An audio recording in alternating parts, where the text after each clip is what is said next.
Thursday night, here we go. Great show for you guys.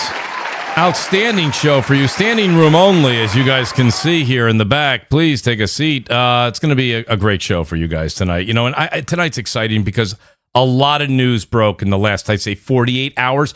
A lot of it even breaking in the last maybe like 6 hours. It's a lot of things coming through. We heard a little bit about the GTA 6 stuff, what's going on over at Bungie with Destiny 2. We're going to talk about a little bit of that. Of course, the big showcases. And guys, by the way, let me know who out there wants to join me over on Marathon. I'm over there on my island. And if anybody wants to, you know, the water's warm. You guys should try it out. It's fantastic over there. I'm just kidding around. I mean, no, listen, I'm enjoying the game. I'm curious as we go through the podcast and what the audience thinks, how they feel about Marathon and the transition of a lot of Destiny people going over and trying it, seeing what happens and how that plays out until Bungie makes their next announcement. That being said, we got a fantastic show for you as everyone kind of shuffles in. Please hit that like button. If you look at that fantastic description right there, look at that. Look at that unbelievable description. That's probably a B+ in somebody's English class somewhere. Right above that is the join button. If you'll hit that and become part of the family, it would mean the world to the Mooch. But I can't express how much those likes really do help the channel. Again, guys, I do want to say this much. We weren't there this Tuesday. It was my fault. My fault on Tuesday's stream on Twitch. I was just like, my God, with the heat here in New York, we were almost at 95, 96. Got hit with a bit of a heat wave over here on the East Coast. So I was kind of working a little bit late, and I asked Blaze and Lazy, I said, guys, can we skip Tuesday and we'll go longer and maybe even throw in a third day this holiday weekend? So we'll see what happens. But shout out to Lazy Vibes and shout out to the great Blaze 4K. We will be over on twitch.com. It's Mooch TV, M00CHTV. Drop the O's for zeros. But we have a great panel here, and I'll start with the one and only. You guys know I love him. I know you guys love him. And I even sprinkled in some phenomenal topics for him today. The great Detzinger is back with us again. Detzinger, welcome back, buddy. Great to have you here on Thursday night. Well, for you, excuse me, it's technically Friday morning. My apologies. But I appreciate you being here, whether it's night or morning. Detzinger, how you doing tonight? Oh, I'm doing fantastic. You know, there's been tons of news. Forza's kicking off. Just got a showcase today, which appeals to me. So it's, I mean, I have to stress that because people don't understand what appeals to me. Tell you what, go watch the Skull showcase. That's what I want out of gaming. So now you can understand my stance. Thank you very much and good night. Detzinger, you know what? You make a great point. We were talking before the show. I will say this. I think if you were to start a podcast, I would love it if you called it the Me Podcast. That's exactly right. So if anybody says anything, you'd be like, well, apparently you're at the wrong show. This is the Me Podcast. This is what I care for. So, no, great to have you with us, DS, as always. The great Nib is with us as well. Nib, I noticed your microphone is muted, but I don't see let me see here. I don't see a PlayStation logo anywhere, so that would mean that you are not gaming. Is that true? Yeah, I'm definitely not playing Forza Horizon at the same time. Oh, damn it! Not doing it. Damn. And it's definitely not because there's not a mic on the Xbox controller. That is totally not right. I'm glad we cleared that up. Great to have you with us, Nib. Lots of news. I know you're tracking it all. So great to have you here as well, buddy. This is always an honor. You guys know it's great to have, I always say he's my voice doppelganger. It's fantastic to have him here. When we're talking showcases, you have to bring in Mag. You guys might know him from XNC Podcast and, of course, the Magcast. And honestly, if you don't even catch him on Magcast, just subscribe to his channel. Mag's on about 6 out of 7 nights. I don't know how he does it. He's a very successful guy, yet at the same time, he still does it 6 or 7 nights a week. I'm only on 3 with Twitch. I can't keep up with you, Mag, but great to have you, buddy. How you doing tonight? I'm doing fantastic, man. And listen, how the hell can you miss me? My last podcast was 6.5 hours. It was ridiculous. A 6.5 hour one-man show. Okay. It's not happening tonight. I can tell you that right now, folks. But either way, it was wild. But yeah, man, gaming a lot. Got a lot of stuff going on. I just got, what did I do last week? Last week, I got 1,000 out of 1,000 on mixtape. That wasn't exactly hard.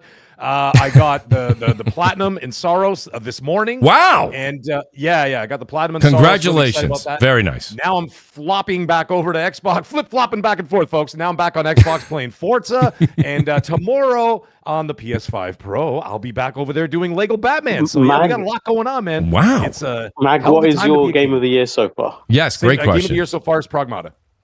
Wow. Oh, nice. Okay. Okay, sweet. Followed closely by Capcom's other gem, of course, Resident Evil Requiem. So I'm just adding this to Mag's resume right now. On top of doing 6 days out of 7 and working successfully, he's also completed 7 games in 20 days. Okay, all right. I don't know how he does. I don't know how he does it, folks. I really don't know how he does it.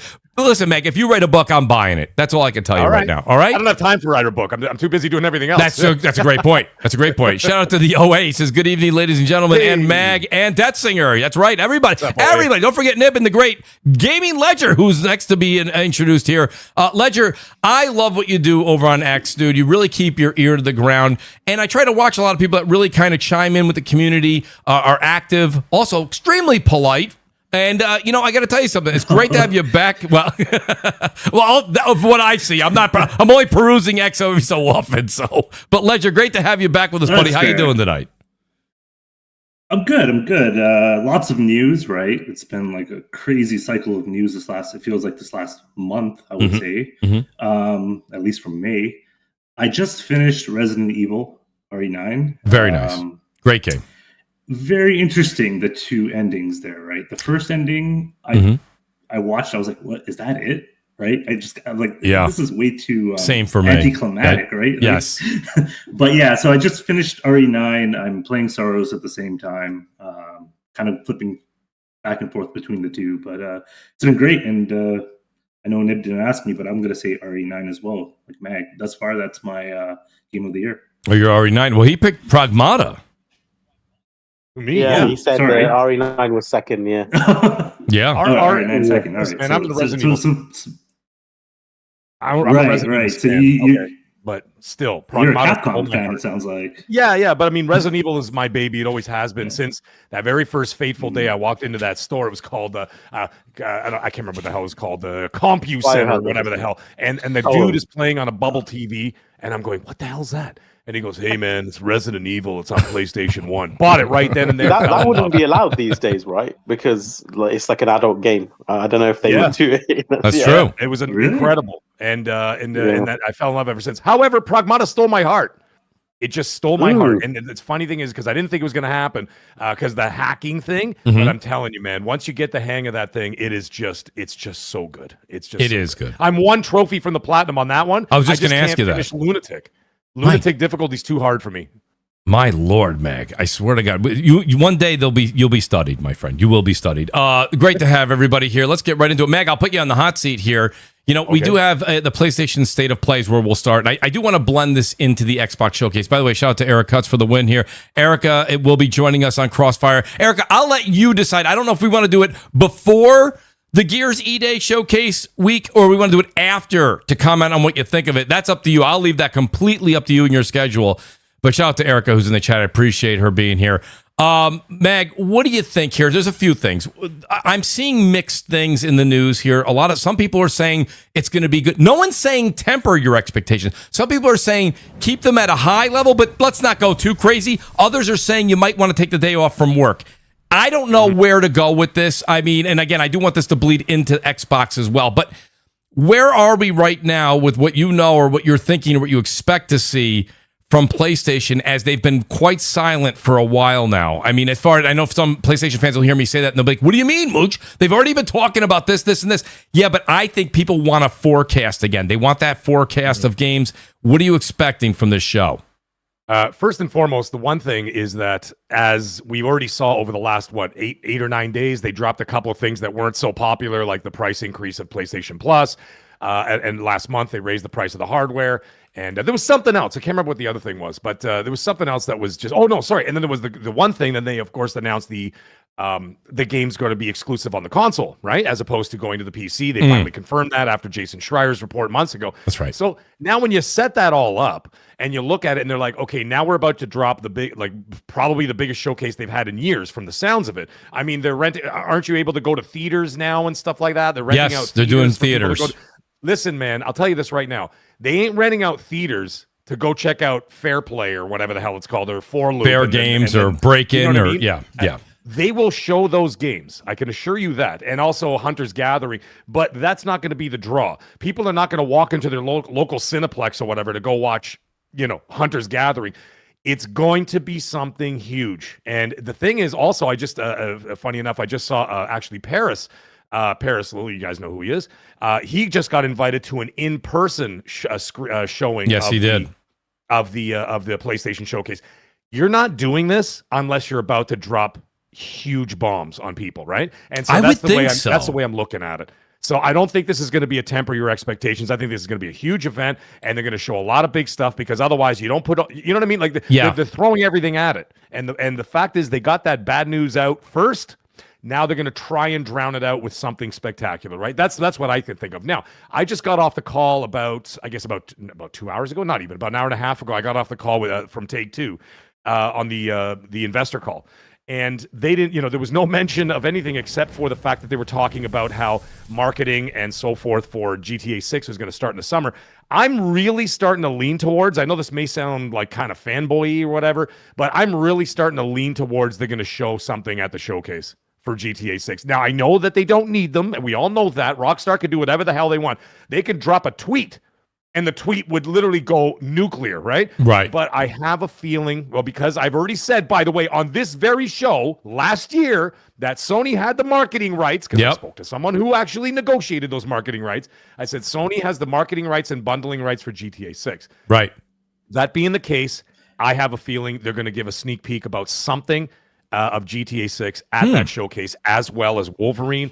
I think you're going to see hints of Cory Barlog in there and his game at Santa Monica. Yes. I'm not saying that's for sure, but there'll be something. I mean, you remember when they teased God of War Ragnarok? I mean, it was just the insignia on the screen, and all you heard was like, oh. That's right. Right, they got the music playing. That's right. And then that's it. They showed it, and everybody lost their minds, right? Yes. They'll probably do something very similar. Maybe like a quick cut of like something, a voiceover, show the title, show what's coming. Yes. And then maybe Naughty Dog, but there's got to be something, because the thing is, you're not just going to show Wolverine that we already know is coming. You've got Phantom Blade Zero, which we already know is coming. The other one is, of course, GTA 6. Of course, they don't have the Call of Duty Modern Warfare rights. That's Microsoft's. So the GTA 6 may be shown there, and I think they're going to start dropping their 2027 talk. There will be I will tell you this: there will be no talk of the PS6. None. So get that out of your head. Absolutely. Right now. No, that goes without saying. Sure. I agree with you there, Mag, 100%. 2027. So the great Eric, the producer, is chiming in, Mag. Eric, the producer, from his location, undisclosed. Eric says, not renting theaters. They own the Alamo Draft House, and that's the only theater chain. Paris was invited to an Alamo, not in person. So but still, I think the point, though, Eric, is that, no, that's fine. And listen, thank you for the clarification on that, Eric, the producer, everybody. I do want to say this much, though. I do think, Mag, when it comes down to it, that's still a big deal, right? Because if you're going to send invites out to have them actually come and sit and watch this at an event still sponsored by Sony, it's still worthy of that. So I still think it's a big deal, brother. There's something there more so than just. I think it's more than even. I think it's even more than the whole GTA 6 tweet or whatever or news flight. I think it's going to be something in internal studio, something bigger. I don't know what in the world it'll be. It's exciting times, to say the least. I mean, so welcome the great D Batch, everybody. Everybody, let D know that it's only 6:21 in New York right now. Let's tell D that it's about an hour before. We'll keep D here as long as possible. D, so D, pay no attention to your clock or your phone. It's all wrong. Yes, Mag. Mooch, I got to pass. I'll pass the mic off for a second, but let me just ask you a question before I pass off the mic. Yeah. Is this not starting to feel like a disjointed E3 all over again? Yes. But like in a good way, positive way. Very good. Isn't it wild? I love it. You know that this Sony thing is going to be friggin' huge. I have a feeling. Well, you know what? Listen, we say this all the time. We say competition is good. Let's just put that out there first and foremost. Now, Xbox has done many shows, right? They've done their showcases over and over and over again. They've done their partner programs. Yes, PlayStation has done their state of plays, and they've focused sometimes mainly on one game and then some of their partner deals. But it's always felt like a smaller show, almost like the miniature, like Nintendo Directs to a certain extent. Nintendo Direct, right? Yeah. This does not feel like that, and it doesn't sound like that's what they're doing. And so we got Sony first, then you got Summer Games Fest, which is going to be on the Friday, June 6th. Or 5th, whatever. Sorry, the 5th. And then you got Xbox on Sunday. On Sunday. So in a very indirect way, all within the same week, you've got E3 back. That's right. You know what I'm saying? And that's right. Wonderful. Yeah, this is great for everybody. Yeah, you did. That was a great tweet, by the way, Nib. That was great. Because you're right. It really does feel like we got that back. I'm going to be live streaming the PlayStation and the Xbox One as we do on the big showcases. Probably just going to enjoy the games, Summer Games Fest. That goes 4 hours, 5 hours. That goes for quite some time. Or unless I'm getting them confused with the Keeleys at the end of the year. But I still think it's quite a long runtime on that Friday. But yeah, honestly, so let me ask Ledger, let me get you in here real quick, Ledger, because I only have you for a select amount of time too. Ledger, here's the thing I'm going to ask you. Do you think that we're going to see any kind of only on PlayStation kind of terminology at this showcase for Sony, or no? That's not going to be. They're not going to. I do think that you're going to have Herman Holst up there, and he's going to kind of allude to it, right? You're going to get maybe a Wolverine, like after they do their footage, you might get a little splash that says only on PlayStation. I do think that they will make it prominent because the PS6 is just around the corner, right? So you got to get people back invested into the ecosystem, and you got to get them built. You got to start building that FOMO up, right? That's right. Now, I do have a theory, right? I do think, yeah, the theater and all that stuff is great. But what if this is just the beginning of them doing this more often, right? Like, what if this is because a lot of these companies do need to engage fans, and with all the stuff that's going on in the world, you really have to push their buttons, right? So, like, maybe this is the beginning of something new. Okay. Well, so I do see those two things, right? So, yeah. No, go ahead, Ledger. Finish your thought. My apologies. Oh, yeah. So then just to finish off my thought here, when it comes to the games that I think we'll see, obviously they're going to show Wolverine, as they've stated. I do think that we're going to see something from Cory Barlog's new game. Yes. And I two things that I think can come out of left field is I feel like we'll get a tease to a new Naughty Dog game, not Intergalactic, but something different. Like maybe just it could be an older IP. I don't know if they bring back Uncharted. There's always rumors of another Uncharted. Uncharted is what I'm hoping for, but side.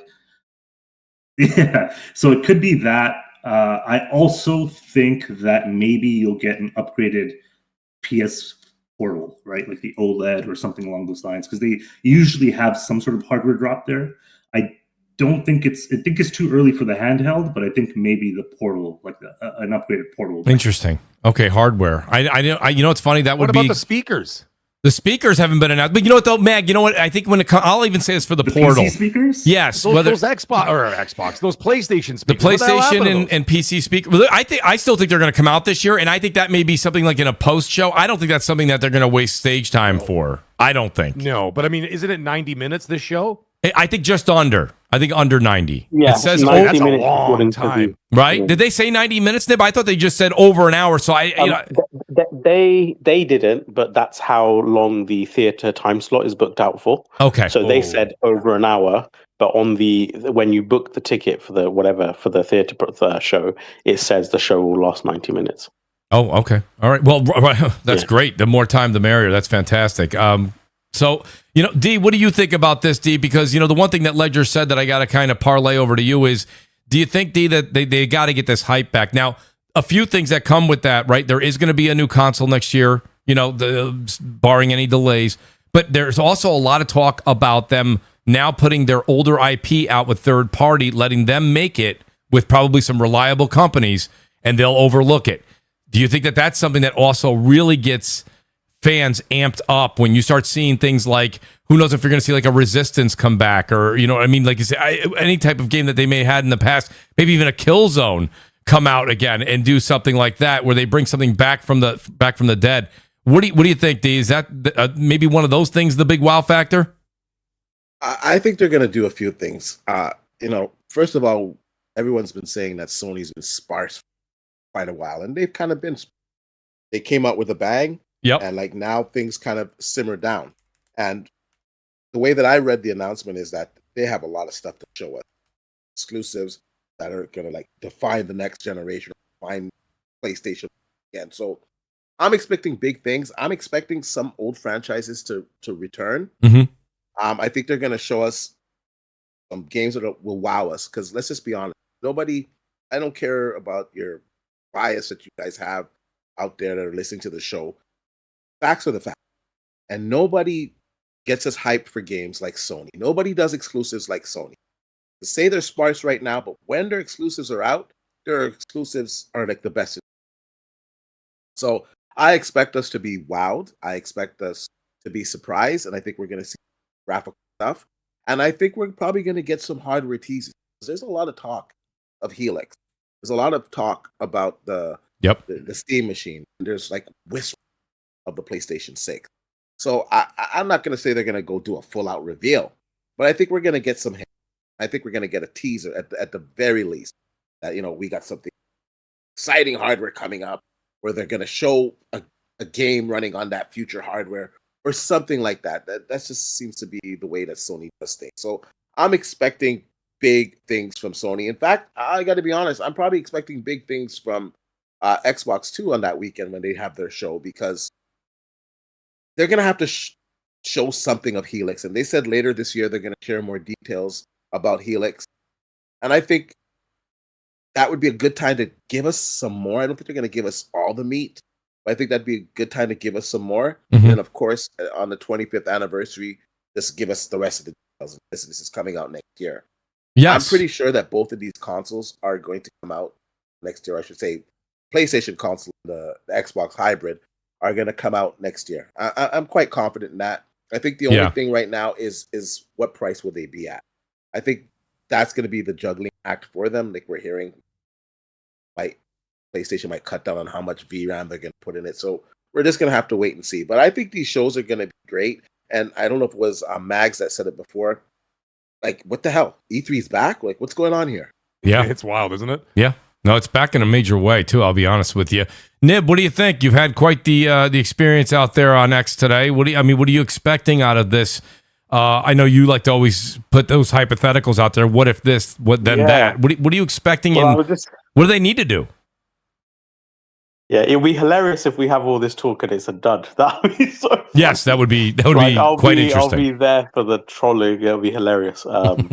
But yeah, I was going to say, I agree. Like, based on what they've announced it 2 weeks ahead. Usually they do these things like a few days before. They've given 2 weeks notice. They've got theaters. It's potentially 90 minutes. They're sending out invites to their own theaters, bringing people in. So it sounds like there's something more. It comes after, like Mag said earlier, they got some of the bad news out of the way. They got some of the good news out of the way. It's like, it almost feels like they're prepping you. And I will say, historically, PlayStation does end the generation on a bang. Like, obviously, with the PS3, we had GT6, we had Last of Us, etc. Then with the PS4, you had Last of Us 2 and Ghost of Tsushima, Dreams, etc. Like, usually the last...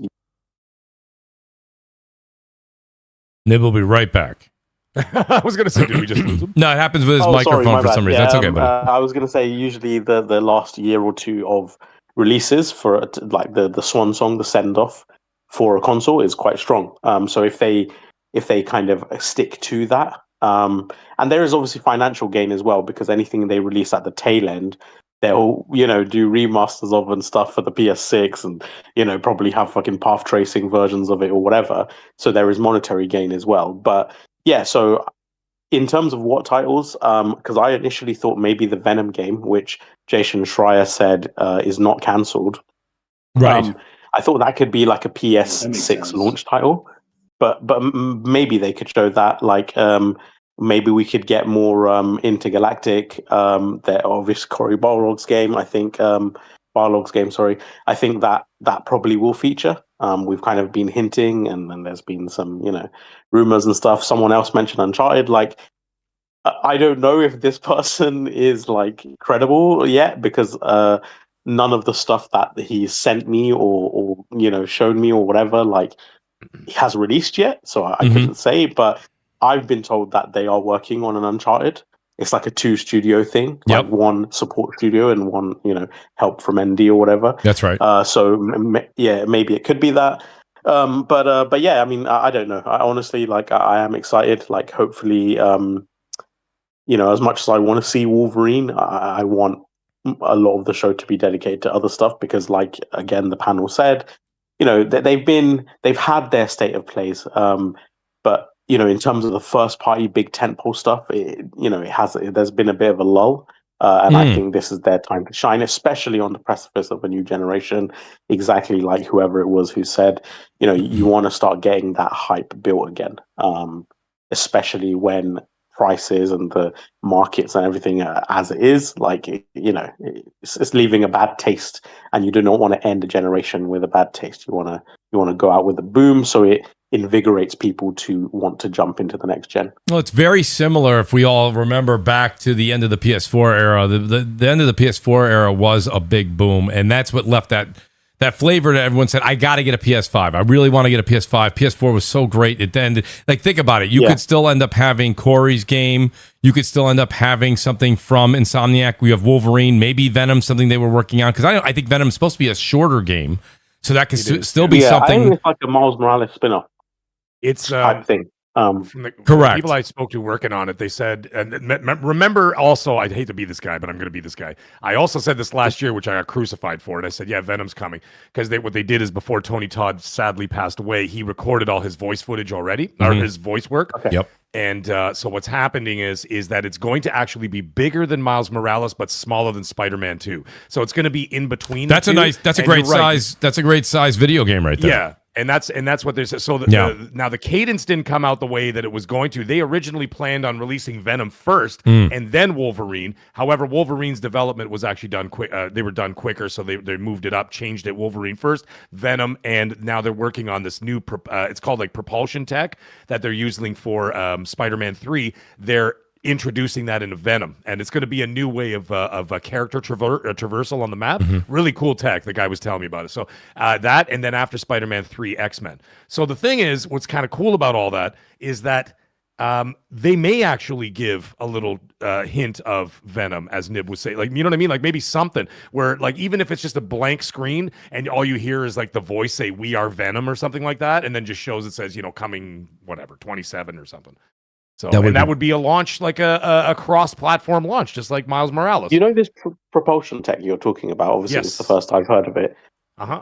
And you're saying they're integrating that into Venom, right? In Venom, not in Wolverine. Yeah, it's like not in Wolverine, but that is interesting because obviously, like from the Venom movie, one of the things with Venom is he can morph into different anatomic things, right? Like he morphs into like a fucking super horse in the movie.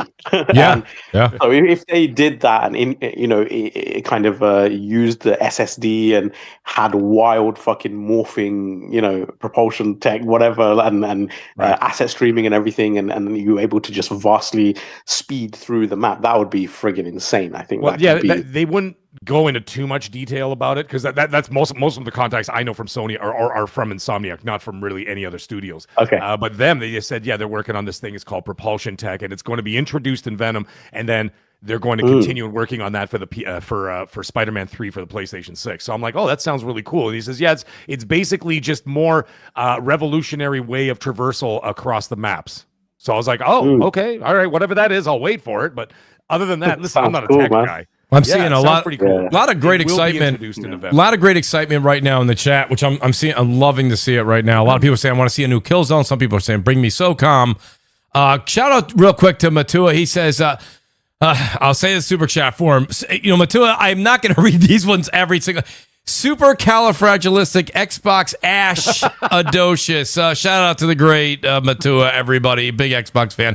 Mariko says PlayStation discovered the formula. Drop a few bad news items and clear the blow back with a state of play. Mariko, you seem to be on there. Shout out to the great Danelle Brown. He says, what do you all think about the last game that Sony is going to show at the show? I hope it's a Naughty Dog game. So, yeah, I don't think that because we had the big wow factor with Jeff Keighley years back with Intergalactic, I don't think they'll end it with Intergalactic again. I almost think they'll start it with Intergalactic. You know what I mean? To be like, here's where we are. But, let's not we'll focus on that later. But here's a little more on Intergalactic. The Barlog game could be the end showcase. Like, it could be, because it has that, like, high production, epic kind of thing. So that could be a showcase. True. And I think... You're talking about Faye or whatever? Yeah, Faye. Yeah. I think that does have of the Giants. It's right. That does have a shot. The great Death Singer. Death Singer. Now, listen. Everybody knows we don't have to go down that road again. But what would be something that you would want to see, DS, when they go ahead and they show this showcase? What are you looking for? Maybe older IP that you want to see brought back. Something that you want them to bring out that they maybe is not in their wheelhouse. Something that could be a wow factor and also has your interest piqued. I'm more looking forward to the other things they show outside of the first party, because I think back to the February state of play, and they showed like Lost All Aside, right? Now I absolutely love Lost All Aside, and it was shown at State of Play, and I'm like, oh, that looks interesting. Tides of Annihilation, really fucking interesting game. They showed it off there. So I know like stuff like Sorrow stole the thunder that show, but I was like, these two games in particular really piqued my interest. They're second party, third party deals that they do. So Phantom Blade Zero was another one. So it's like they do a lot of these. So I'm looking forward to more so outside of that, because I know the first party isn't going to make what I want them to make. So I have no expectations there because I know what it's gonna be. So I'm like, okay, I already know how this is gonna go. So I'm more looking for what else they have there, because they always have like a surprise announcement or two just hidden in there, and they never get the shine. Yeah. It's always the big first party which get the shine, which they should. It's at their show, right? Correct. That's more what I'm looking for at the state of play is the other things, the things people will overlook, because they always have a banger hidden in there. They always have one. Yeah, but I mean, see, to get more people involved, yes, you got to think about this for a second, right? Like you want to bring more people over to PlayStation. You want to get that hype factor up. Like you said, been a bit of bad news with some of the PlayStation Plus increases in price and things like that coming out lately. How do you get somebody like, like you to come over and buy? You'd have to have maybe a first party, maybe make a, like you say, step out of their wheelhouse, do an RPG of some sort. Do a proper full-fledged RPG. Hell, even drop an RTS game. I know that's completely off the wall. But it's like, Age of Empires, long-running franchise, we all know it. But it's like, they keep producing, and it's still excellent.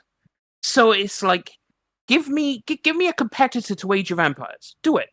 Give me something like that. You could do it. You have talented studios, right? So you can't say they can't do it. It's whether they want to do it or are allowed to do it. Don't waste your resources. Don't wait. I mean, to be fair, if you want like your multiplayer type of games, like that is a very heavily PC skewed market, is RTS. And to Sony's delight, RTS right now, the pickings is actually pretty slim. So there is room.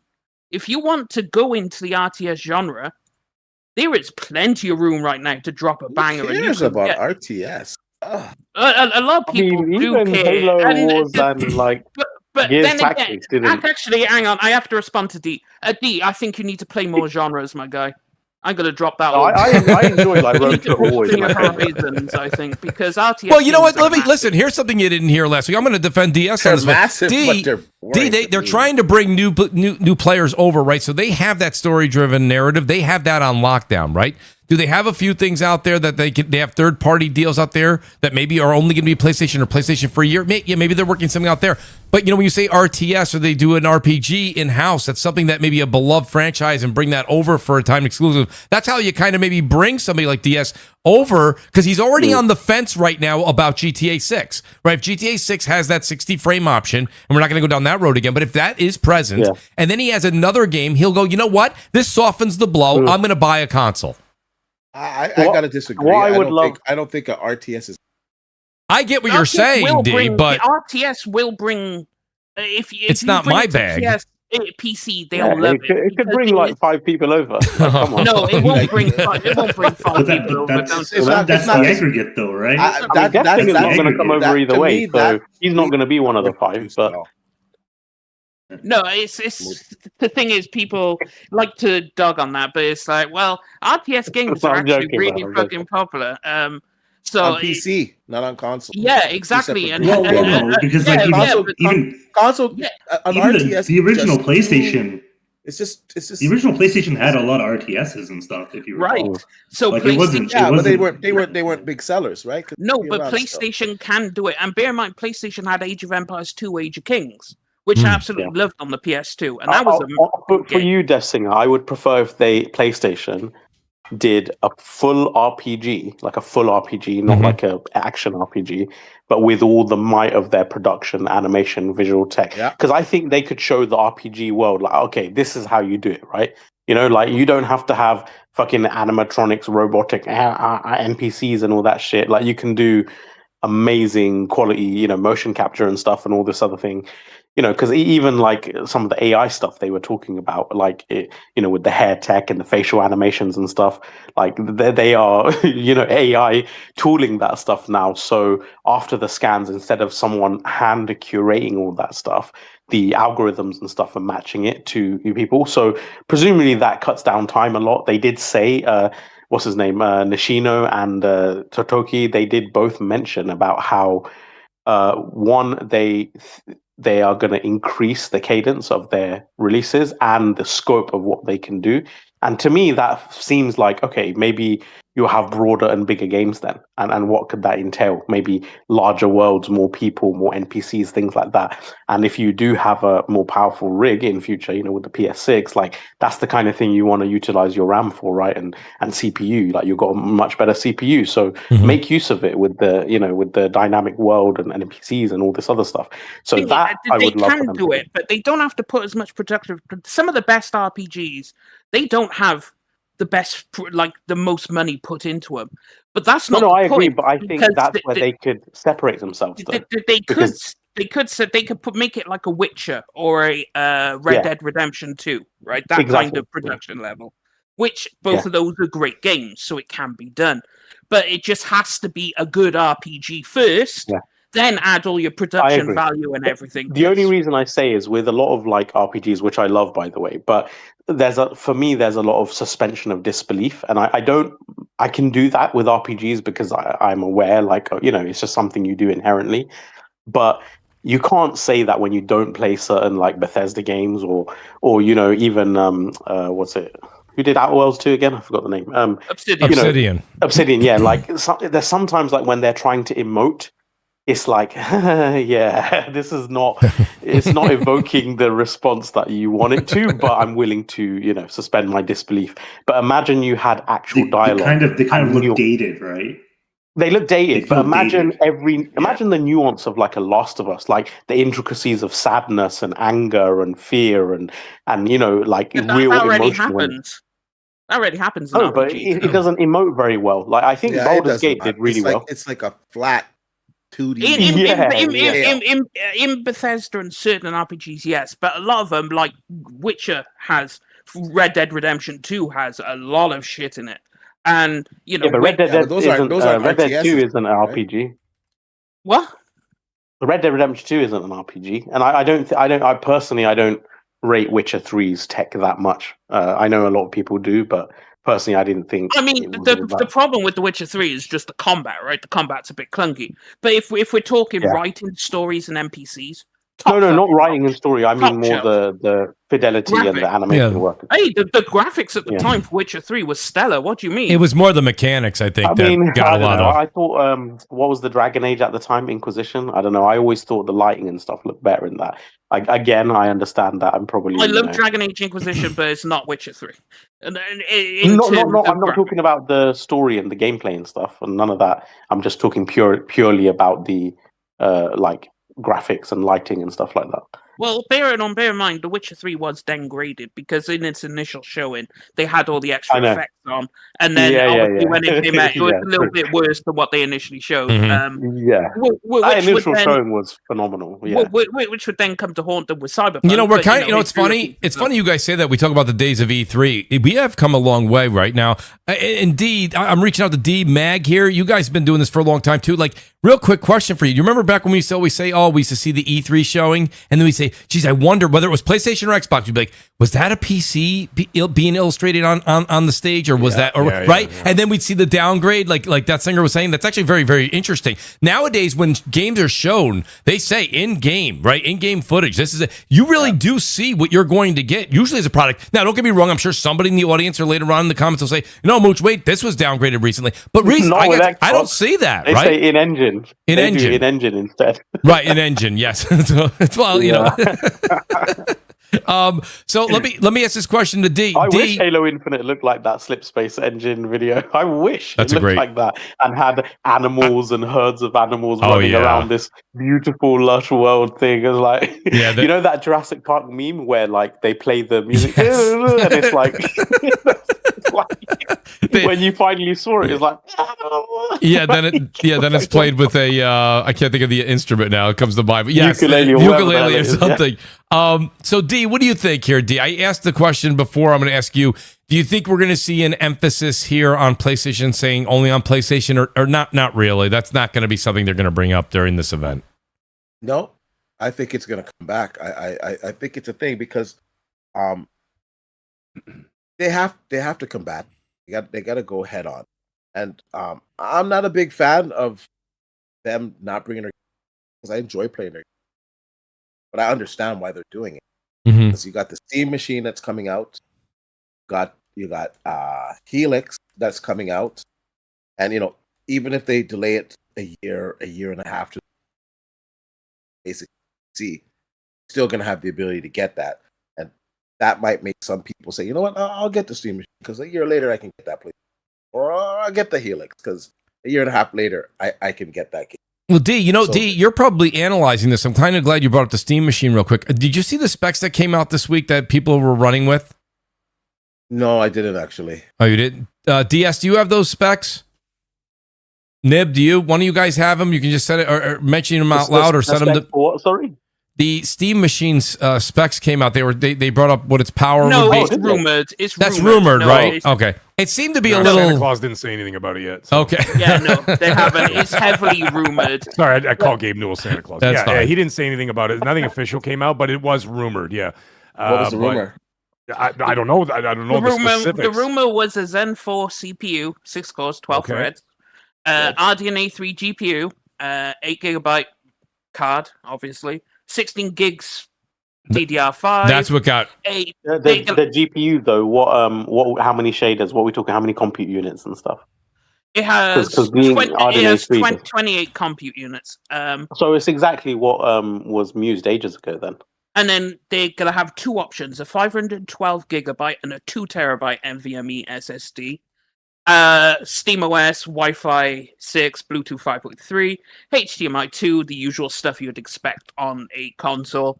But from what I'm seeing, it's like that's budget, but it depends. 8 gigabytes, is that 8 gigabytes of VRAM?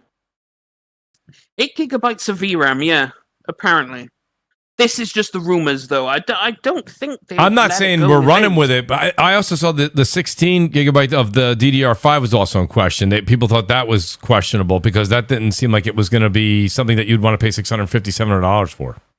Right. That's what leads me to believe these specs. I understand why people are running with them, but these just don't feel right. So definitely grain of salt until they actually announce what they are. I would assume that we're gonna get the details soon. Yeah. Because if you read between the lines, FSR 4 is coming RDNA 3. Right. It's gonna be launching in 2 months. It's gonna launch. D, we lost you there, bud. You think it'll be in the fall? I said I'm pretty sure it's going to launch in July with the Steam machine. That would make sense, a summer launch for that machine right there. Because if you see the other rumors that are out there, they're saying that all these Steam machines they're all in a warehouse, in many warehouses somewhere. So they are over here. Why would they want to hold them? These things got to go for sale at some point. I think they're just really sitting there deciphering what the price is going to be for this bad boy. Are they going to subsidize it? Is there rumors about subsidizing it? No. Oh, that's going to be DOA then, because not necessarily. Steve, you know what? I want to get back to the original question that you asked me, Mooch, but the Steam machine, I think it's going to do well. Look at the Steam controller. That thing's sold out in like 30 minutes. People are going to buy up the Steam. But maybe when I think... Will it be sustained? I don't know. But out the gate, it's going to sell like hotcakes, and it's going to be very limited. Sure. And back to your original question about why if PlayStation is going to go heavy only on PlayStation, I think they will. I think they're going to put a heavy emphasis on that so that you know that these games that they're going to showcase, that you're only going to be able to play them on the PlayStation 5, or if they tease the PlayStation 6. I think they're going to have a heavy emphasis on that because they came out in that town hall meeting and said, listen, we're not bringing our single player games to PC. So the bad news is out of the way for those that didn't want to hear that, and they're just going to go forward with their mission.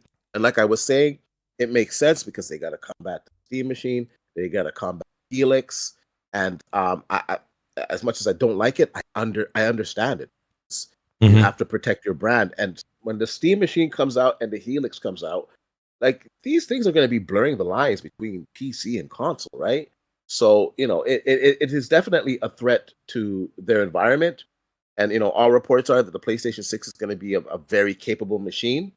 So why not just keep your games there and give people a reason to buy that console? Because I don't care what anybody says, exclusives do matter. They do matter, because when you have that killer app, people are going to buy that console, and then they buy that console, and they're in your ecosystem, and they're starting to buy other stuff, and that's the goal, and that's right. why exclusives matter. Yeah, and a lot of this decision making for Sony to go only on PlayStation, this isn't just a fun PlayStation PC thing. It's really because between Xbox and their plans and possibly the Steam box, the Steam machine, PlayStation's like, well, wait a minute, if people are going to sit there and wait to play our games on another console and give those storefronts the money, we'd rather make that whole 100% right over here on our exclusives. You know what I mean? And that's really what it came down to. And Mooch, less than 2% of those sales went to the PC. It's not even worth the R&D at that point, and the extra develop.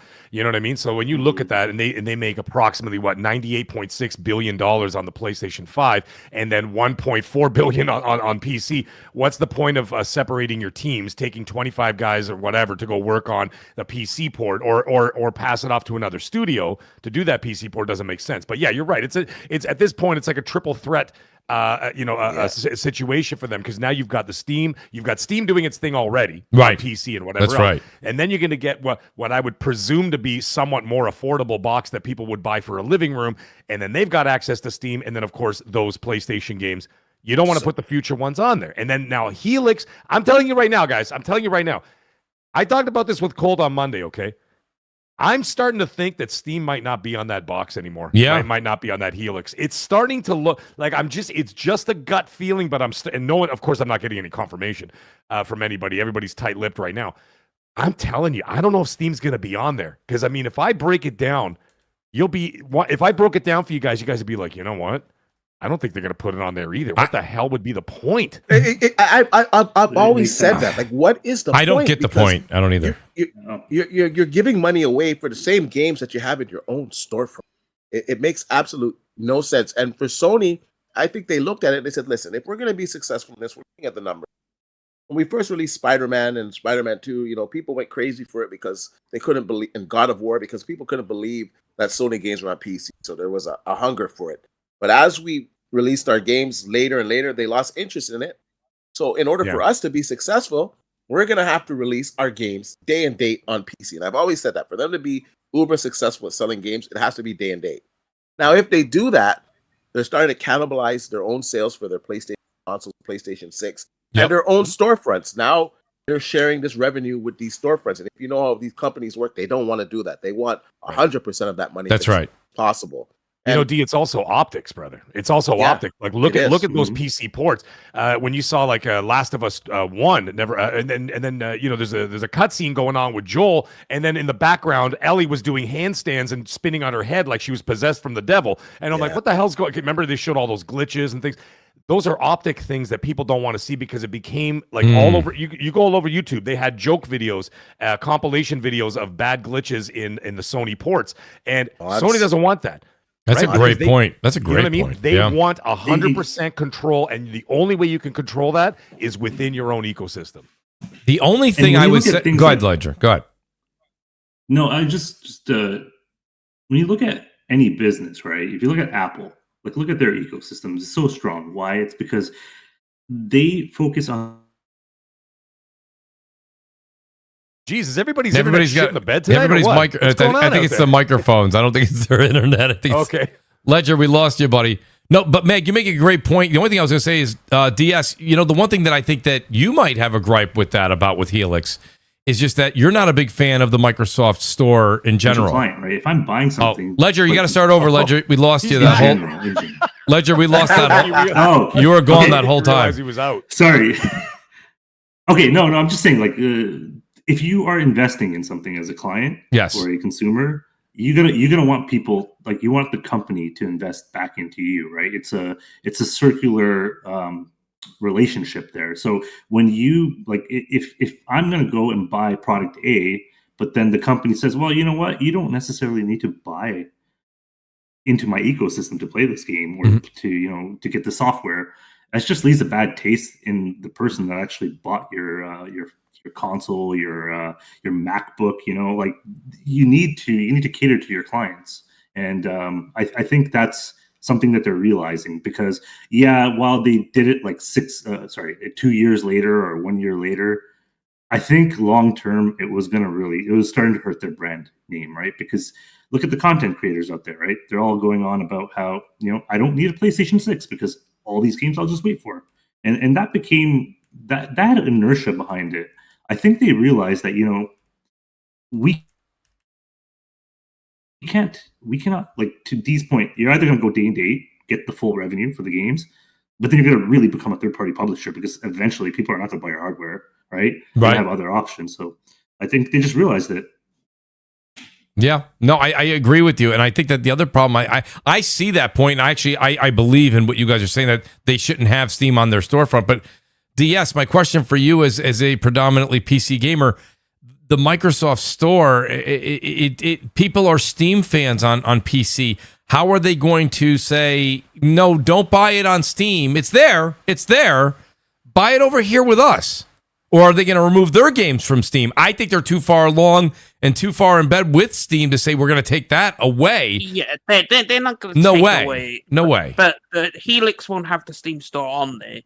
But they're not going to take their games away from Steam, because it's just stupid. And it's like, obviously, you'd probably want a Steam machine, because as anyone who has any technical know-how knows that Linux is a superior gaming platform than Windows, because Windows comes with a whole bunch of bloat and shit that you don't need. So Linux is the superior way to play. And even though they claim it'll be a lightweight version, it's still going to have the same bullshit on there, because Windows will be Windows and Microsoft will be Microsoft. So that's why the Steam machine is intriguing to me, because bear in mind, I have a massive-ass library. So if I could take that library and play it on my TV, that's like a super bonus for me. So I'm excited for the Steam machine. But in question to what you said, Steam won't bother with the Xbox putting their store on there, because they'll have their own Steam machine out, and they have their own ecosystem now, because they got their own VR coming out. They got their own handheld. Obviously, they dominate on PC, and now they're going to have what is essentially a console, right? Right. So Steam now has its own ecosystem where your entire library plays across all of it.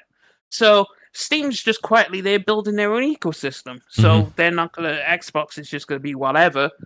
But they'll still put their games on PC, because that's just a good way for Xbox to make money. Yeah, that's interesting. Go ahead. Sorry, do you think Helix is going to block Steam, or are they just going to not have it available out of the box? No, they're just not going to have it on there. Yeah, they just won't have it on there. That would be Steam just won't. It'll just you boot up Helix, and it'll be, here's the Windows Store or Xbox. So okay, so let's fast forward then. Let's talk a little bit about the Xbox showcase. I know they're gonna have to have a Helix moment. Is it gonna be the big reveal for it and all that? No, but but let's be honest, Mag. I'll go to you on this. Mag, if what we're saying, and this is, listen, it's funny, always people are always saying to you, me, everybody, D, you guys don't know what you're talking about. Here's the thing, listen, we've been just paying attention to it. I'm not saying I'm right, but Mag, if you don't have Steam on the Helix, and you say we are going back to exclusives, are we going to a point where you can buy it on Steam? You can buy it on Helix. Let's say they take it off of PlayStation, right, off of Nintendo. They don't do those anymore, which I don't think that's going to happen. I think they, at best, you have timed exclusives on Xbox moving forward. Kind of like the Forza Horizon 6 thing is not a timed exclusive. It's we just didn't have it ready yet kind of deal. Right. But I think when they may go to a 6-month thing, or maybe 12 months. They confirmed that with Forza. Yeah, they confirmed that. That's right, Dave. Right? It wasn't ready yet. But in my whole thing is this: Who's the Helix for now? I mean, I guess maybe existing console owners, but that's a smaller number than it's ever been. They're almost starting from scratch. They have 36 million people with series consoles right now. Are they going to want to go and buy a $1,200 to $1,500 Helix Helix is That's where I'm confused without Steam on there. That's my devil's advocate pitch, D. Yeah, I do understand that. Helix is the way I look at it. It's for the PC crowd, or the guys that want a PC don't want to spend all of that. So it's your PC box for the living room, but it behaves like a console. It's got the simplicity of a console. That's who they're aiming at. So hear me out, D. D, listen. They want to. D, Death Singer said this a couple weeks ago, and I think it hit home with me. I said, okay, wait a minute now, okay? I've always bought all consoles. Now, I said I originally was not big on the Helix thing until we find more out. But if they had Helix, and Helix had X, it gave me the like you just said, D, the convenience of the console, but it also gives me my Steam games, and it's going to play it at more powerful than the Steam machine. Well, now you may actually grab someone like me to put that in the living room because it'll be in console form, right? But I'll be able to play my Steam games on there. Now I have to go back to what I was saying prior. If Steam's not on there, I'll just play I'll play the Xbox games when they come to Steam day one on my PC. That's you might entice me if it has Steam on there with it, but I do understand from Microsoft's standpoint, it doesn't hold what I'm just saying. I think they're stuck between a rock and a hard place. I personally think that Steam is good. Wait, to me, you think it's going to be there, D? Or no? It doesn't make sense from the standpoint of like you're going to cannibalize some of your sales. But I think they just want to sell as many damn games as they can. If they can sell games at 100% profit, if they can sell games at 80% profit, 70% profit, they just want to sell. So that's why I think it's going to happen, because it's kind of already been put out there. And if I look at the whole thing and I hear what you're saying, that box is kind of dead without Steam, right? It would be dead without Steam. Yeah. And even some of these Xbox guys wouldn't buy it because they're like, oh, I was going to buy it so I could play Sony games. Rub it on their face on X, you know? It's gonna turn off some of those guys. So it's an expensive... I think it's going to happen. And I think it's just designed, like I said, to bring the PC guys over and also the console guys, right? To bring them over to a place where they feel safe and familiar. Because I don't care what anybody says, Xbox future going forward, regardless if they make hardware or not, is PC. That's right. Yeah, absolutely, 100%. I agree. They're PC at this point. I think that even if they are going to, like you say, bastardize a bit of their profits, I think it behooves them not to put that on there. I really, really do. I just saw something in the chat. Clearly, people don't know what Linux does, or you've never used Linux, right? The reason it is better than Windows is because it doesn't force background updates. It doesn't come with bloatware. It doesn't have user tracking. It doesn't have all the extra shit that Microsoft throws in there. It's incredibly lightweight, and it allows the hardware to dedicate more resources directly to games. It's shaved. You can shave it down the kernel to do the biggest downside, obviously, with Linux is kernel level anti-cheats. Yep, because kernel level anti-cheats like a Fortnite or a Call of Duty or like Valorant, they won't work because these games require kernel level anti-cheat. Whereas like an Apex Legends, even though like EAC those anti-cheats, they work because they've provided Linux support.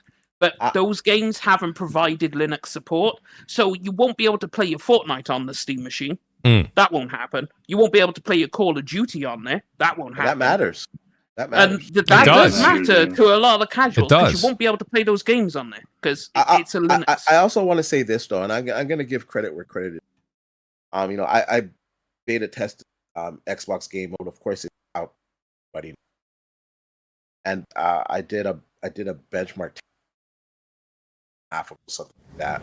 And in game mode, in Xbox game mode, when you do it from a cold boot, you now have the ability to boot your PC up from a cold boot into the Xbox game mode UI. When you do that, you actually get better performance. And I have the benchmarks to prove it. It's on my channel. Did you do a video on that, D? Yeah, I did a video on it. The only one, there was one game, I can't remember which game, that it was pretty much even or it went like 3 FPS or 4 FPS to favor of regular Windows. was just one game. The rest of the games, they all ran better, like better FPS. It's a better experience. And I can't lie, I was doing it for fun, and then when I did it, I said, "Holy, this is actually a thing." And then I actually did a video on it. So they're moving in the right direction because they see the competition. Yeah. And they see what's coming for them with Steam. And this is preemptive. And I'm telling you, that game mode it's going to be a game changer. And you don't have to buy your games from the Microsoft Store. You can still play your Steam games, your Epic Store games, your EA games. It puts them all in one place. Yeah. And it just gives you that console-like experience. And when I just want to play games on my PC, and I know, hey, today I'm not doing any editing, I'm not going on Twitter, I don't care about any of that stuff, I'm going to play games, I boot directly into the game mode. It's a fantastic experience.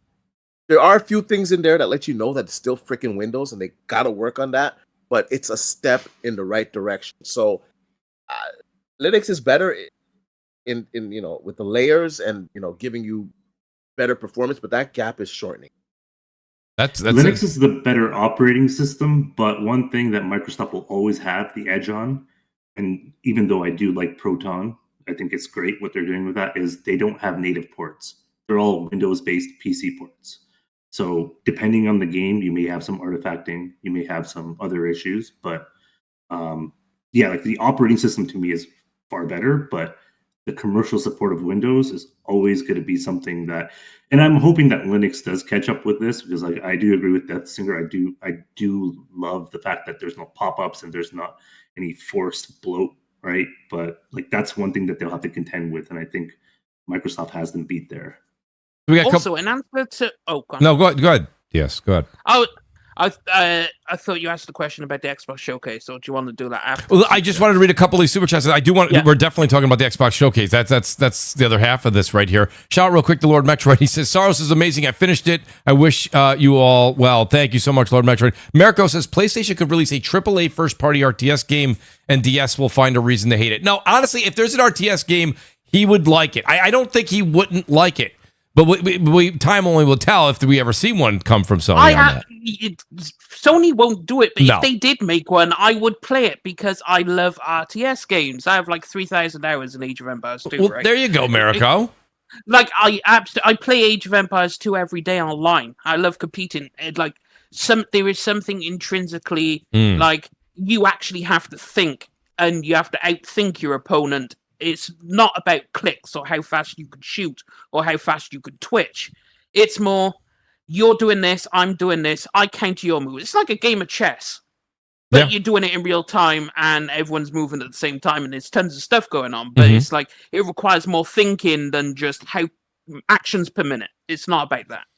Shout out to Rob Jones. He says Wolverine controller plates reveal state of play.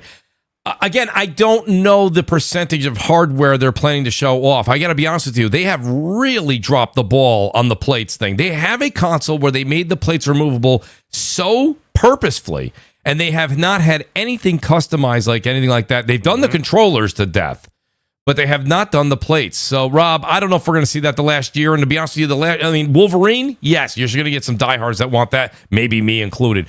Shout out to Glinzer. He says Microsoft buying Activision ended Xbox exclusives. Listen, when it comes to certain Bethesda, and I know a lot of people are like, oh, wait, and I think Colt might have said this, Mag, you're on the show, you tell me. But he said that maybe when you have an Elder Scrolls or something like that could be exclusive. I just think that at this point, anything from ZeniMax and anything from ABK is probably for the most part going to be multi-platform. And it's not a console war thing. It's a money thing. That's just something right now. Those things were always on multiple platforms. The reason that they had such a high value in their purchase is because they could make that money across 3 various platforms, maybe 4 if you're including Nintendo with some of them. So I think some of that still stays multi-platform. The OA says, I think they had a plan under Phil's and Sarah's leadership, and now they're scrambling to save whatever they already have developed. So that's where, the OA kind of nails it, Mag and DS. I want to go to both of you guys here. I think that the OA nails it because what Phil's plan was, and I'm saying Phil, I'm sure there was a lot. I think Satya was probably involved. It's not just a Phil Sarah thing. I think Satya was involved in others. when they were doing player games anywhere with who you want, where you want, anywhere you want, the hole you want. You know, I think when they were doing that whole thing right now, they went so far down that road. You ever make a wrong turn when you're going somewhere you don't know? This is an old joke because now with navigation it doesn't happen.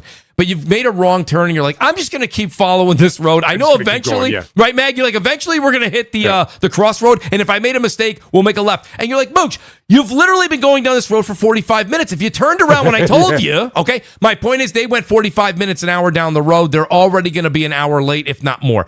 So I think they're so far down the road right now that even with the new team, they do have to realize what kind of, sinkhole they've been put in over the past 5 years. And it's a tough one to climb out of. It's not that they can't. It's not that they can't afford to wait. But do the investors, does Satya, do people, does the executives, do they all want to wait for that Titanic to make that turn with the exclusives? I don't see that really happening. I think they have to try to find the best of two evils here, and I think that's what the team is working on. That's what I think. You're 100% right. What it is, though, a lot of people don't give enough credit to the actual investors who actually make more calls, and the board of directors make a hell of a lot more calls than people who are in charge. The reason why is because the money talks above everything, right? And Satya deals with the investors personally. That's part of his job as the chief, right? He's the he is the CEO. And as a result of that, it deals with them directly. Now, what the thing is, what I've said many times before, is investors don't care about Twitter. Investors don't care about your feelings. Investors don't care about console wars. They're like, I have $3 million in this company. What's going on over here? Right. And so, or whatever, right? That's right. I have $250,000 in stock invested over here, and I want to invest more. What is the story? If you've actually sat on it, like, for example, I was on the Take-Two call today. These guys don't care about the games. All they care about is the return on investment, dividends, timelines of when they're getting paid, all that kind of stuff, right? That's right. That has to be juggled too. So there's a lot of plates in the air.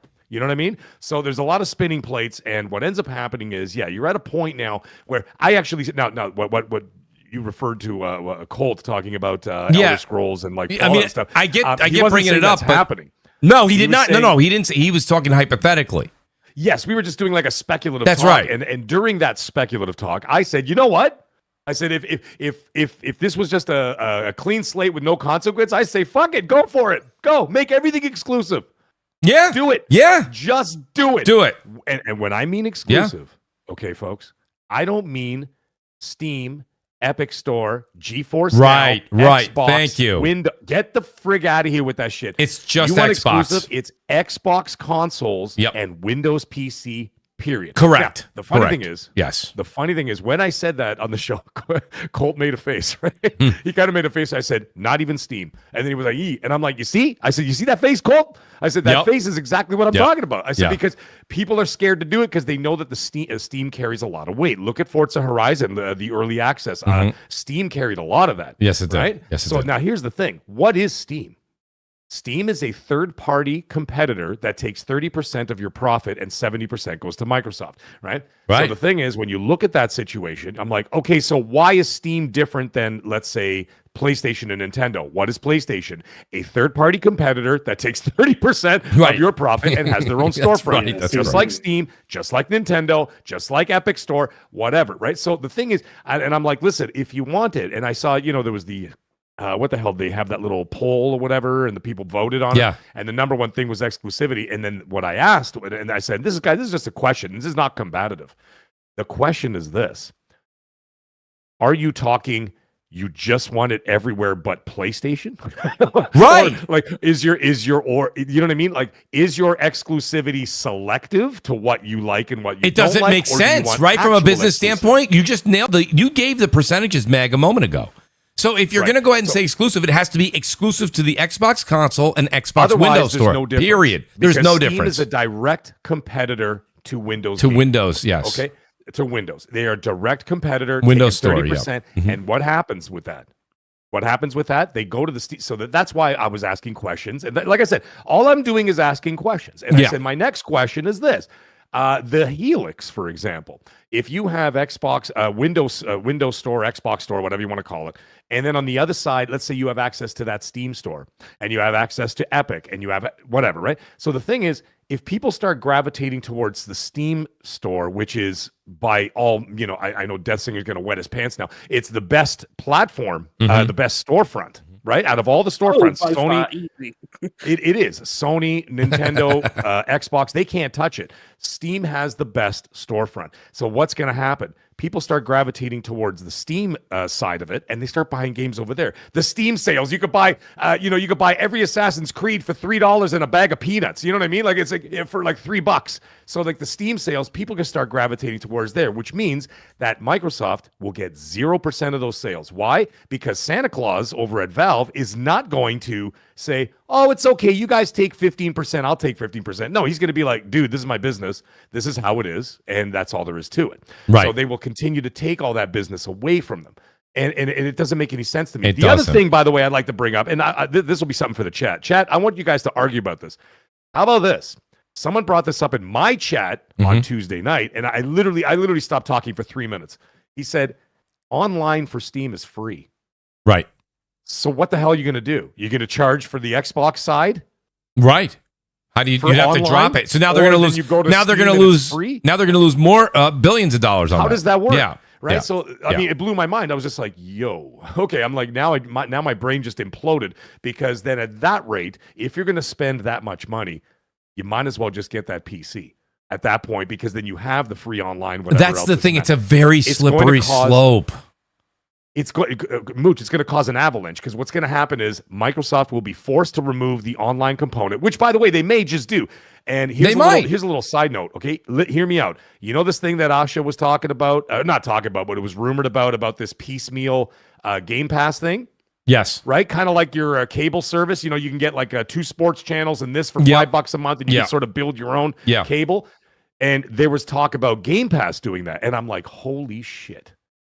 When you think about it, right, that would actually make absolute sense, because then you won't have to pay for the online. You just pay for this, and this, and have these different tiers or whatever. Build your own Game Pass, but you'll have to remove that online front. That's right. Or you have to build it into something else or whatever. I don't know. However they decide to do it. But the thing is, at the end of the day, with Steam, they would have to get rid of their online charging for it.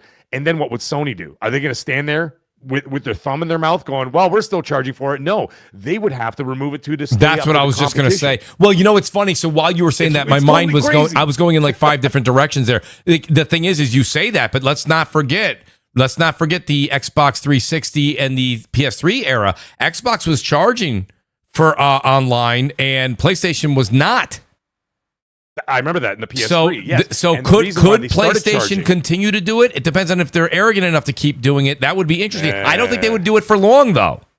I don't think they would do it for long. For very long. I mean, they would do it for a bit, and then they would probably do it as far as they can do it before people really started to bring out pitchforks, and then Sony would have no choice but to back off. Because you know what I mean, you kind of have to follow suit here, right? So it's a very confusing situation. At the end of the day, all we're doing is speculating. But the thing is, what we need to do is we have to kind of wait for them to come out and give us specifics. The problem is that I have a feeling those specifics are going to come very late in the game, so to speak. And the reason why is because they don't want people to think too far ahead when it comes to purchasing a product, right? You know how it is. Why do you think this, what's his face there over at PlayStation said what he said? It's the same playbook they used in the PS3, PS4, PS5. Well, we don't know when it's coming out. We're working on it, but we're not really sure. They're pussyfooting around it because they want people to continue to buy the PS5s all the way up to the launch of the PS6. You remember PS4? You remember during that time on social media? Yes. You remember there was trending, where's the PS5? Where's the PS5? Because they had already announced, they already showed the Xbox Series X when Phil came out at the awards, right? And for months, we didn't hear anything, right? Where's the PS5? It's not coming out. It's not coming out. It's because they were still trying to sell Last of Us 2 and Ghost of Tsushima. That's right. Right? And they didn't want people to say, forget it. I'll just wait for I'll the wait. PS5. That's right. Yeah, no. They wanted those people. They wanted to maximize those PS4 Pro. They're doing the same thing now. I know. Because they need to sell Wolverine. They need to sell GTA 6. They want people to be in the GTA Online from here to bloody eternity or whatever, right? And then on and on. And then, of course, what they got next year, possibly Intergalactic. Who knows? Right. They want those PS5s to continue to sell. And that's why you will not hear about PS6 right until as far as they can take it.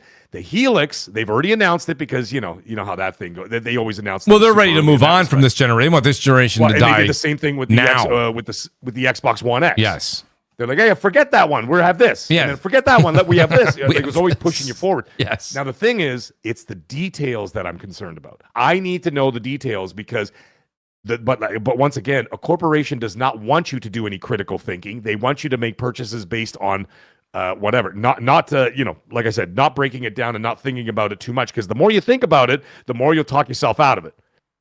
So they want you to, it wants to be more impulse and about impulse and emotion. Yeah, and that's how these corporations work. I did a whole thing about that, a whole course about that way back in the day about the psychology of purchasing. Right, and selling products. It's actually quite. Well, speaking of that psychology, shout out to Old Man Gaming Guru in the chat. He says PS6 won't launch any earlier than 2028. Here's my thing for you, old man. That I got to tell you, it goes a lot with what Mag's saying. They learned very, very much the hard way that you do not want to launch when Xbox 360 came out, and I don't know if it was a surprise. If you watch the documentaries, I think it was a surprise attack to go ahead and launch before the PS3, right?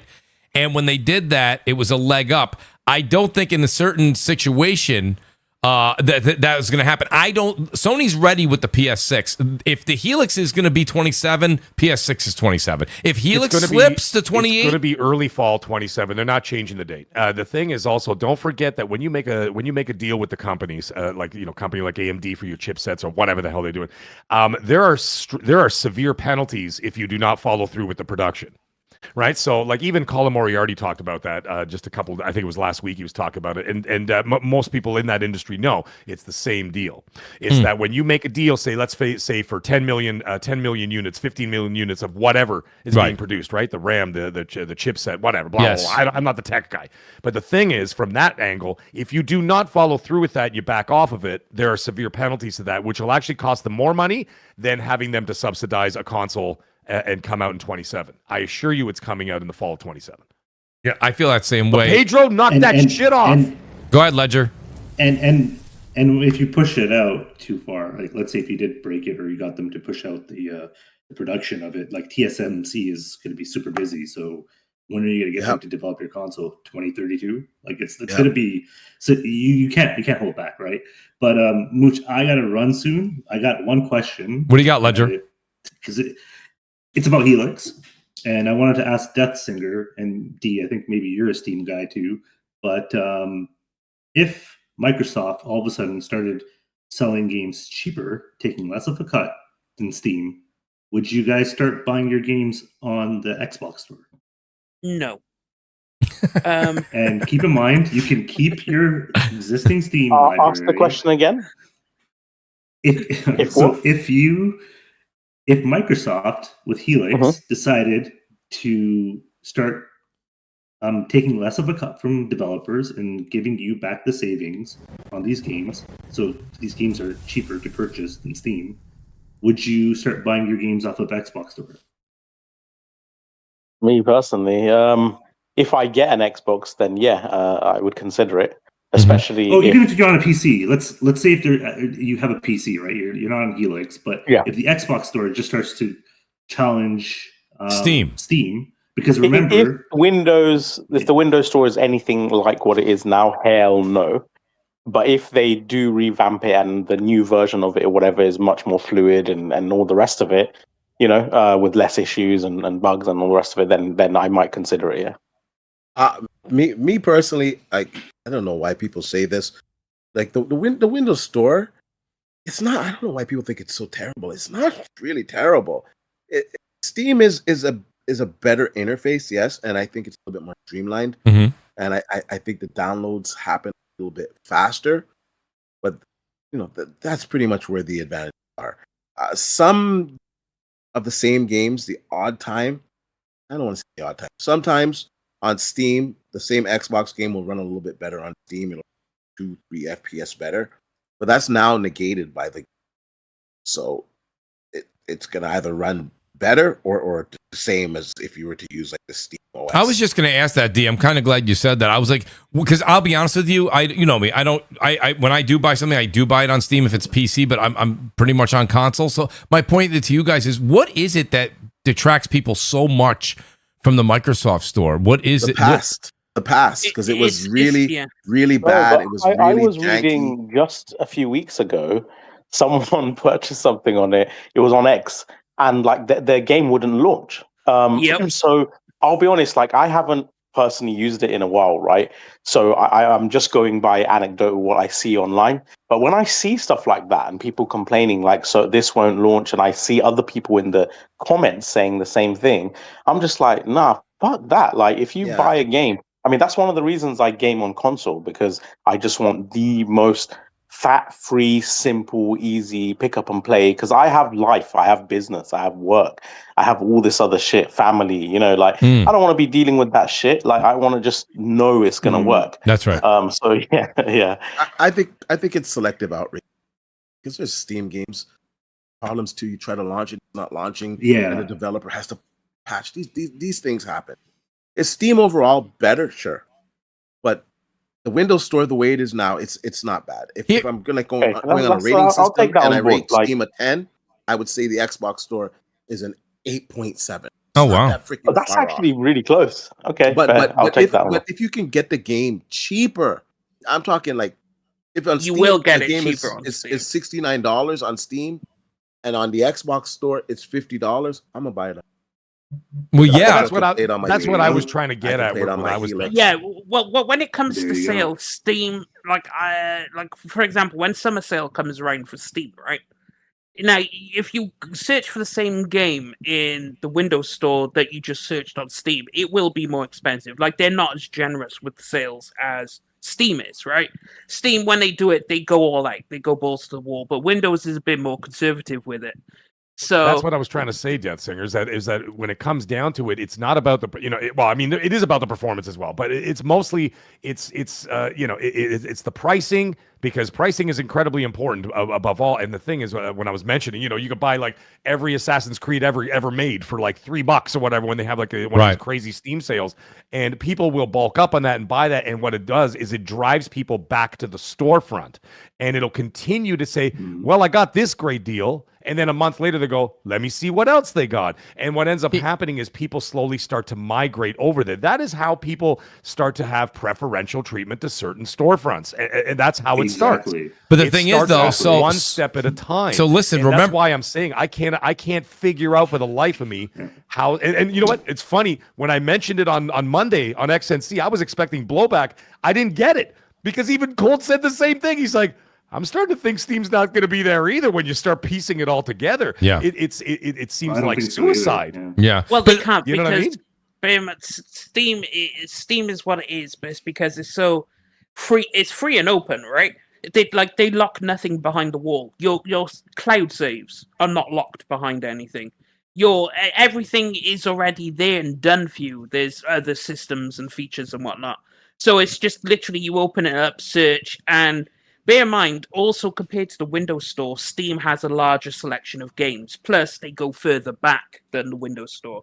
So, like, more games. Well, Gutsinger, on that point, though, right? And before this is going to be my last point, and then I'm out, right? Because I got to go. But I do think this is the play from Microsoft and Helix. They are out of the console game. They don't care about PlayStation. They don't care about Nintendo. They're focusing on PC. They're going to call it a console. They're going to migrate over the users that are hardcore Xbox fans or like the brand. They're going to bring them over. They're going to compete directly with Steam. Remember, they own the Windows operating system. They can make preferential treatment deals with publishers. They have lots of money. They are a $1 trillion company, right? So have you want to play GTA 6? Okay, Rockstar, how about you put it, we'll put it right in the front. You log on to Windows, you can buy it on our store. we'll even undercut Steam. If you're going to get 30% from them, we'll give you 10% extra. Take 20, right? I think that is their play. I mean, and I think that's where they're going to go. They could try to take that fight, but they'll lose that fight. Like, Steam is in such a dominant position, but it's like, the thing is, to challenge Steam, you have to meet Steam toe to toe. You have to be exactly like Steam, right? You have to be 10 out of 10. You can't be an 8 out of 10 because people. But I don't think their goal is to take people off of Steam right away. I think that it's. I think you guys and Ledger. I know you got to go, but I just want to ask you a question back. Your question was a great question for discussion, but this blueprint that you're describing, it's been done by the Epic Store. Epic came in and they cut that money that they were going to take from that third party, and you can see that they did not steal many people at all from Steam. I don't know if Microsoft would have. Microsoft you got to install the Epic Store, right? Yes. There's like two ways that they could do it. They could I believe so. Stop putting their games on Steam. That's what I'm saying. That's what I'm saying. And then allow Steam to be on the box, but the current games won't be going to Steam. That's what I was saying. I said take it off of there. Just put a Windows and Xbox and let this and listen, if you have the confidence of your software. See, the thing is, we could talk about hardware till we're all blue in the face.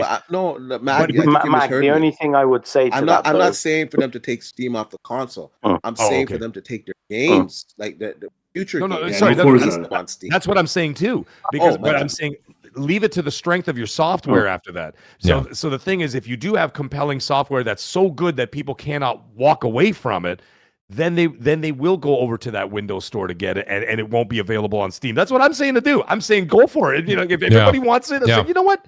But you know the thing is, let's be real. But the money's in the 30% though, right? Like that's you want that storefront back, and on top of that, like the Steam players aren't buying all the Xbox games in high demand. Like Forza is like an outlier. Everything else is kind of exactly. But you know why? You know why Forza is an outlier? Is because it's the most quality game that they've released in years. It is. But I did want to speak on this because I think the only way they can actually zeitgeist. I think the only way they do full exclusivity again is if they do something with Game Pass, because the problem right now is the level of cannibalization of sales because of Day and Game Pass. Hence, they removed Call of Duty, right? Like we saw, as soon as Call of Duty was added to Game Pass, you had 69% drop in sales on Xbox, and it was like 20-something% on PC, obviously because PC there's fewer Game Pass subscribers. But and on PlayStation, it was like a 30-something% increase. So what that tells you is it was a stronger release than the previous year. So had there not been any Game Pass inclusion, it probably would have been a gain on Xbox as well, right? So the actual drop, the actual cannibalization percentage was even more significant than 67% because it should have been a gain, right?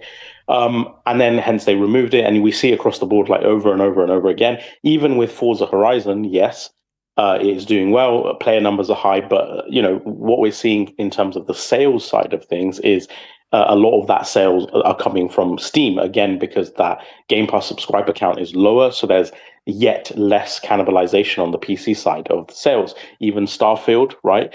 Historically, Bethesda games, for example.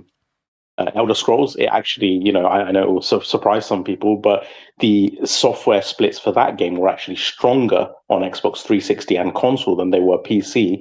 Starfield, 70% of its sales were on PC instead of console. So there's been sort of this big transition for Microsoft Xbox towards the PC platform.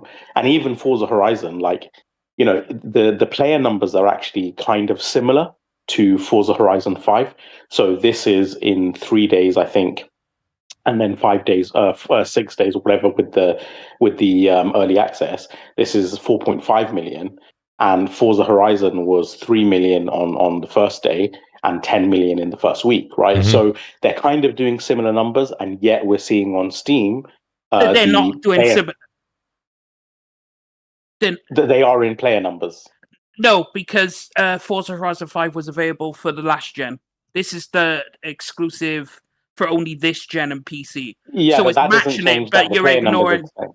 No, but you have to count in all the people who are still on Xbox One generation. Okay, but then look So at it's not Spider-Man all- 2.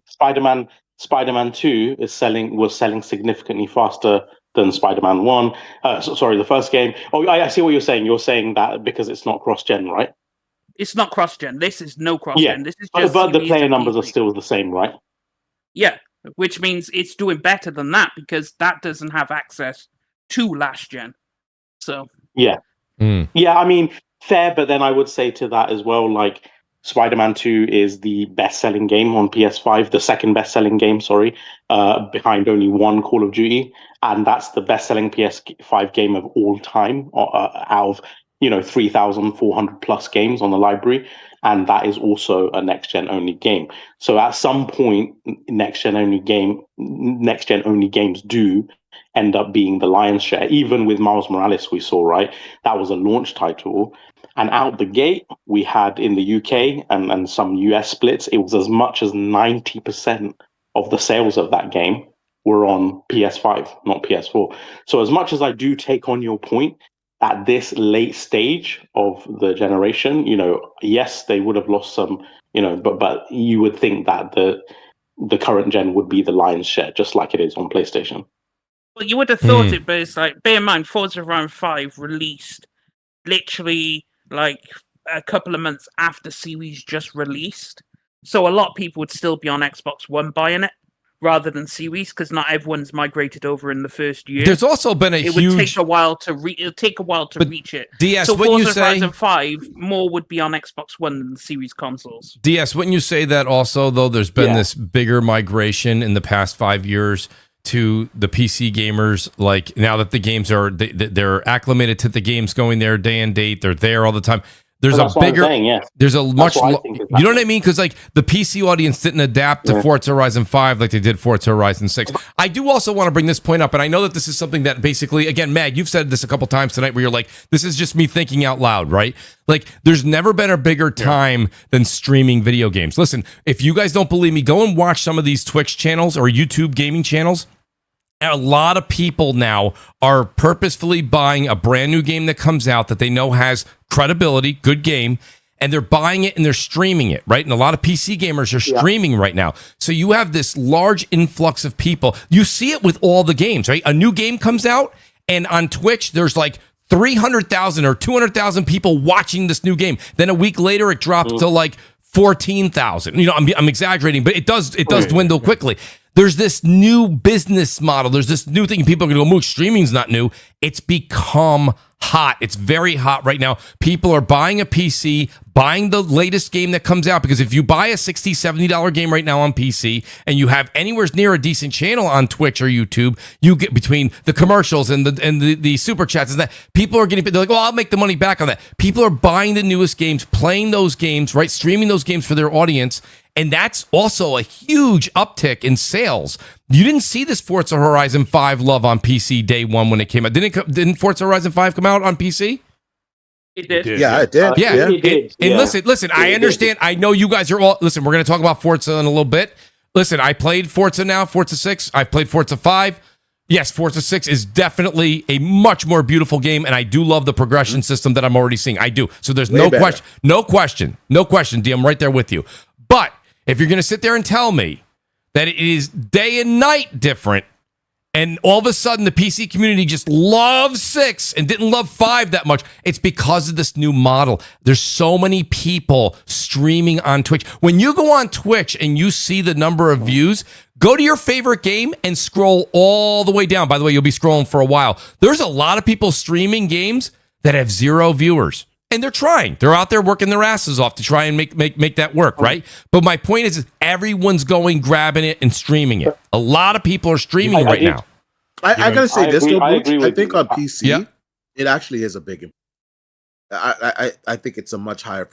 That's not what I'm. But D, wait a second. D, you're right. D, you're right. I'm not taking anything you just said away. I'm not even going to say you're wrong in none of that. D's 100% right there. But.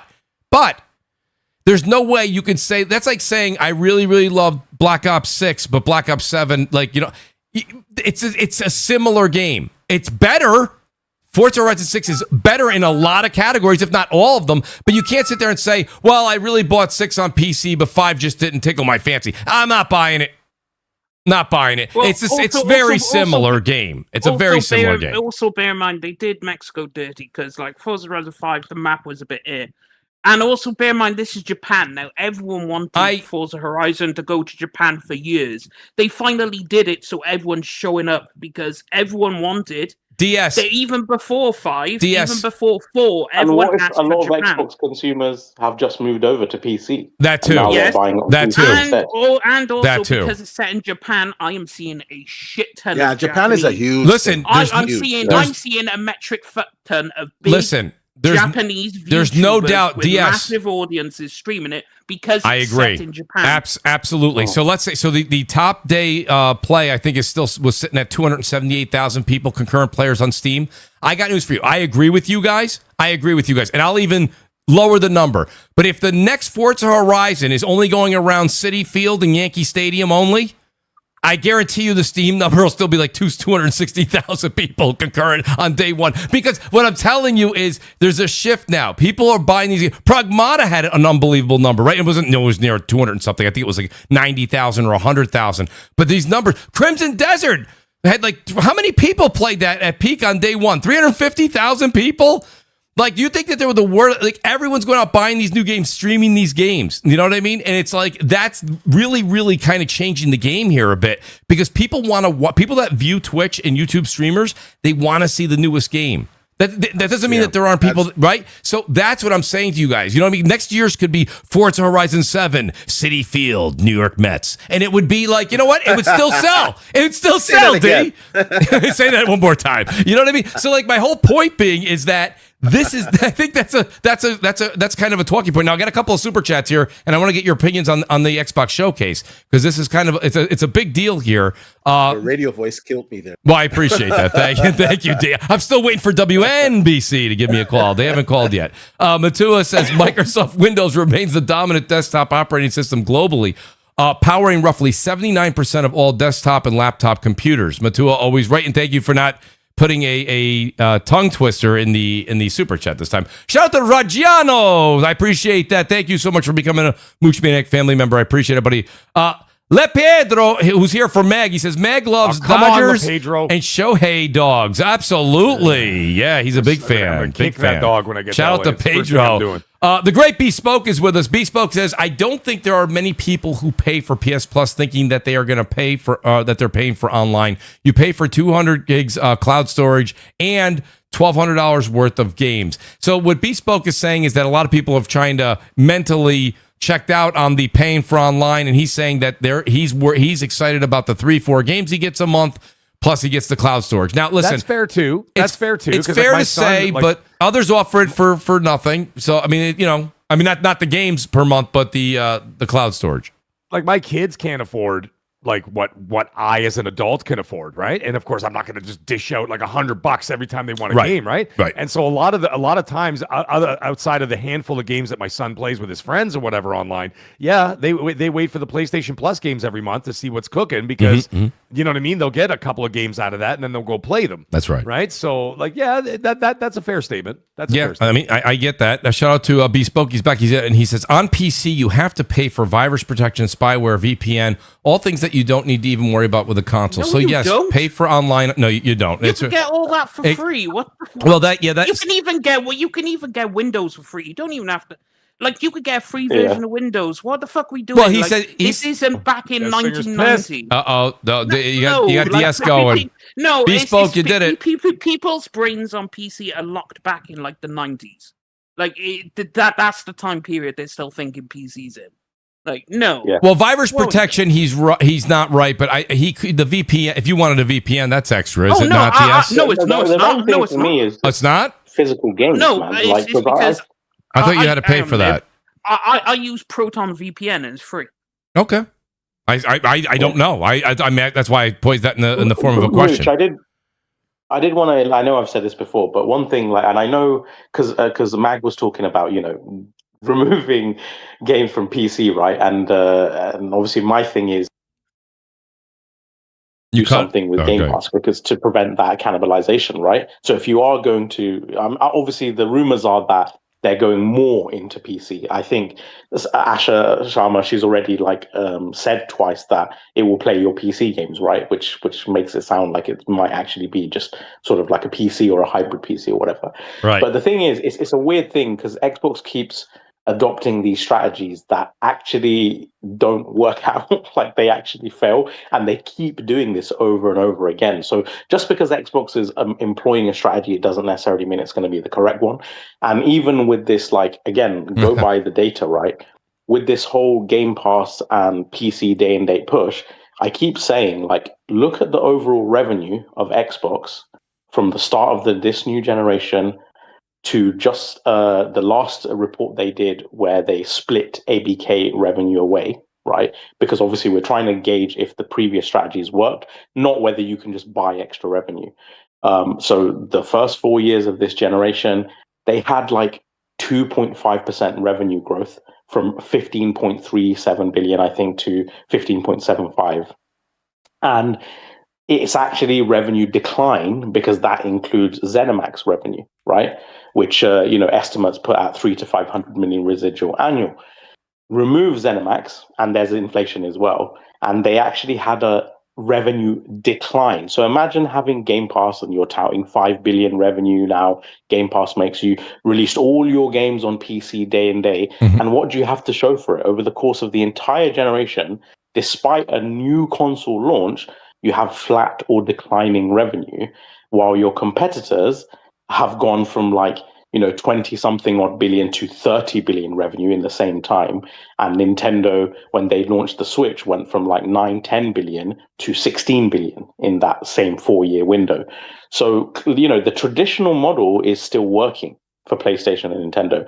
And this new sort of PC focus, I know PC gamers won't want to admit it. And, a lot of people who have transitioned to PC from Xbox won't want to admit it.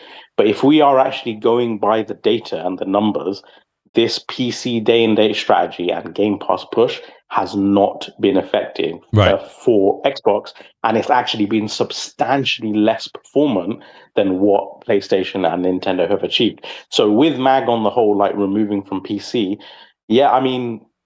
maybe they could, if they really do want to get back to the console focus, which some of their new executives are saying, maybe that is something they could do, because then they start to claw back that 30% cut. Because the thing is, even if you sell an extra 2 million copies of Forza Horizon 6, right? Yeah. And you get some money from that, that is not the equivalent of an extra 40, 30, 20, whatever million people getting a 30% cut of every single transaction they make from every single multi-platform game, microtransaction, DLC, season pass, and all of the rest of it. That is not going to be equivalent to that amount of revenue, right? So you need to make a lot more. Nib, let me throw a wrench in that real quick, because if we're going to go down that road, I do have one thing with that. This is the only thing, because I could see that happening if they wanted to go back to the primary focus of the console.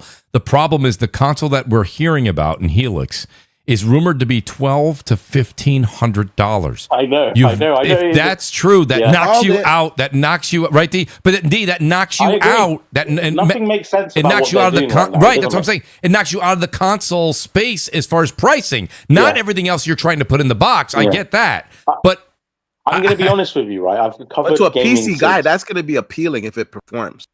But if you take, but you hear what Nib said. If they take the PC, guys don't spend loads but of money, if they take Steam off of it, you've lost a lot of that PC interest. DS was talking about it has piqued his interest because it may be his family room, living room console / PC where he can play his Steam games. Well, he's an enthusiast gamer, right? I wasn't insinuating to take Steam off of it though. Like I was saying to Magger. No, I'm not saying you said that, D. I'm saying keep the Steam on it. Remove if.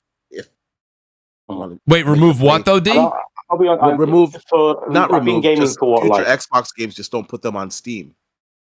Yeah. Oh, okay. So you'll be able to play Steam on there, but not Xbox games. Yeah, Xbox games. You have to Xbox. Okay. That's one way around it, but still, interesting. Steam has third-party games as well, right? So right. Oh, so would you buy the games on Steam then? Right, and Xbox wants you to buy them on their store. I would assume. I know they're putting out more games a year, but not that many. So they want to make they're going to have to, you know what? They want to make the 30% on third party. It wasn't Mag, whoever left.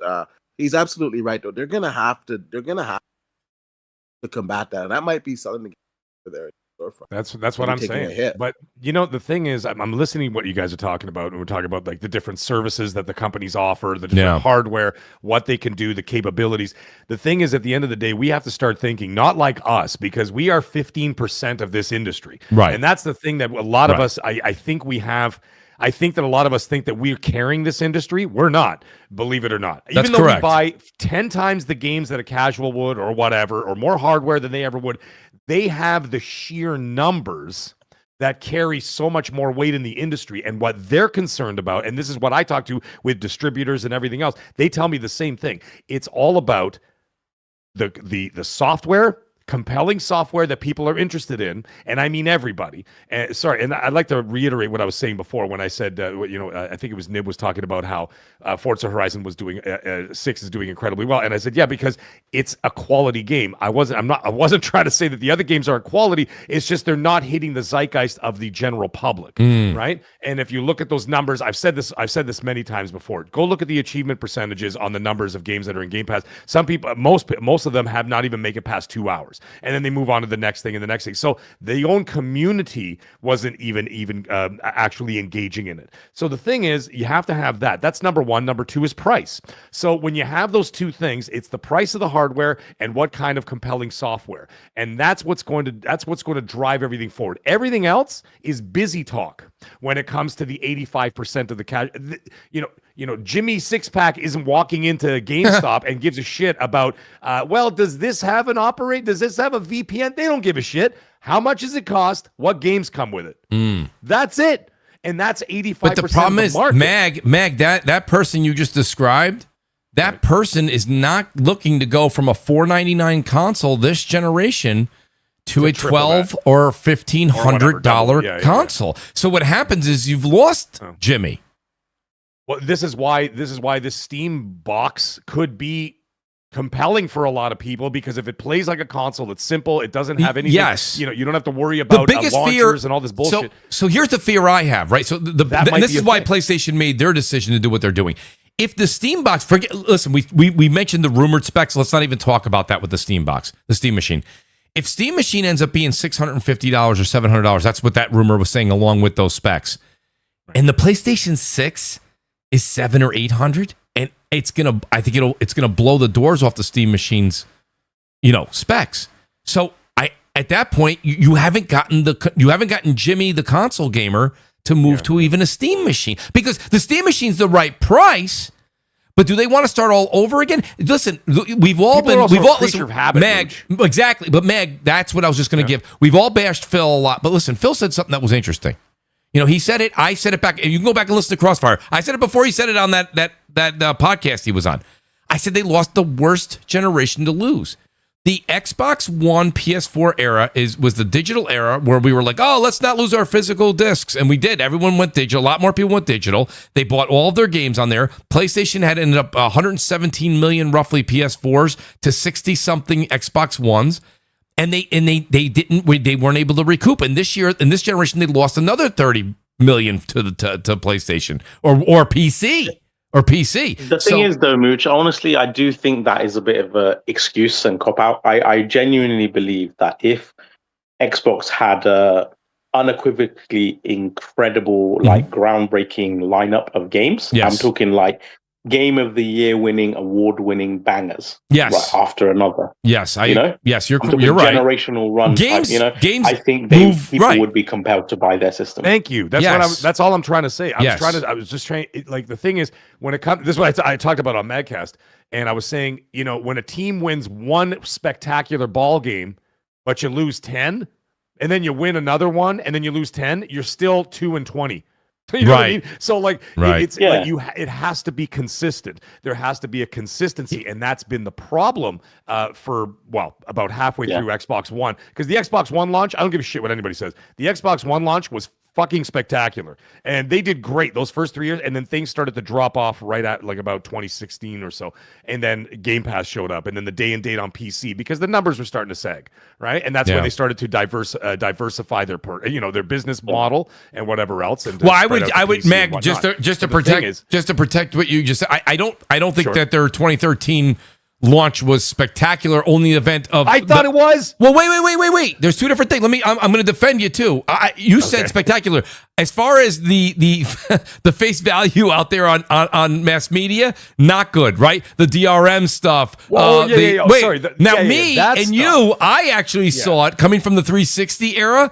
That was such a traditional console, which some people absolutely adored. But I like the idea of, hey, when you walk into a room, it'll sign Mooch in, right? It knows that it's me. Hey, Mag walked in. Mag lives next door. Mag walks in. All his favorite things come up. The Toronto Blue Jays is his background. Everything's fantastic. Right? I liked some of that stuff. I like the idea of some of the stuff they had with the digital content. I hear you, but it wasn't exactly. I wouldn't call it exactly a glorious applause. It wasn't an applause when they did it. 15% hardcore out there. All those features were pretty cool. Everybody's like, "Oh, I thought they were pretty cool." Else coming from that, because we were dissecting those things, right? But what was it at the end of the day that they were? There were great games that they were out there. They had anyway. I don't want to get into the whole Xbox One thing. I hear you. The point is, there's a lack of consistency in terms of, just like Nib said, there's a consistency problem when it comes to that. However, if you can create a new trend, and they have the opportunity, and this is something I want to point out, is that this year,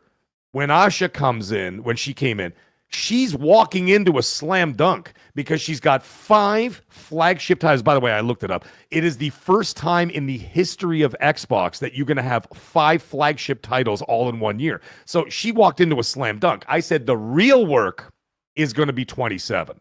And the reason for that is because you don't have to do much here. You've got Forza Horizon, the #1 rated game so far on Metacritic for 2026, right? So you started off with a bang. You got the showcase, you got the Gears of War showcase, then you've got Halo in July, then you've got Gears in presumably late August, early September, right? And then you've got Fable, then you got Call of Duty Modern Warfare 4. You've got hit after hit after hit, so you've nailed those ones. The thing is, when 27 drops, then what are you looking at? Right. You know what I'm saying? What are we looking at in 27? Because you're going to have to carry that momentum, because you can't do it one time and expect everybody to drop everything and run over there. It has to be you have to create a new narrative, and they have the opportunity. And I think that they know that. And they're like, listen, we've got this opportunity here. 26 is going to be a big year for Xbox, right? Right. And they could say, hey, we got a chance here. But we need to start building 27 to carry this momentum forward, so that we are no longer the laughing stock. We are no longer the joke. We are no like the butt end of jokes or whatever, and on social media or podcasts or whatever.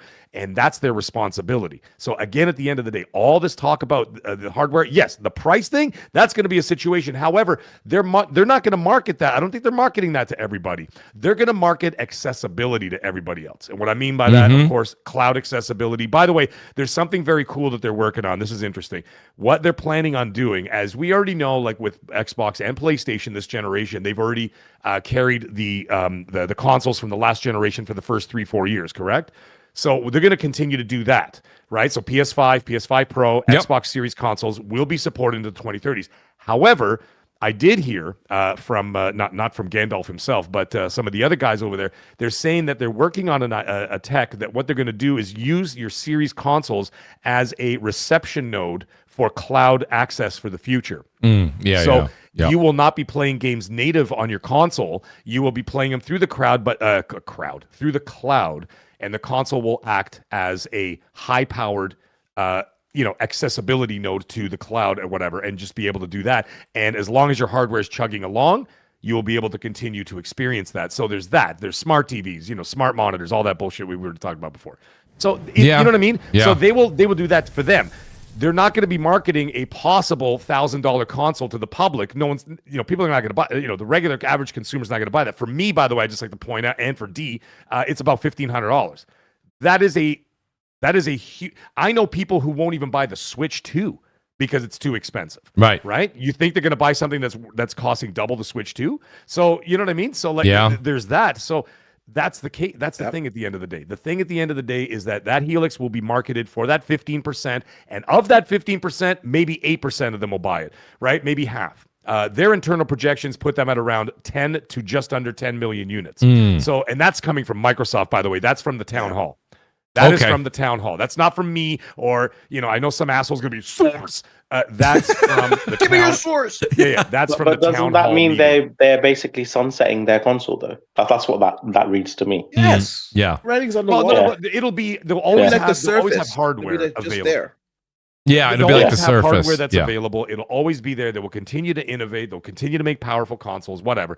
But it will be for a very But if that's the case, Mag, then why the exclusive talk? I don't see. Then the game's going to go everywhere. You'll be able to access other ways through cloud, through whatever, and it will still be in the ecosystem. The exclusives talk, like I hate to bust to the bubble, and that was the straw that broke this camel's back, and why I was like, the heck with Xbox, was because they gave their exclusives away. Now I felt at the time when they had all of this momentum. Yeah. If they had kept those games on their platform, I don't think they'd be in the position that they're in. But they didn't do that. And then they decided, I don't know, they just muddied the waters and the message. And, they didn't have enough consoles out there for whatever reason, whatever happened. They need to recoup this money. And I'm just going to be honest with Xbox guys out there because, you guys see me on X. I have my qualms with some people. And I'm just going to be honest. If this exclusive thing is going to happen, if they are going to do it, it's not going to be for at least 2 to 3. It's not going to be anytime soon because they need to recoup this money. And the only way they're going to recoup this money is on PlayStation, is on Nintendo, and the Helix on Steam. And Mag is saying that internally they're projecting 10 million units to be sold. That's a pretty low number. And if you want to recoup your costs from buying all these studios, all these games, that ain't gonna happen. And Microsoft is not in the business. That's the thing. I just don't Trojan see horse it. that I think that they have is if it appeals to PC guys. If the performance is just let's just say hypothetically, it's 5080 super performance, but you're getting it for $1,200. Right.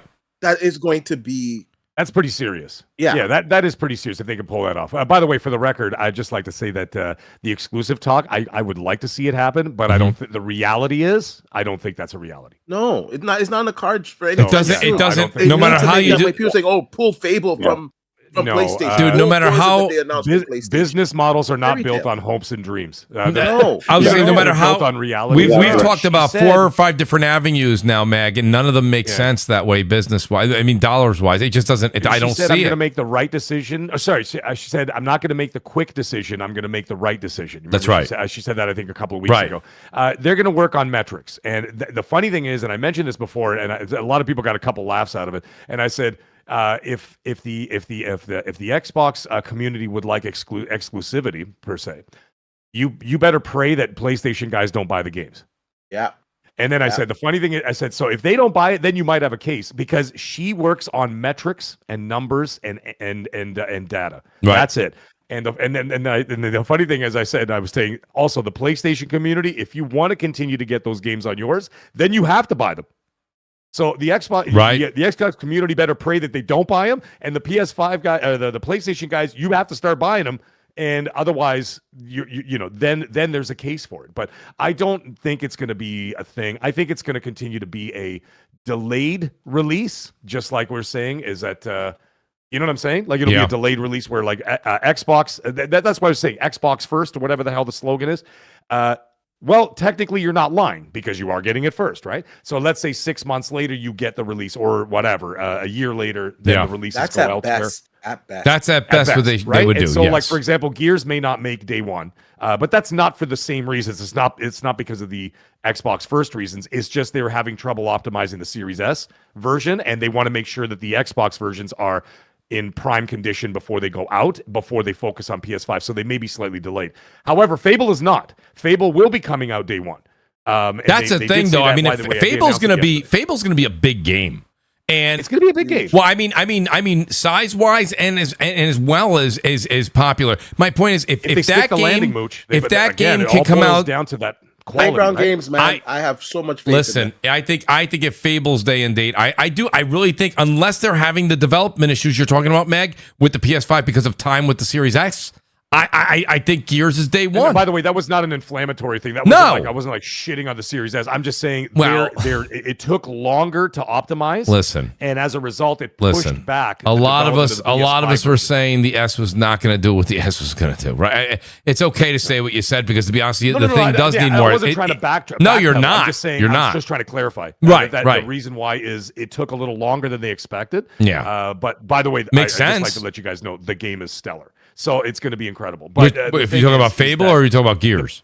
No, I was talking about Gears. Yeah. And then the PS5 version it's not confirmed yet, but it may be delayed out of the release date from the PlayStation 5. Okay, so you might see it at the end of the year. So or Meg, maybe early Meg, write this question down. Write this question down because I'm going to ask you in a minute. I'm trying to read these super chats. Do you think Gears? Don't answer it yet. Does Gears E-Day come to PlayStation 5 day one? Does it end up coming, or is there a slight delay? Hold on a second. I want to get your take on that in depth a bit in a second here. Donnell Brown says Microsoft is not going to take pay cuts for games.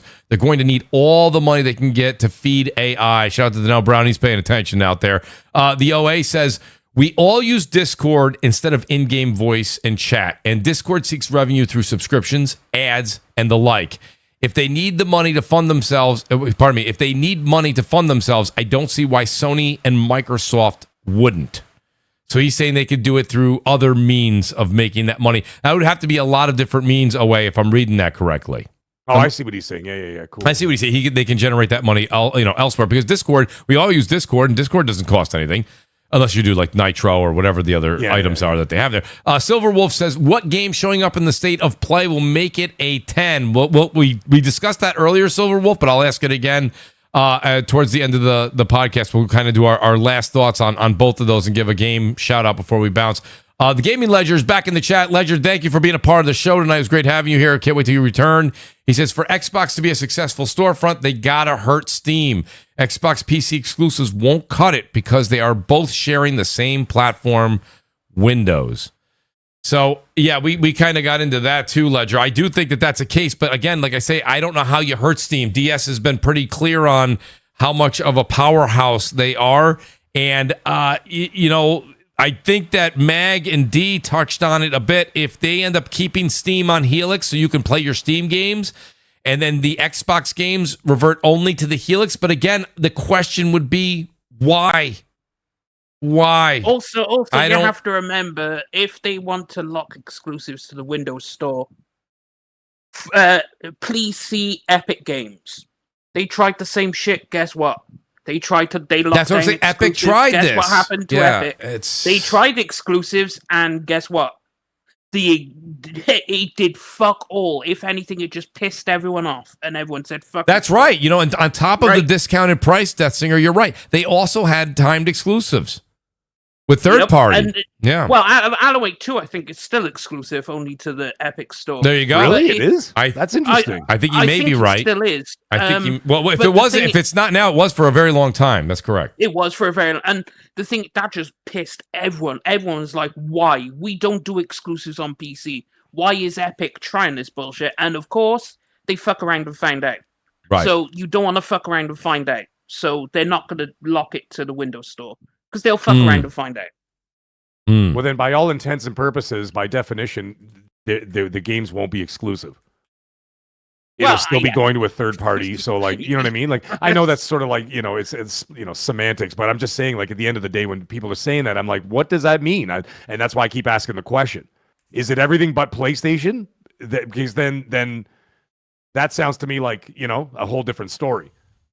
Yeah, right. That just sounds like you're picking and choosing, or it's a phrase I coined after a couple of drinks on Tuesday night. I called it PDS, PlayStation Derangement Syndrome. So I thought that was kind of funny. So I was just like, all right, well, then it's that because then you're offering it on 5 different storefronts instead of 6. Right? How the fuck is that exclusive? Yeah, I just think it makes no sense. Yeah, I don't know. And right now, here's the other thing. If we're sitting at the Xbox roundtable, let's get a little bit more into the showcase a bit here about the games because I'm excited. I am very excited for Gears E-Day. Shout out again to Erica. It's for the win. Erica's going to come on the show. Hopefully, I think she's going to let me know, but I'll say right now, just after the show, not right after the show, but the next week, and we're going to talk Gears. And, I'm very, very excited for this. I know that shout out to Crap Gamer. Crap's very excited for this. When you have Fable, you have Halo CE Combat Evolved that's coming out, I think, later this year, is going to be on PlayStation. And you had the head of, not 343, what are they now? Halo Studios? Come out and say, basically, from here on out, Halo's on PlayStation.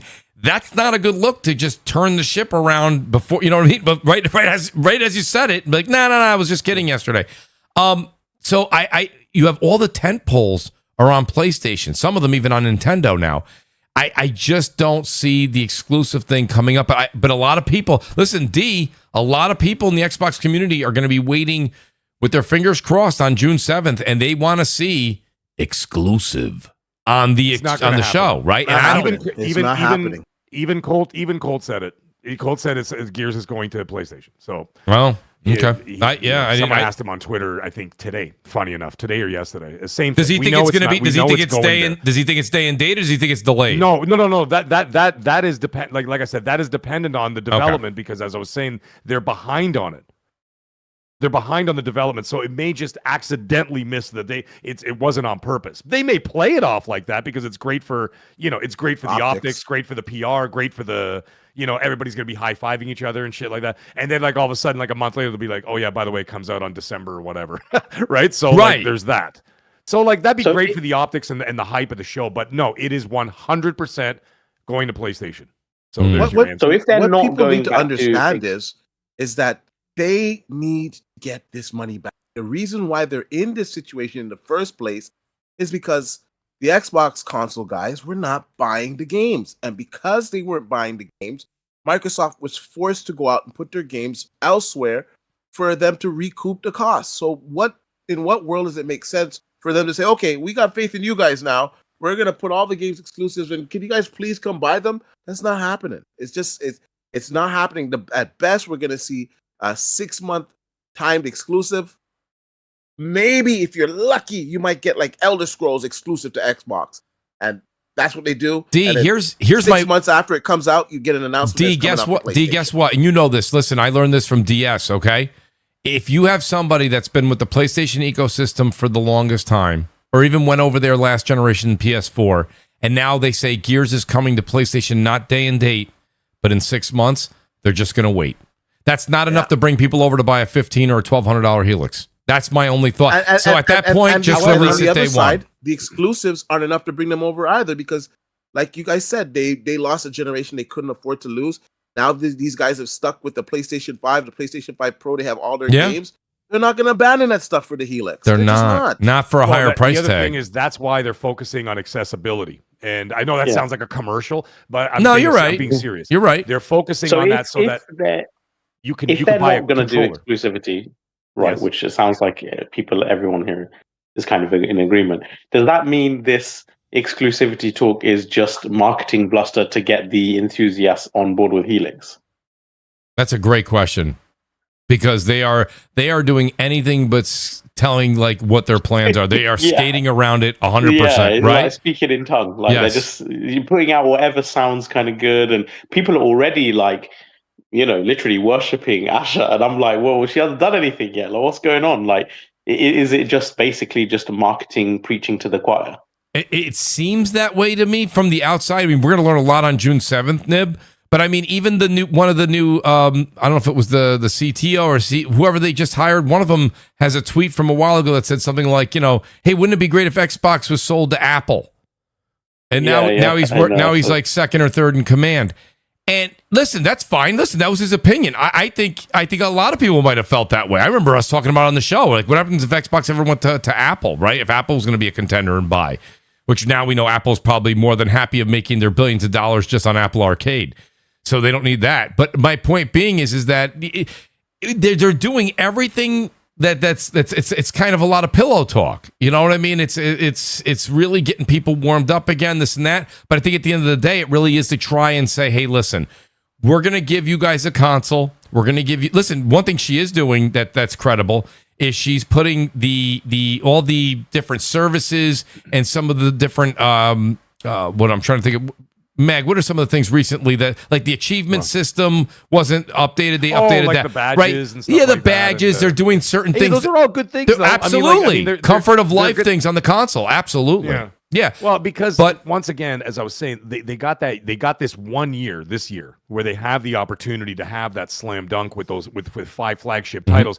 Well, you can work on those little things to kind of build that foundation, right? So you build a foundation, you get people around who are like, okay, instead of stepping on rakes. No one's really complaining. However, there are more questions that are coming up down the road as to what's happening in the future, which is what we've been talking about for the last couple hours.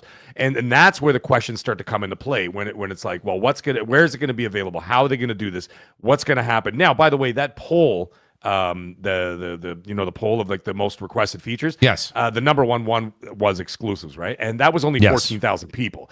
Now, if you think about it in terms of metrics, 14,000 people is not going to move the needle. Nothing. So you know what I mean. So and I think the majority of people out there, especially the casuals, are not going to care. And even me, who's in both ecosystems. Well, I'm in 3 ecosystems, but you know what I mean. And I'm out there. I don't care where they go. Like I choose to play it where I'm going to have my friends are at, but I'm a different story. I'm a 15%er. Right. Part of the 85% don't give a shit where it's going to be played as long as you're going to be able to access it at some place somewhere. Now, what Dee was talking about earlier, people will not drop their ecosystem to go move somewhere else. Well, I was just going to say However, that's where what the I was gonna accessibility say, comes in. Yeah. So you could buy a controller and just play off your TV. For example, when I came on the show tonight, I turned on my second monitor, my main monitor, and there were advertisements for Forza 6 on here, and it literally said on the screen, only a controller required. Right? That's a great advertising thing. So like, let's say for argument's sake, which they won't, but let's just say for argument's sake, they were to put Elder Scrolls 6 exclusive, right? And then you're just a PlayStation guy, all right? Or just a Nintendo guy.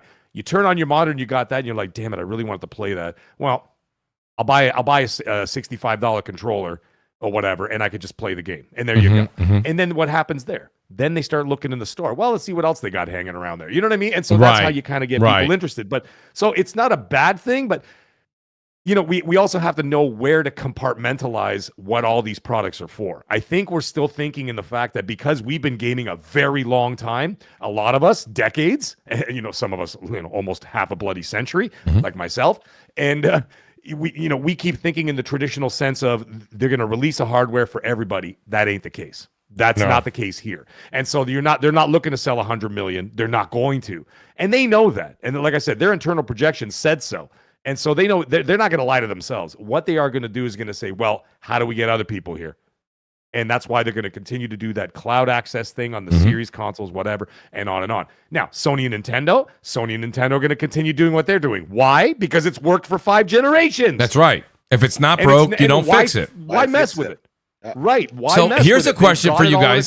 Here's a question for you guys. Shout out to Josh Ayers in the chat. He says, why are Gears, Fable, and Call of Duty all a month apart? You know, he makes a point here. Dude, we talked about that. This is absolutely annoying. Those are games that everybody, including me, wants to... Listen, you guys know, I will say this. Listen, I'll give credit where credit's due.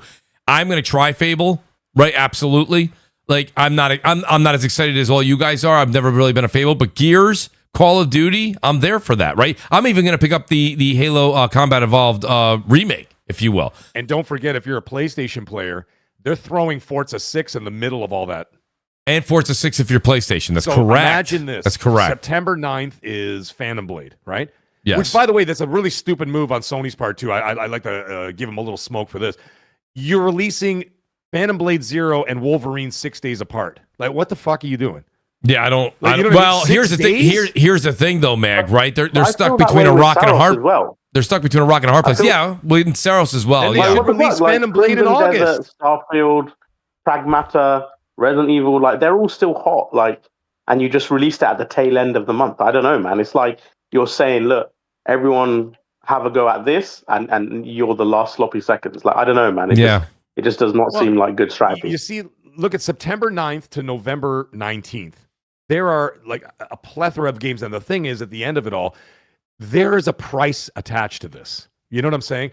And even on the Xbox side, not all those games are going to Game Pass. So like you get, like, you know what I mean? So like for example, Call of Duty, there's going to be one. By the way, Call of Duty is going to be fucking awesome this year. Yeah, I'm looking forward to it. No, dude, it's good. No, it's going to be awesome. That's all I'm going to say, okay? But anyways, the point is September 9th, let's say from a PlayStation player's point of view, and you got to pay full price for these games, right? So you got Phantom Blade Zero, you got Wolverine, Gears of War, let's go 50-50 on that. We'll see how fast they can optimize it, whatever. Finish development. But let's say it's not there. Then you've got Fable in the mix. Then you've got Forza Horizon 6 in the mix of all that. Then Call of Duty and Grand Theft Auto 6, all within 9 weeks. Someone is going to get Titanfall 2'd. Right? You know who? You know what? That's a great point. Someone's going to get Titanfall 2. I think that the Blade Zero, I think that one there gets Phantom Blade Zero might end up. Phantom Blade Zero is going to do big in the Asian countries, very much in like Asia, Black Myth Wukong. That's correct. That is correct. Like Black Myth Wukong sold 24 million copies. I think 20 plus million were in like a lot of China, people South Korea and Japan. When I say this, I'm not saying this me. This is not my opinion. I'm there for it day one. I don't care what the release date is. I'm there for it day one. But if depending on how the mechanics have changed and how much they've brought it up to 2026 standards with not the hardcore that have been playing for 3 generations, 4 generations. I'm talking about the new younger gamers that are out there. If Gears is still slow and clunky, I wonder if that ends up kind of not doing the numbers that some people think. I think it's going to be phenomenal. I can't wait to play it. I'm going to put Meg, I'm going to put everything else down to play that game. So that's not a me opinion about myself. I'm just throwing that out there since there's all those games crunched together. Listen, the reason I'm going to listen, you guys don't want to, this is not console wars stuff. Wolverine is probably the number 2 comic behind Spider-Man. Like it's huge. Spider-Man's still the number 1 IP. So, right, agreed. Wolverine is not far behind. Not far behind is my point. I don't think Wolverine gets Titanfall 2. That was my point. No. I wasn't saying and that. I think that Gears is going to be massive, dude. Well, I don't think Gears will either. I really think Fable is the one that kind of gets missed. You know which one I think it is? What? The one I think that's going to be the miss is, oh man, which one? A lot of hate for this, but I think Halo, man. I love Halo. No, but Halo's no. Is it July? I thought it was December. Yeah. No. Was it July? Yeah, that's the last. That's the last that's the last that's been heard. Is that it's going to release? I thought it was coming out in December. Okay, but it's still. I still think December. Regardless, Halo, I love Halo. I'm just not looking forward to it. I don't want to. I want something. Well, that's fair though, D. Well, I mean, when I looked at it, it's beautiful. It's going to be beautiful, but it's something you've played probably 4 or 5 times already. It's kind of like the Capcom. Yeah. They're doing the Capcom thing, right? You're going to release a remake, then it buys them a little more time to work on. And then they have the new game, right? Guabzilla in the chat. I see what you're saying, brother. When you're talking about Phantom Blade Sony's not the publisher. However, seeing that it is console exclusive, they do know when it was going to come out. But they knew that, and because they knew that, I don't understand why they decided to put Wolverine so close to it. They had the option to move Wolverine, but where do you move it though? I would move it an extra week or so to the end of September, like September 27th, 28th, just to buy it another week or 2. I mean, I see that. I don't have the layout of games and the schedules that they release, but I do see what your point is. I do. However, I still think Sony's projecting the majority of those sales to be in the Asian countries. Like I said, very much like Black Myth, right? South Korea, Japan, China. They sold 20 million copies of that. It did not sell millions and millions here. It sold well, but not to the point that it did over in the Asian countries. Correct. So I think that they know that that's going to be their biggest selling point. So, and then Wolverine will not be over there. Maybe that's a great point too. We don't know. We don't know. We'll have to see what the global appeal of Marvel is, especially lately. But they're going to be riding high off of Marvel talk. What's it called? Token, whatever the hell it is. That's right. Marvel That game comes out in what? Is that August? That's August, right? So you're going to be riding high off of that. Then you got Wolverine. A couple months later, you got Doomsday in the theater. Like, you know what I mean? Like, Marvel's got a little bit of a thing going on there. So it's going to be in the zeitgeist. That's a great point. Yeah, Marvel, because you have Doomsday coming out is that November? December. Okay. That's a good two and change months away from Wolverine. But I mean, listen, Wolverine is Wolverine. It's there. Like the zeitgeist is there. Everybody's talking about it. Yeah, the only game Wolverine wouldn't want to go near is just GTA. They wouldn't want to be near GTA. That's all. Yeah. I mean, that's the only one that it would fear. But I think at the end of Can we just take a second? We are gonna be good. I know, right? What a freaking lineup. Dude, I mean, we've had a good year so far. What about right now? Yeah, I was gonna say, we've had a good year so far, but Mag, it's about to blow up. Consistently good. It's about to blow up. 3 AAA bangers in 6 friggin' days or 8 days. Are you guys expecting any? So listen, we just mentioned a bunch of games for 2026. So D, let me ask you. I'm gonna write down the list here. D, what do you think at the Xbox showcase? What's the surprise? Do we have a surprise, or are we just gonna see, which is nothing wrong, more of what we've already been? Because Xbox gave a layout. They gave a roadmap a while back. You know, we've got Clockwork Revolution. You've got other games coming out. Is anything to be surprised? I don't know, because all the tentpole games, like, you know, are out or coming out, right? So I know. No, I'm right there with you. I'm usually you never get Mooch to be speechless, but I hear you. Detsinger, do you think there's anything that's going to be easy? What do you got? I have the only two. Well, outside of Fable, the only other games I care about that I want to see is State of Decay 3 with release date or something, and I also want to see Clockwork Revolution and release date. Okay, because those two. State of Decay 3 is That's a good one. That's a good one. Those 3 are my most anticipated, and they're the only ones I really care about on a grand scale. So I need I expect Clockwork Revolution to be there, because they've been a couple of times it's shown up at like showcases and whatnot. I think they're ready to announce it'll release in 2027, and I think State of Decay 3 will release in 2027 as well. So yeah, I'm looking. Those are going to be my big ones I'm looking for. Okay, that's pretty good. Nib, what do you think? Nib, what's the big surprise factor out of the Xbox showcase? And you know, we know we're going to get Gears. You know, Fable's coming. So those are release dates, not shock factor, because you know they're coming. Anything? I think that Singer's what is it there? State of Decay 3 is that's a good guess. I hope that State of Decay is 3. Sorry, State of Decay 3 is good. Yes, because the last one, like I it was okay. Tried to get into it, but like it's just missing something, and I just hope they fix those deficiencies. Yes, I agree. Because if they do this game the way it's supposed to be really done, and they improve the graphics, the storytelling, the story beats, everything about the game, I think this is a sleeper hit. I think it's one of those games that could create a life of its own community, and gamers would love it too. I would love it. You know, I'm a zombie apocalypse lunatic. Go ahead, Nip. Yeah. I was going to say I'd love to see something from Rare, you know, besides the cancelled Everwild. Like, you can't tell me all that time all they did was Sea of Thieves content and just this cancelled game. That would be really bad. Like, you know, that's interesting. I'd like to see something from. That's a good call. And, yeah, I hope so. Anyway, and then Ninja Theory, obviously, what was it, like 2 years ago now, maybe Hellblade 2, and as far as we know, from what they've said and the credits and stuff as well, it was a smaller project, so they could have had more people on something bigger, or that they transitioned the full studio to. I don't know. Obviously, I'm just theorizing. Right. But yeah, like I would like to see, because like with Ninja Theory, you potentially have the situation where you've got another like graphical showcase, like a system showcase. Especially if Helix is coming and stuff like that, then you've got between Fable and Gears and stuff. There's going to be a lot of like, here's the technology that we're offering, and you know, like I think it could have good presence. Yeah. But yeah, those are the ones I would say I would like to see something from. They have so many studios. I don't know. I will ask Mag. You know, Indiana Jones.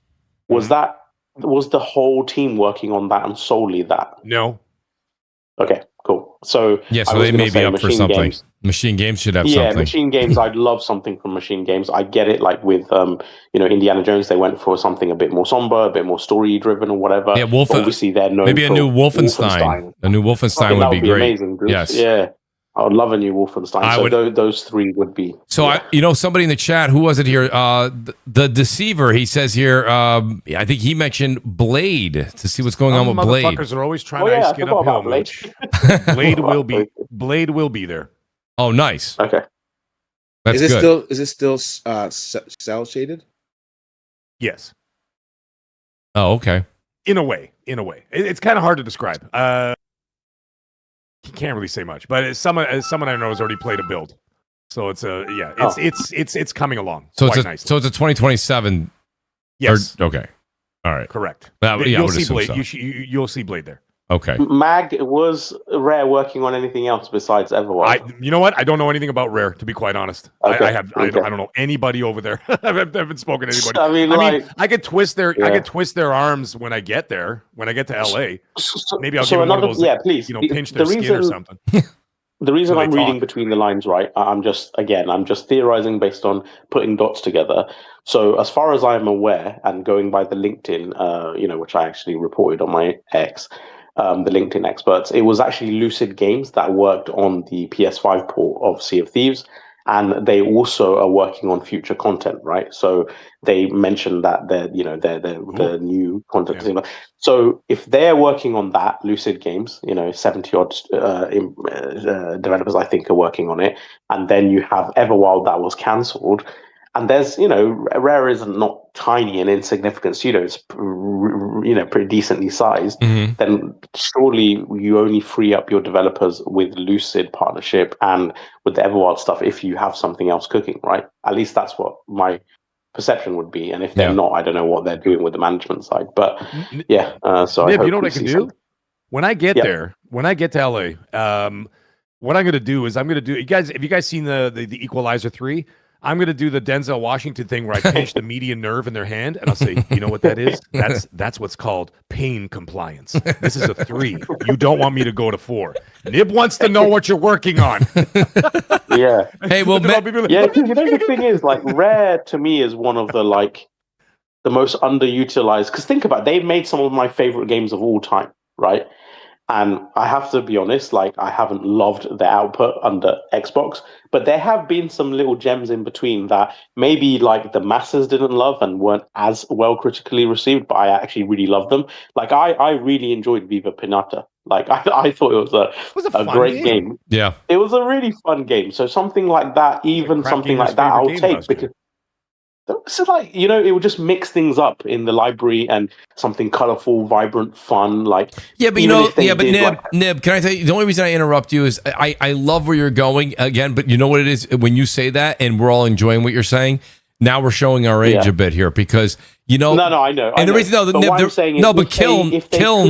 But hear me out. On something major. But Double Fine has been creating games exactly like you're saying in Kiln. I know. And eight people are playing that right now. And I'm not saying that to be funny. That's actually a shame. Yeah, because I actually like that developing team.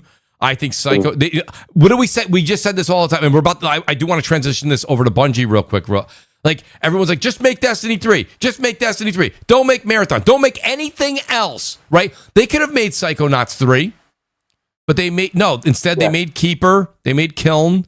Right? They should have just made Psychonauts 3.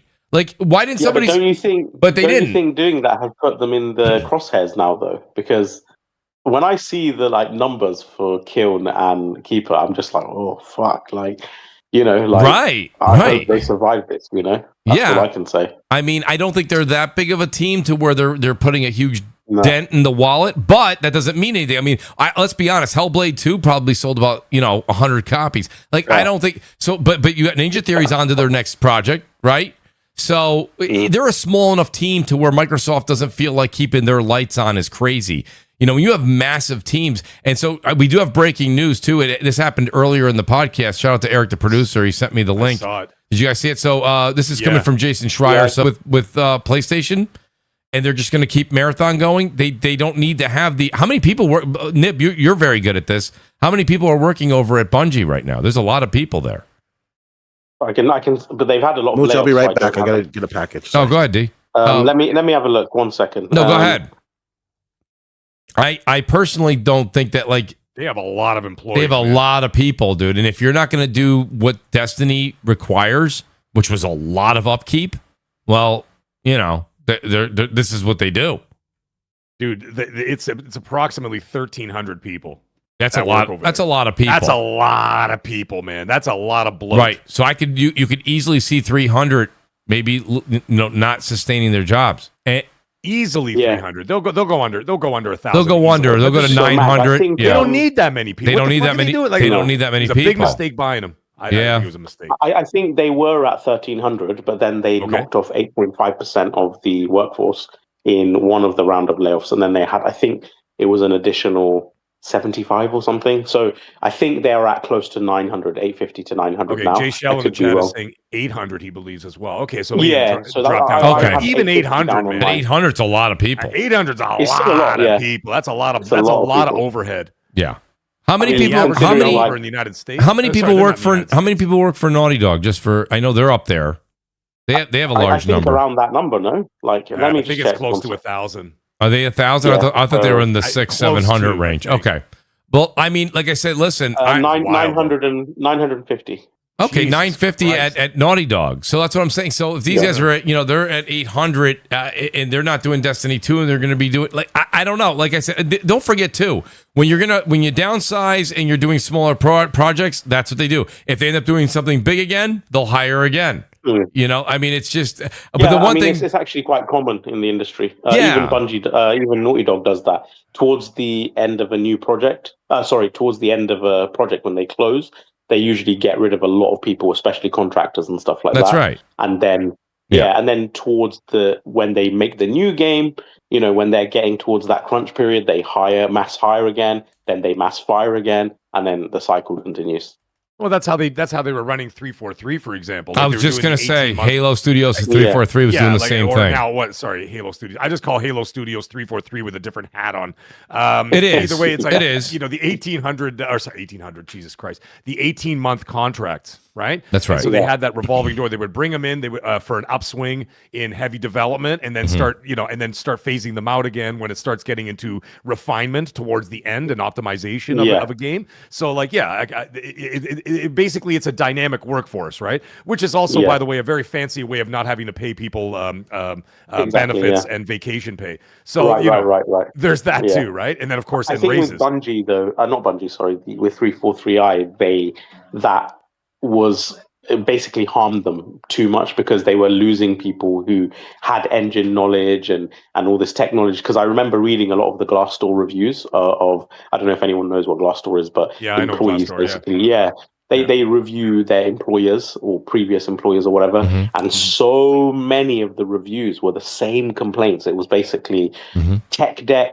Like someone leaves and then you change one thing and it causes like 3-4 months of work because it just breaks the game or breaks the engine. And then the other complaint routinely was management. Like management does not listen. Right. They're not. Their management is horrifying.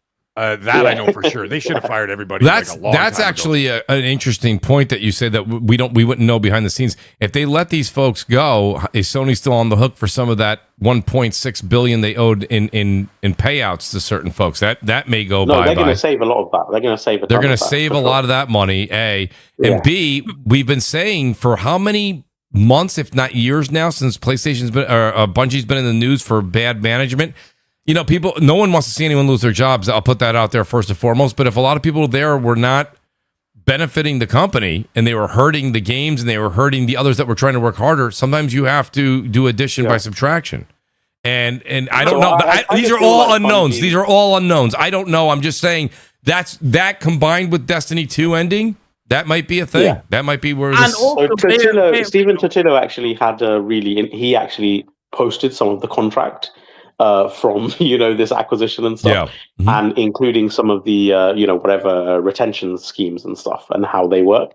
And interestingly, there could be like an infighting kind of among Bungie and Sony right now, because basically if they don't hit certain metrics and profitability and all sorts of things and release and things, then PlayStation gets to essentially take full control. They already did. And I made a mistake with my tweet, right? I said Sony is laying off people at Bungie, and then I think Eric, the producer or whatever, he corrected me. He was like, no, it reports that Bungie is laying them off, not Sony. Oh, so I was like, okay, I apologize. I'll correct that. And I went through the article, and sure enough, it does say Bungie. It does. It does. It doesn't say Sony. So it might be them trying to cut the fat to prevent more control for PlayStation. And also, Wow. if we're being honest, Marathon has not done what Bungie needed to do. They need to get Destiny 3 out ASAP.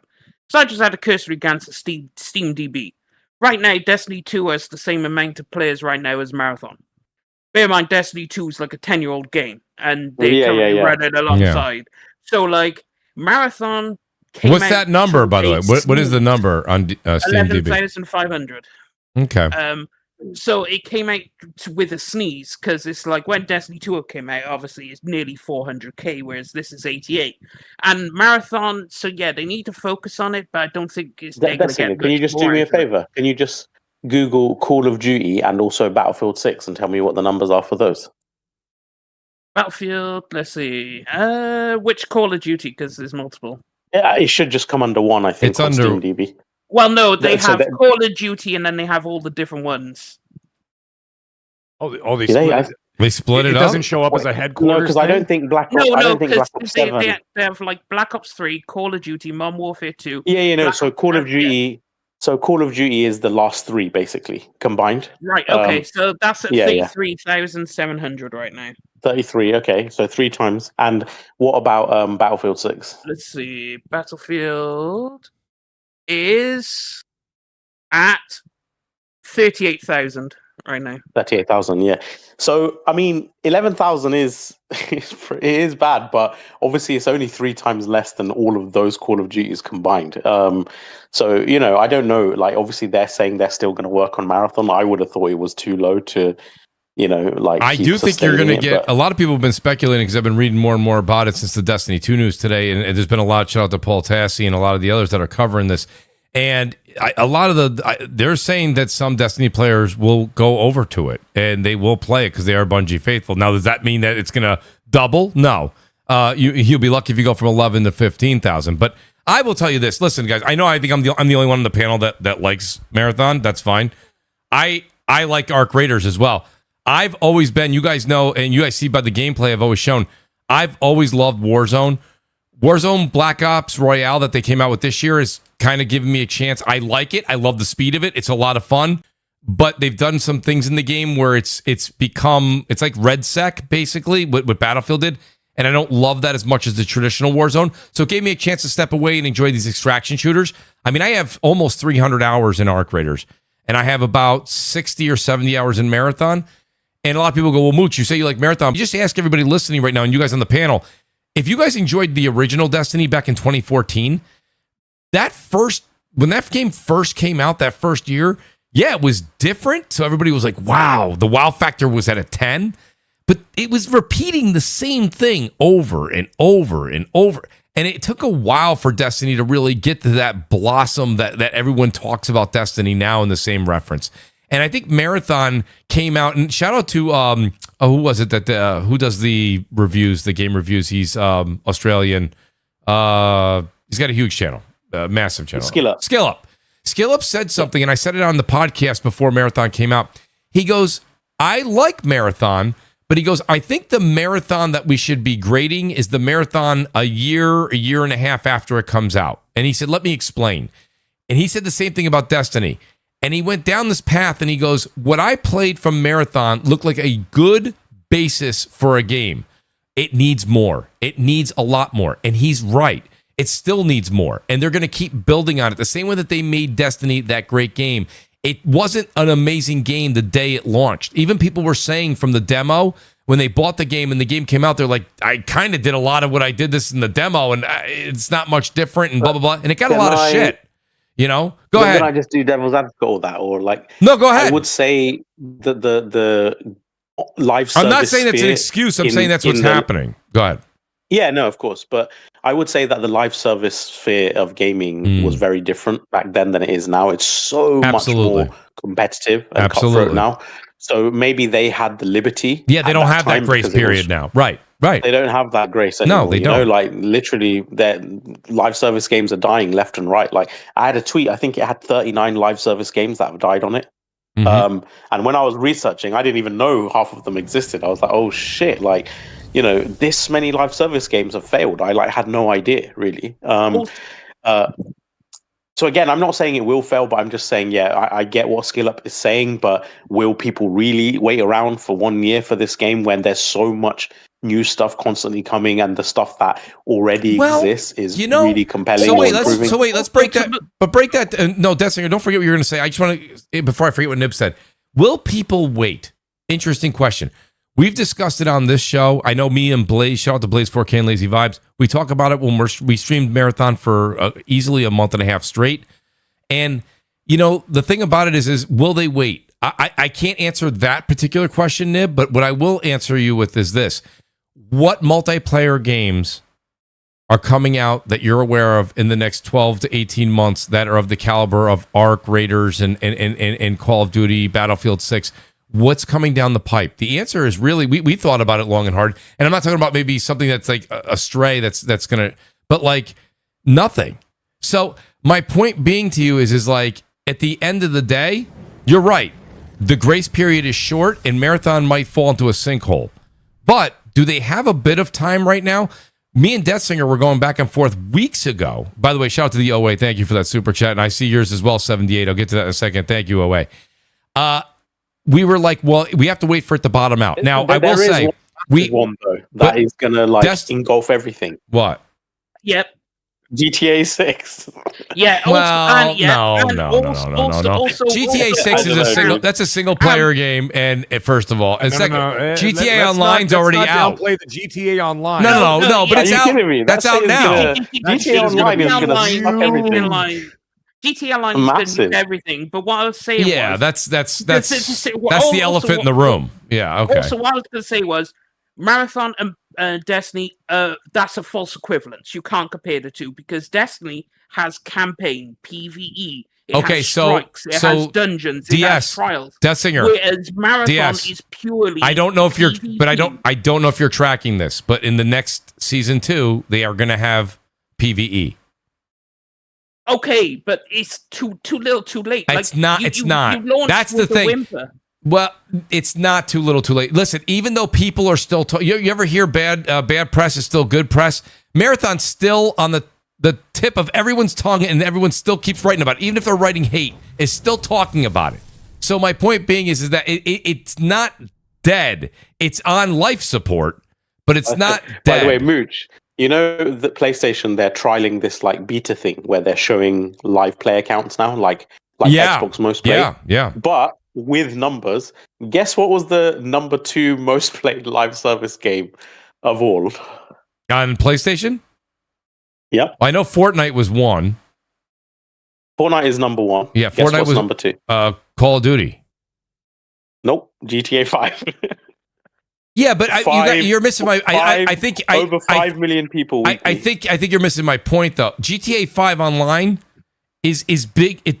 GTA Online's big now. If you're saying it's going to get a little bigger, cool. A lot bigger, cool. That doesn't mean that Ark and Call of Duty and Battlefield 6 and Marathon all die. Like that doesn't make sense. No, like it's already big. I'm not a multiplayer player, right? And I will be playing GTA 6 online. Because it's the cultural phenom, and while it's new, and I don't mean like for FOMO reasons, I mean just the experience of it. New cities, new heists, I don't want to be doing that. Listen, wait, you guys are but we're going to do here's what we always do. We're going to overlap what we're talking about and then put a filter on it. I'm not arguing any of that. A lot of people are going to be playing GTA. Do you think it will have the grace period when games like that are coming out to eat its lunch? It's going to be the same grace period as other games that are hurting a little bit right now in the multiplayer space. Yes. Yeah, every game's going to get hurt. Every game's going to get hurt. That's my point. I don't see. That's what I mean. Here's the thing. It won't have the new freshness anymore, though. Here's the thing. Everyone's going to get hurt by GTA, but everyone else is starting at a higher user count than a game like Marathon, right? They are. So Marathon, you have a very low bar, and that bar is going to go even lower because people are going to want to play GTA on PlayStation. Don't forget, GTA Online is not coming out November 19th. Keep that in mind. So we don't know when that is. Gears of War and Halo going to have multiplayer? I don't know.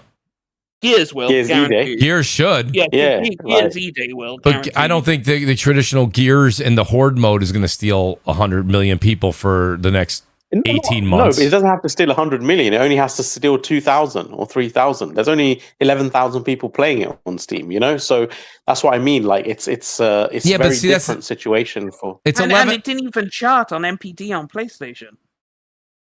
It didn't chart this time. No, it did. It charted in March. It did not chart in April. No.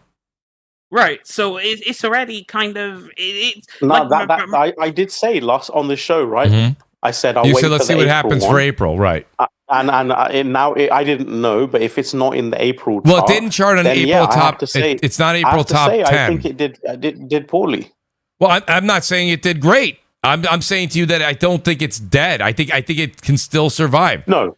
Listen, guys, what I said X-Defiant, if they release a new X-Defiant's still live right now. How many people are playing X-Defiant, Destinger? Like 12? Yeah, but how much did that cost to make? What's the production behind it?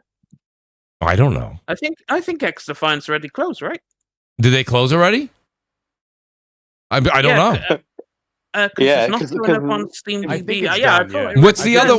There's another one out there though that's on life support that's out there too. High Guard, you love Nib. That closed in 8 days. Yeah, I know, but remember what I said to you, Mooch. That's the difference. It's not about what I like. It's about what the masses are. I have to look at the data. But wait a second though. You gotta. You guys are. Wait, but wait a minute. Was on the wall. But I was told. No, I was told by. It's gonna die. You said what was gonna die? High Guard. So I remember I was on your show and I said, I'm telling you, I really enjoy this game, but the masses don't. It is dwindling away. I don't know how it's going to survive this, and it died. Well, you have to wait. The one thing that they always say with Steam charts is you have to wait to see when it hits the floor, right? And people were like, "Did it hit the floor yet?" It was going from 20,000 to 15,000. It has now been in that 10 to 15,000. And hit. I think it's hit. That's all right. To be fair. Listen, it's low. It's not great. I'm not going to buy a marathon T-shirt. Listen, my point being is, I'm just saying to you, I like the game. I don't love the game. I like the game.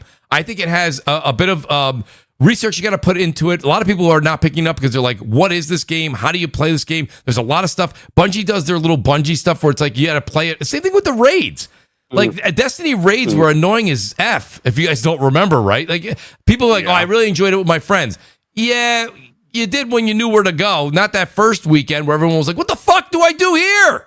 So it's like that's Bungie. You either like it or you don't. That first experience, man. That was one of my favorite gaming moments. Yeah, but Nib, you're someone that does a crossword puzzle on the toilet. That's not the same person, right? You like that shit, but like most people don't. I played with, we loved that because it was the kind of intrigue and mystery of it. We were like, what the fuck is this? Is this a shooter? Or is this a puzzle game?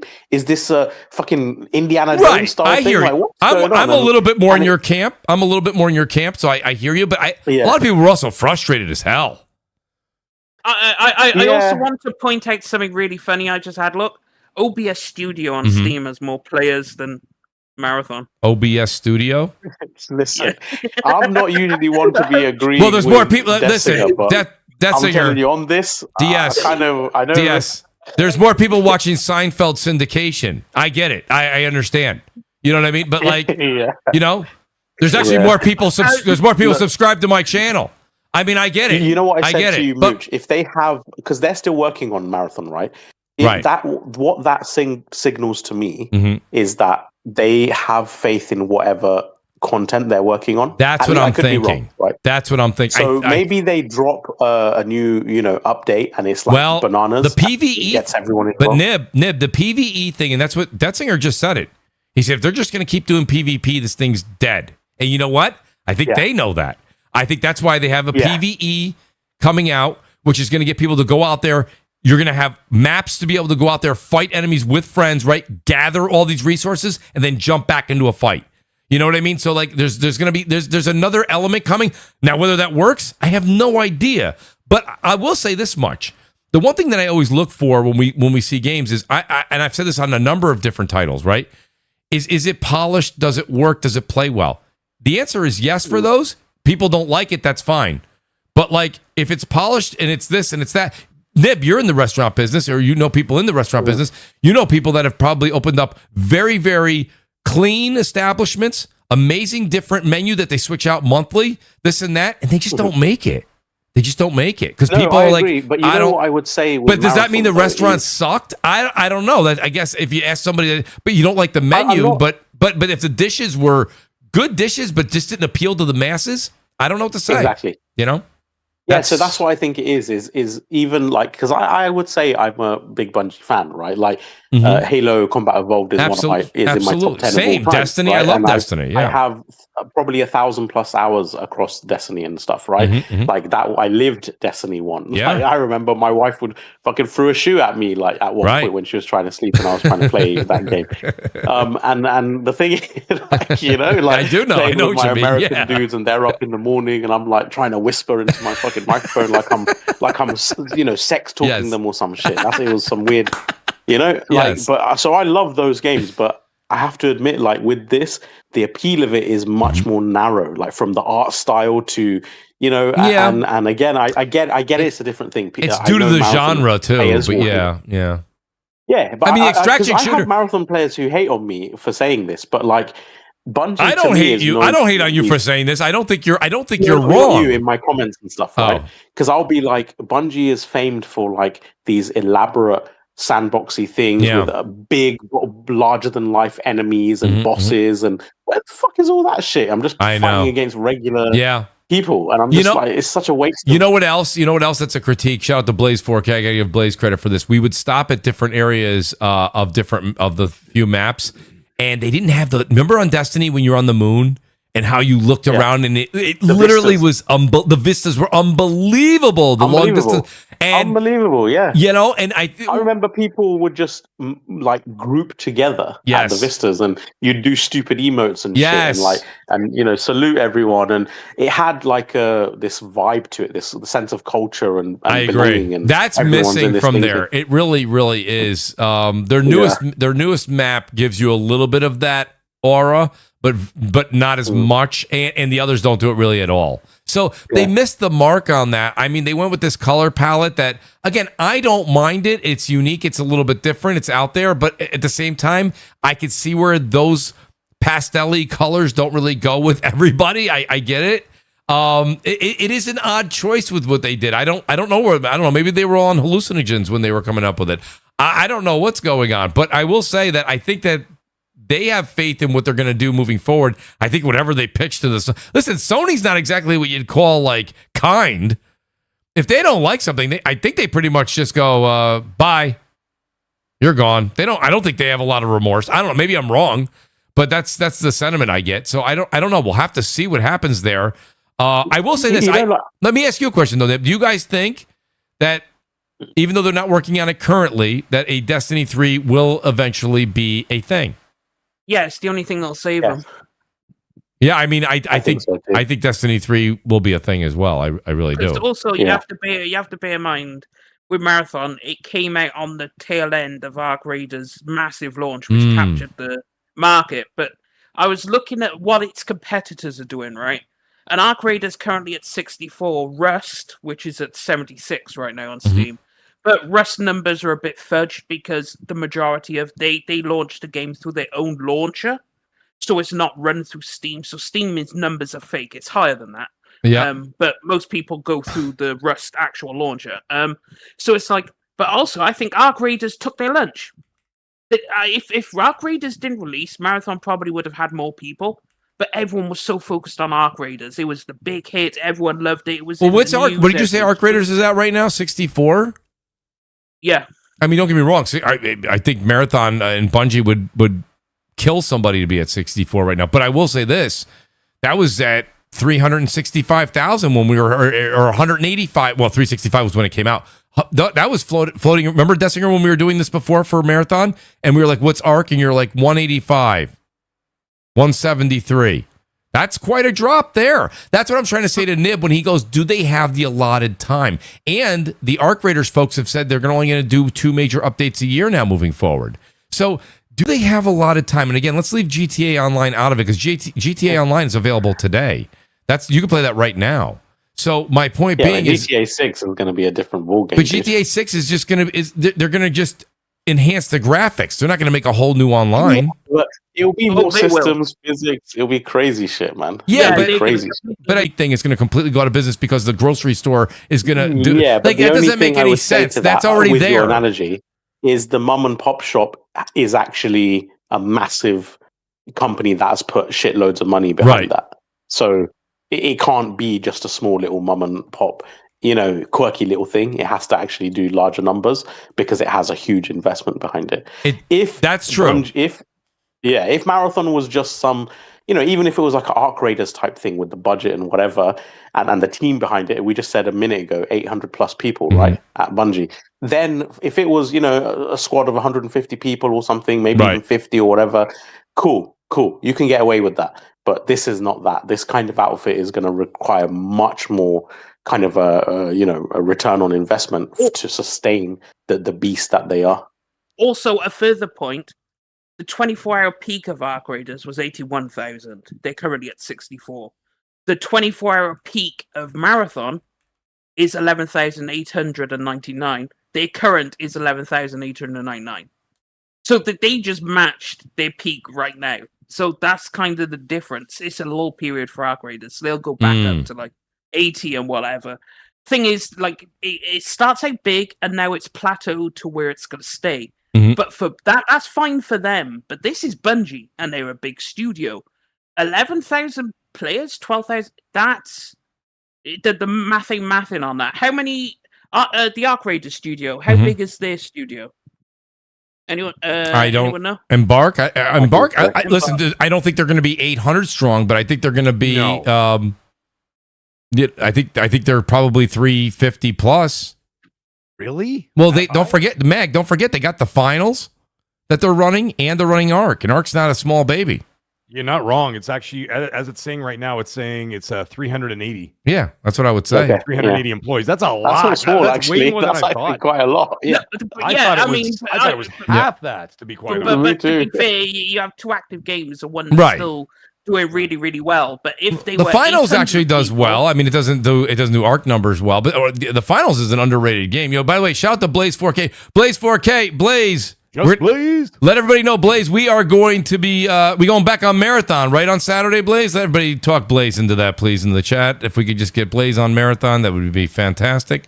But yeah, we will be going. I said we're going Saturday. 11,002. We're going Saturday morning and Sunday morning. I've been mentioning your name like crazy, Blaze, doing the promos for Twitch.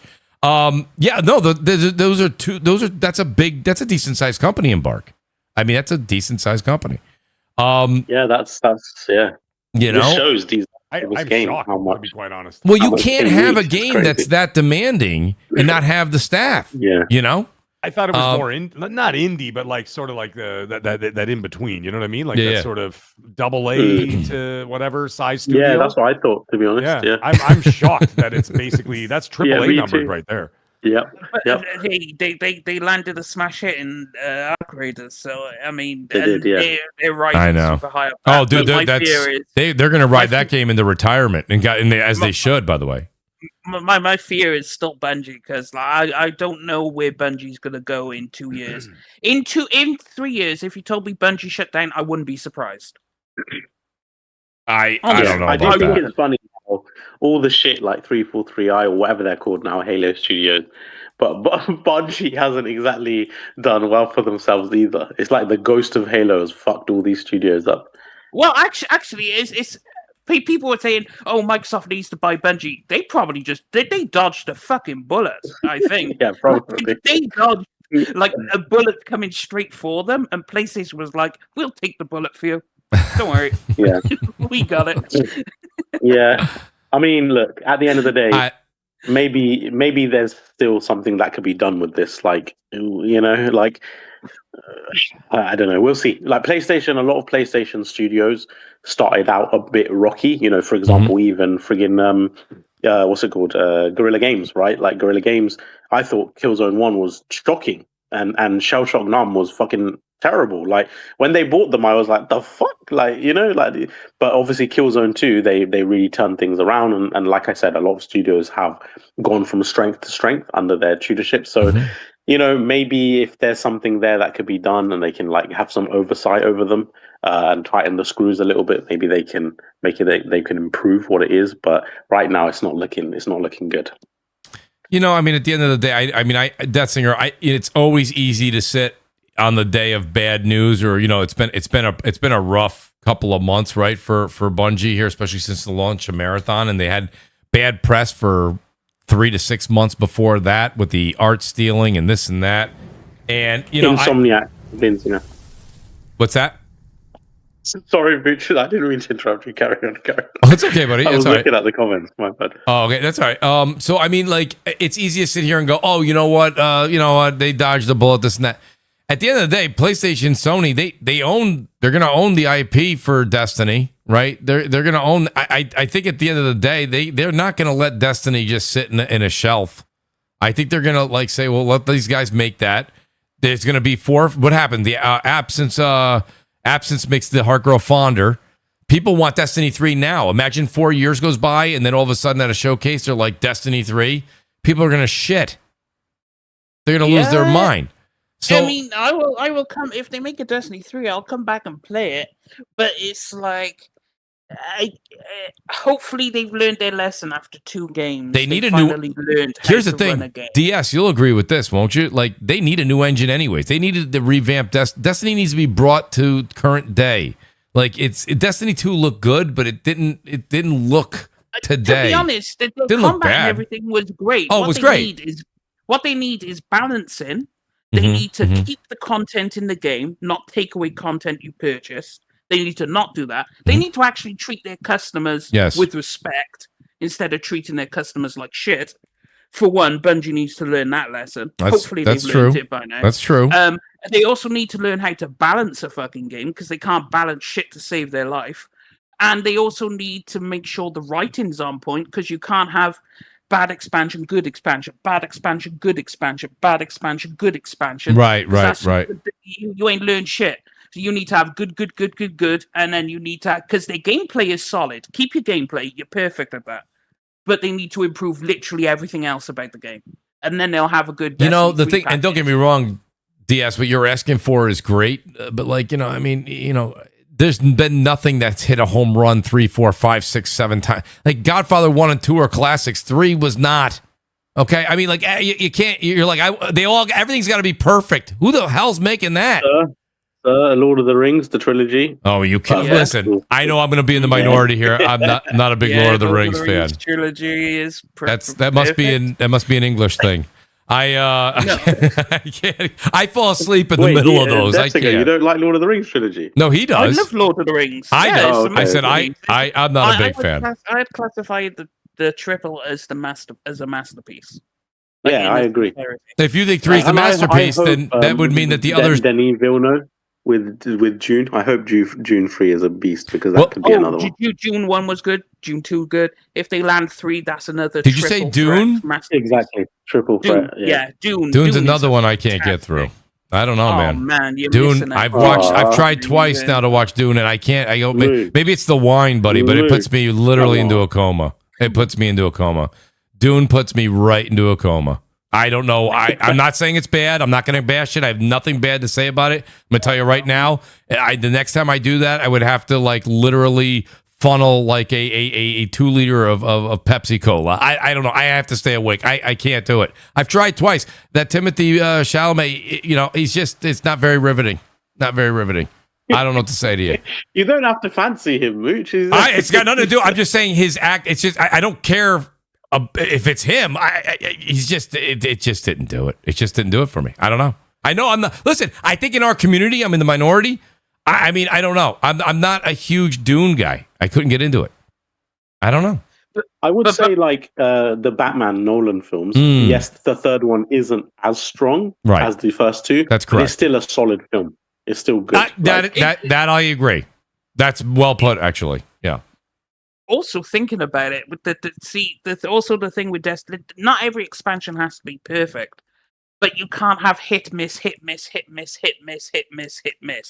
need to have a hit miss, hit miss, hit, and also you need to actually Because the big problem with Bungie is they never listen to the community. Like when Stasis first released, we were like, for one, who in QA authorized this to release the way it was? Secondly, did you have a whole bunch of bots play it or something? And then, second of all, you're then like, oh, this weapon's broken. And then people have fun in PvE and they make a great build that, it's like, oh, we can beat the raid with this and whatnot. And then they come in and go, sorry, you're not allowed to have fun. We're nerfing your build. It's not good in PvP, so it doesn't affect anyone else's fun. We got a couple. We got a couple super chats here that are talking right about the Destiny stuff here. Shout out to 78 US. Shout out to 78. He says, "This sucks, Mooch. We just talked about this today. Me and him were talking, and now this layoff foolishness. We get no Destiny 3. Disappointing news. It is disappointing news. It really is. Although when I hear Deathsinger and Nib talking about like the problems that we're going, because they're rehashing some of the memories of the problems that Bungie was going through." Maybe some of this is internal, by the way, 78. This is layoffs going on through Bungie by Bungie, not Sony. Bungie, yeah. And Bungie has been struggling, really. I know Destiny was really successful, but they have had inconsistencies since the tail end of the Halo, right? Because I think a lot of people had a lot of issues with, what's it called? Fucking Reach, is it? Reach? Even though I loved the campaign personally, the multiplayer, had issues. So I think, there's been a few cracks here and there, but it's one of those things where they need to sort the like balancing and consistency side of things, but the core gameplay they've always done phenomenally well, right? Like probably one of the best in class. So they just need to kind of sort out the rest of it. They need to hire a decent team of writers and make sure they're consistent. Plus, also, it's like just balance your game. Because if they do what I say, what I just said, if they do that for Destiny 3, you're going to see a resurgence like no tomorrow for Destiny. Because Destiny 2 started off on a bad path because they were like, oh, by the way, we destroyed all your vaults from Destiny 1. Nothing's coming over. Okay, so the years you spent collecting all that shit, you've gone to the ether, whatever. Okay, but then they locked away content that you paid for. So you paid for the DLC, and by the way, you can't visit that planet anymore. The only way you can go to do the quest on that planet now is by going through a computer, and you'll get transported there. You do the quest, and then you leave. So it's like, okay, so I just lost a couple of planets. So this is fine. And then they were like, oh, by the way, all those guns you're collecting, we're sunsetting them. They were no longer useful. So everyone goes in, dismantles all their weapons that they grinded for. Oh, by the way, we're reversing our decision. Stupid as hell. And so it just keeps piling on. And that's why if they're going to do it, they have to do it right. Because you can't say, well, they're learning. You've had 10 years of Destiny 2, and you've had however many years of Destiny 1. You have to have learned your lesson by now. Surely. Well, that's the thing. Yes, a lot of the people that they may be purging here and getting rid of, that may be some of the stuff that's probably maybe that's some of the back and forth that they had that caused some of that friction you're talking about, DS. But the thing I would say, though, to that, and I'm not trying to give them a scot-free, but I actually don't know of any live service game that is that consistent. Like, all of them. It's why I stopped playing Warzone. It's why I stopped playing Apex. It's why I stopped playing fucking fucking Arc Raiders and stuff. Like, eventually there's always cracks and inconsistencies and issues and balancing problems. And, I genuinely have never played a live service game that didn't have those issues. The thing is, it's like, they that's what I was alluding to on a different subject. That's what I was saying. They sorted out quickly. Stasis was a problem for 6 months. They let it go on for 6 months before fixing it. 6 whole months of people just going, that's crazy. Yeah. But what was wrong with Stasis? Well, when Stasis came out, right, the supers was when you popped your super, you killed the entire enemy team. Just activating it. Oh, okay, yeah. Like the warlock would go around, and when you activate it, you staff in the air. And then a wave of ice comes out. And what you do is run up to the enemy team, pop your super, and everyone's dead. No counterplay. So everyone just dropped their guns and waited for their supers, and then everyone activates their supers. And suddenly you have 10 people with these OP supers, and nothing ever gets done, and so PvP is ruined. So, and then it's like a gun was broken, and it took them like 3 months to fix it. And most games, like League of Legends, they released just last patch. There was a broken build. They released a hot fix the same day. Like, that's how you deal with balance issues. You're like, okay, we're on top of it. They did, and everyone was complaining in the forums. Even this week at Bungie, when the streamers were meeting with them, they told them stasis is broken. 6 months it took them to fix it. I'm like, why 6 months? Right. I think the CEO was too busy buying luxury classic cars. Exactly. Yeah, true. Yeah, you're right. Yeah, no, I mean, don't get me wrong. Cars that he has employees these days. DS, what you're saying, I don't have any argument with that. I mean, I don't think your points are wrong at all. I think they have to fix things internally. Maybe that's probably what they're kind of doing here. Maybe they're resetting. I think they know that Destiny 3. Listen, there's a lot of times. When I was growing up, I saw Joe Pesci. Joe Pesci was making all these Italian gangster movies, this and that. All of a sudden, he's in a movie called Home Alone. And I'm like, why the fuck is one of the craziest gangsters in Home Alone? They don't like being typecast. These guys know they got a hit with Destiny. Yeah. They're trying to spread their wings. You ever see it? Like, you never see a straight comedian who's like a straight edge, like, you know what I mean? Like, and then he wants to do comedy. Yeah. And he's like, you know what I mean? They're very, very, they're usually on these like very, very dramatic, like. There's a funny interview. Well, not funny, but there's an interesting interview with Matthew McConaughey about exactly what you said. Yeah. So he was typecast as like the lover boy, right? Right. The love interest. That's what I'm saying. And he said that he told his agent to tell all of Hollywood he's not doing any of those anymore. I'm not doing that anymore. They came to him with a movie offer. I remember he's saying on one of the interviews, like initially they offered him $5 million, then they upped it to $7 million, then $10 million, then they upped it to $15 million. If you would do this film for $15 million, this is a while back as well. So with inflation, that's a lot, right? And he still said, "No, I'm not going to." And then he said, for like over 6 months to nearly a year, he was out of work, right? He just was chilling on his farm, and he said to his wife, like, "I may have like just ruined my career." And then finally, like, someone in Hollywood was like, "Okay, we think he's being serious. He really is not going to do anything." Right. Like a lover. And they gave him the role. I think it was Dallas Cowboy, or whatever, something like that. And then after that, he's done all these serious roles, right? Amazing roles. He's done an incredible job. He has. Like you said, sometimes. I agree with you. Yeah. No, but that's my whole point. So Destiny and Bungie, they just got stuck on that, like, they didn't want to do, I think, the same thing again. They didn't want to get typecast. And they're like, when you're an artist or you're a creator, like, they all want to kind of step out and do something different, right? We've seen a lot of artists do that, whether they be actors, even some of the, I'm trying to think of, look at Ken Levine. Ken wanted to step away from BioShock. He had a banger of a hit. And I know that a little bit of that was fighting with Take-Two, so I understand that. But like, I think that when it comes down to it, he wanted to create something different. Like, he's got a game coming out called Judas. I'm with you, Mooch, and this is why, like, I staunchly defend even games like Mixtape, right? I've had a lot of heat on X from people who never fucking played the game, right? Telling me it's this, that, the other, don't play it. And it's like, I didn't even love that game, but I sure as hell am not going to play it because someone else told me not to play it. Do you know what I mean? Like, that's right. I make my own opinions. I'm not some fucking sheep. I don't care what so-and-so and so some grifter on X said. Like, that's not how I am. Like, at the end of the day, you want to experience for yourself. You make up, and I enjoyed it. I didn't love it like a lot of critics, but I understand why some people did love it, right? Yep. If you have that nostalgic connection to the songs, to the lifestyle, to the way these kids grew up, if it is reminiscent of your childhood, your upbringing, and you have those little things that you can relate to, you are going to absolutely love that game, right? It is not how I grew up. I grew up in a different world, in a much rougher world, less privileged, and I don't have that connection to all those tracks. Right. But there was a couple of tracks I did have a connection to, and let me tell you, like, sorry, I've gone on a tangent, right?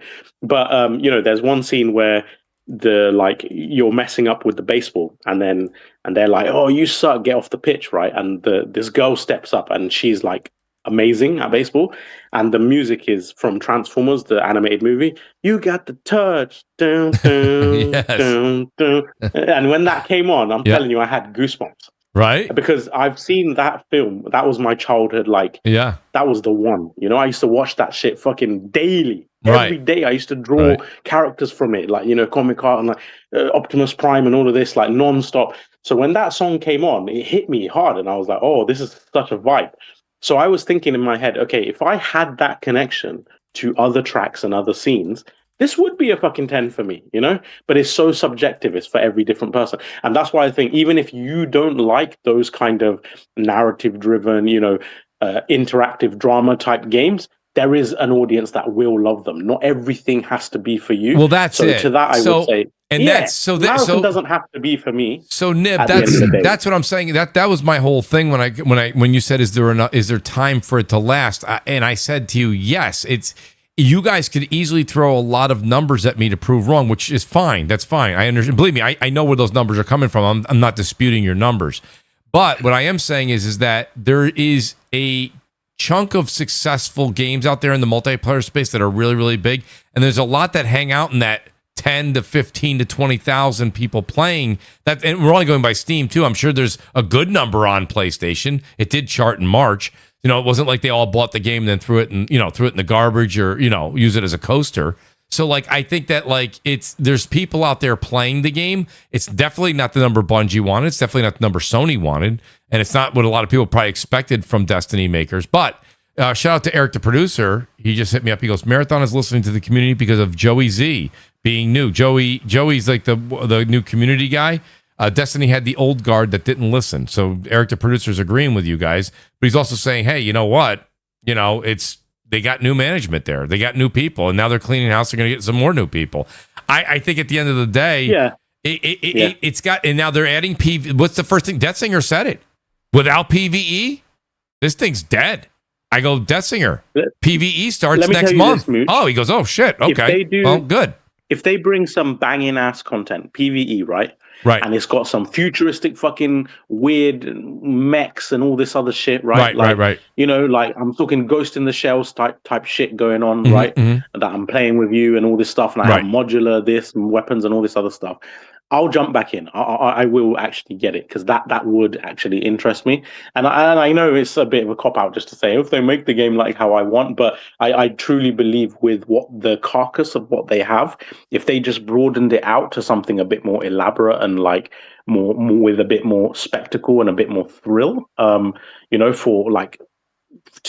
you to enjoy with your friends and stuff. Right. I think there could be some hook there, but just at the moment, it's maybe a bit too, I wouldn't say hardcore, but it's very enthusiast designed. It's hard to describe. It's very focused. I do get what you mean. I really, really do. I'm telling you right now, there's so many things, the key cards and where they go and the puzzle to figure out and this and that. Eventually it becomes normal. So if you play it long enough, it's not. But a lot of people don't feel like tuning in and have to do a homework assignment to play a game.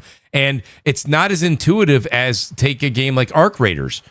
Arc Raiders also makes the economy much more simple. It makes crafting that much more simple. It's very, very complicated, and it's very Bungie-esque to be like DS. DS says this all the time. That's the thing that pisses him off about Bungie, which he's right. But at the same time, now, Nib, this is where I thought I would get your attention.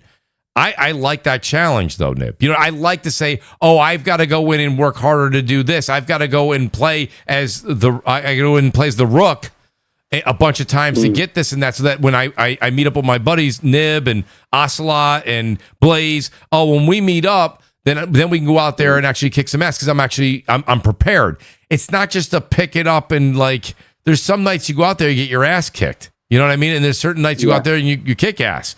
Where you play Call of Duty Warzone, you lose. No harm, no foul. We start right back over again. No, you didn't lose anything. Let's go. Same thing with High Guard when we were playing, right? It was let's just start another round. Let's just go. Me and you, let's start another round. We'll start over. It's not like that with Marathon. When you run out of resources, you got to go back out there. And this is for all extraction shooters. Well, you know what I mean? No, I get that. But you're an enthusiast core gamer, right? Imagine if you're someone with a family, kids, you're playing other games. Maybe there's other things you're interested in. You have a limited amount of time to devote.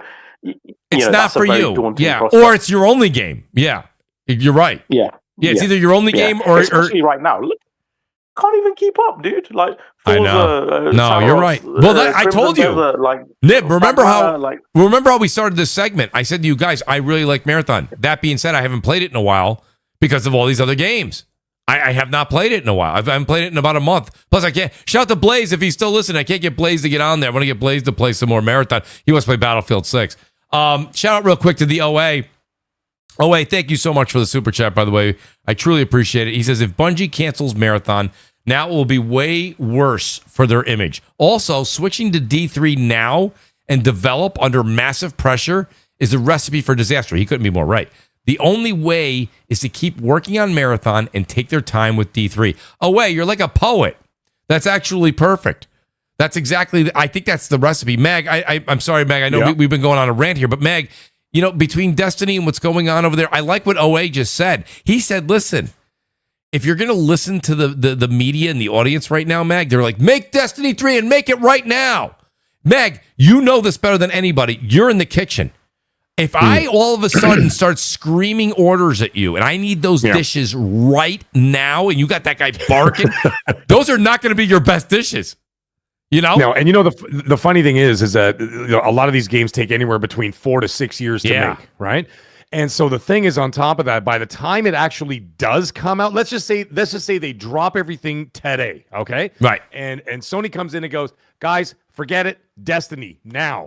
You're not getting it till 2032. Right. Okay, right. By the time 2032 comes around, the trends will be completely different. That's right. Could be very much different than it is today. I think so. That's the problem with trend chasing, right? And so you got an issue, like, for example, in the movies, they do that in movies. Oh, everybody wants to see, this genre. Oh, this genre's hot. This genre's hot. And so what do producers do?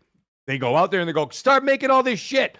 All of a sudden, by the time the movies actually come out, the trend is gone. Everybody's moved on to something else. So it is actually, funny enough, it's actually more of a gamble than people actually give it credit for. You know what I'm saying? Like, it's actually, Destiny 3 sounds like on paper to be the de facto thing for them to do to save them, but it actually could in the end backfire when it comes out 5 to 6 years from now, and everybody's like, well, yeah, we don't do those games no more. we don't play that. Yeah, you're not wrong. You're not wrong. It's a crazy situation. Listen, but the thing is, at the same time, if you want to go on the seesaw here, the other thing is, original IPs come with a lot of risk too, because then it's not a proven name. It doesn't have like a marquee name, a name that people know.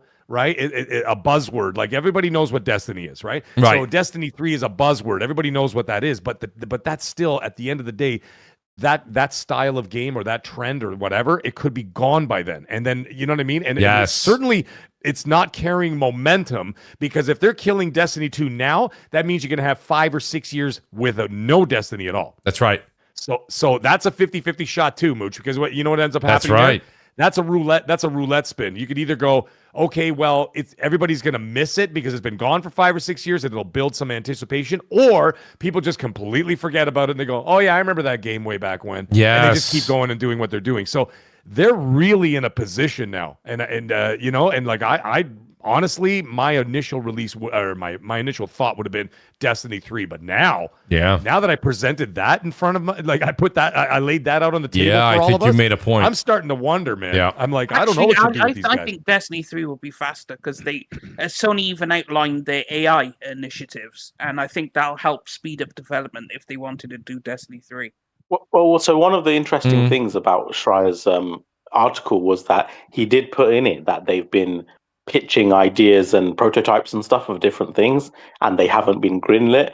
So maybe PlayStation actually wants them to do Destiny 3. I have no idea. Maybe it's like, nah, we're not really feeling these other things, and it might be another marathon type situation, which is more like niche. We want you to do something that's more broad. I don't know. I haven't seen those games. I would love to see what they've pitched.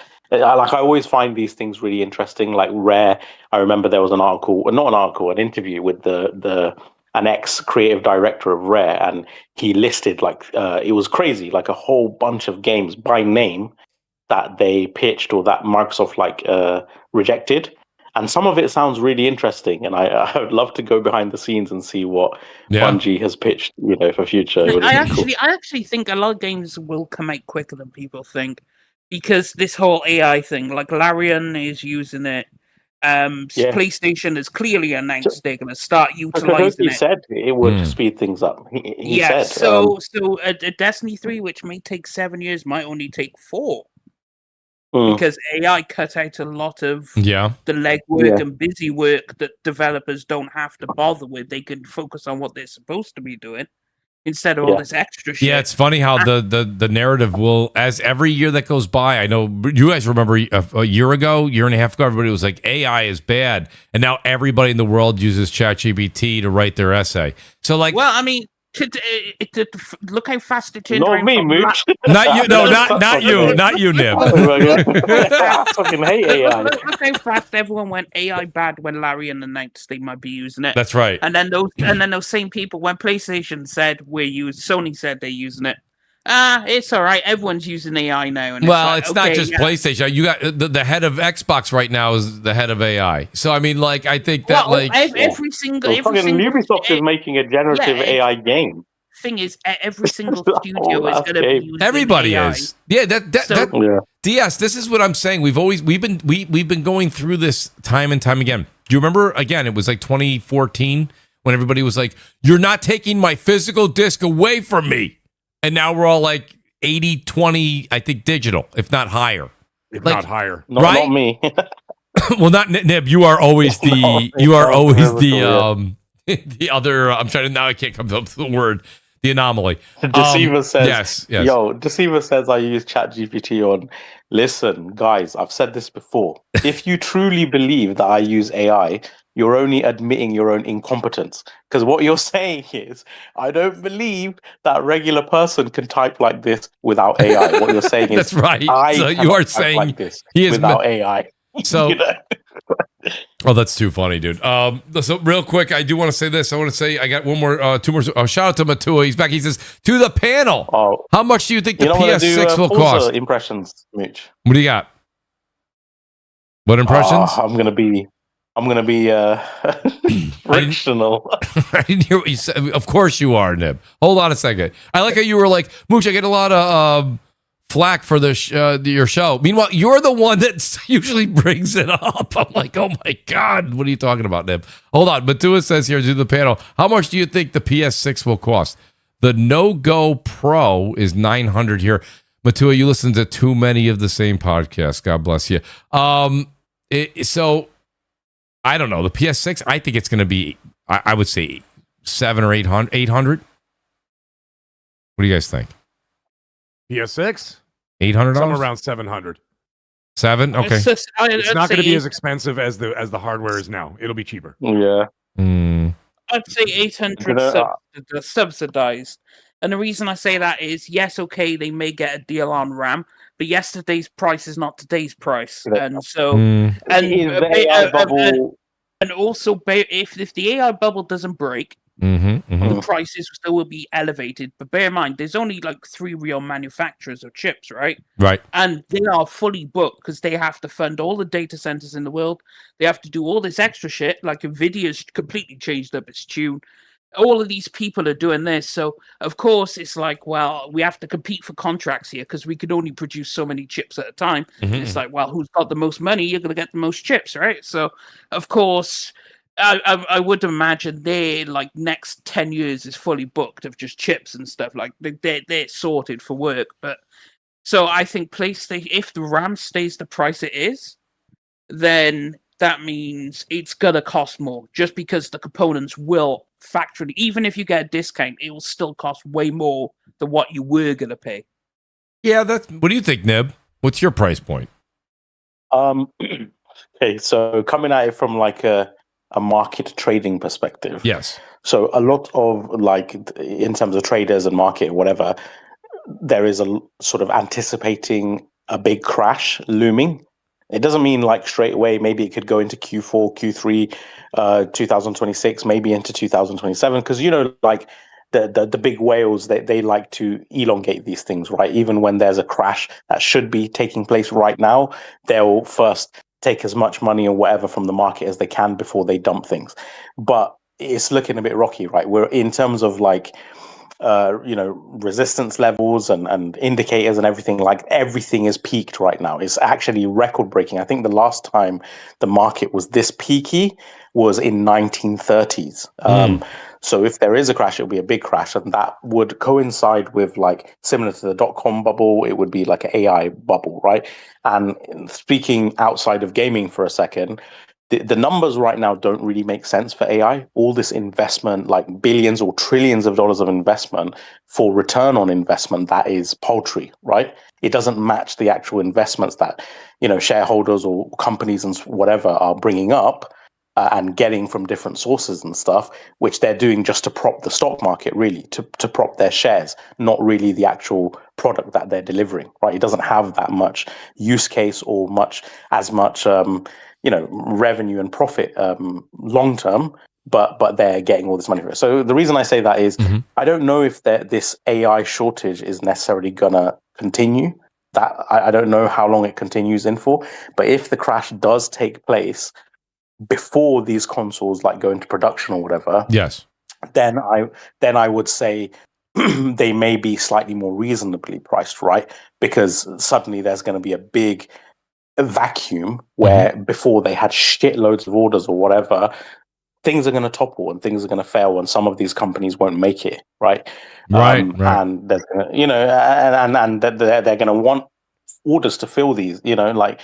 So again, it really depends on macroeconomics. I know that's not the answer you want to hear. No, I hear you. Let's just say if the bubble persists, high, let's just say $700 to $800 or something like that. If the crash occurs before then and things start stabilizing and there's a bit of this vacuum left in the wake of the crash, then not only do you have pressure on just people from a human perspective, because probably millions of people will lose their job, will lose their savings, will lose their pensions, and all this other stuff.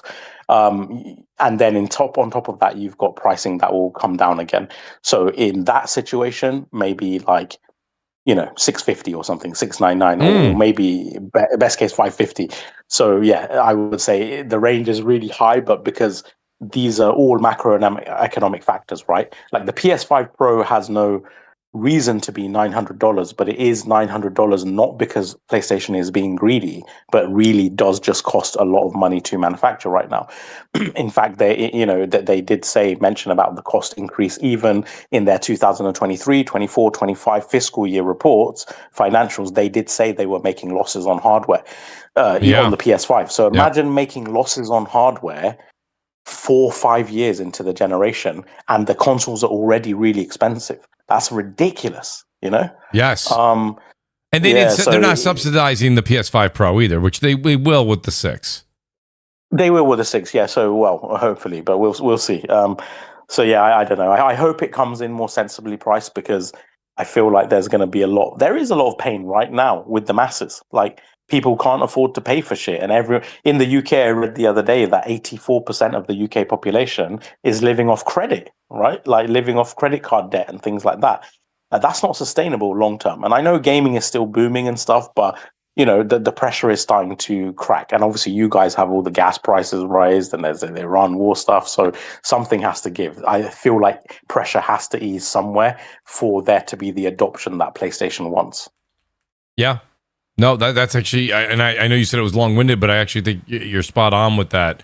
I do think that what DS said holds some water, though. I do think that at the end of the day, I think that we'll get past this bubble, but I don't know if we're going to get past it fast enough, right? Because when they'll start production of this, in February? They've already started production of it. You think they've started manufacturing? Of what? PS6? PS6, maybe. No. I don't think so. They'll start June. If it's fall, they'll start like spring. I thought it was spring. Yes, I said February, but February, March of 27 would be when they would start. So I don't know if they, so if this bubble bursts a bit, there's a chance these prices could go down a bit. Well, it depends, because if you've already paid for the parts and the parts are with you and you have to assemble them. Oh. Yeah, because if you've already paid for the parts, then like, you're in advance, then you're paying. Then you're going to pay we're going to pay the up price for that. But yeah, absolutely. I mean that's just because I don't think when they plan to put them together, they're just going to buy the parts right then. They've already put in the order, so whatever that's going to be will be, and then put it. Where it'll benefit is when they make more consoles after the first initial batch, right? So prices have actually already come down a little bit since PlayStation put the price up, funny enough, because as far as I understand, maybe someone can correct me, I could be wrong. I think it's OpenAI or something, like they have not followed through with one of their memory orders, which it was like 1/3 of the world's production or something. And now they said something like because of AI, they can have more efficiency, so they don't need as many memory parts as they originally anticipated. So even on that, the orders come down. Because I remember that like suddenly memory prices on the market and stuff like dipped quite a lot. Literally, I'm talking just in the last few weeks. So I don't know. We'll see. We'll see what happens. But one thing that is guaranteed. There's going to be way more still on PS5 when the PS6 launches than even who remained on PS4 to PS5. That cross I hate that, man. I just want to because they reckoned it was like 140 million or whatever it was. It was a large portion. I still blame. Are you talking about how long it took everyone to move over Death Singer? I mean, and there is still a large portion of people still playing on PS4. Yeah, I think that's somewhat. I wouldn't blame it 100%, but I think that's a large product of the pandemic. Well, yeah, but that is a funny joke. Nib's tweets are the reason for RAM price. but then you see, the pandemic was responsible for that. Say but again? Then AI is responsible for this. Pandemic was responsible for that. But now AI is responsible for this. You went from one crisis to another crisis. Well, here's the thing: this crisis is in tech. This crisis is in price. The other one was in availability. It's a little different, right? But even people are going to scalp the PS6. But then can you even afford it? Because if you just got you might just sit on your PS5 for a year, and if the RAM bubble pops, it'd be probably a smarter move to sit on your 5 Pro. Give it 2 years what? You're and not the wrong price there. comes down. Yes, I don't know why I'm agreeing with you so much this podcast, but by the way, I think you're on. I know something. Shout out to Eric, the producer. He writes here. He goes, "I'm scared. I'm agreeing with DS too much tonight." Yeah, I mean, but it's Eric, you said that. I got to read this. This is what Eric, the producer, just said. Yeah, the thing is like the PS6 will get scalped day one. We already know that, and then 2. The price is going to be too high. So people, if the AI bubble breaks, the price of consoles goes down.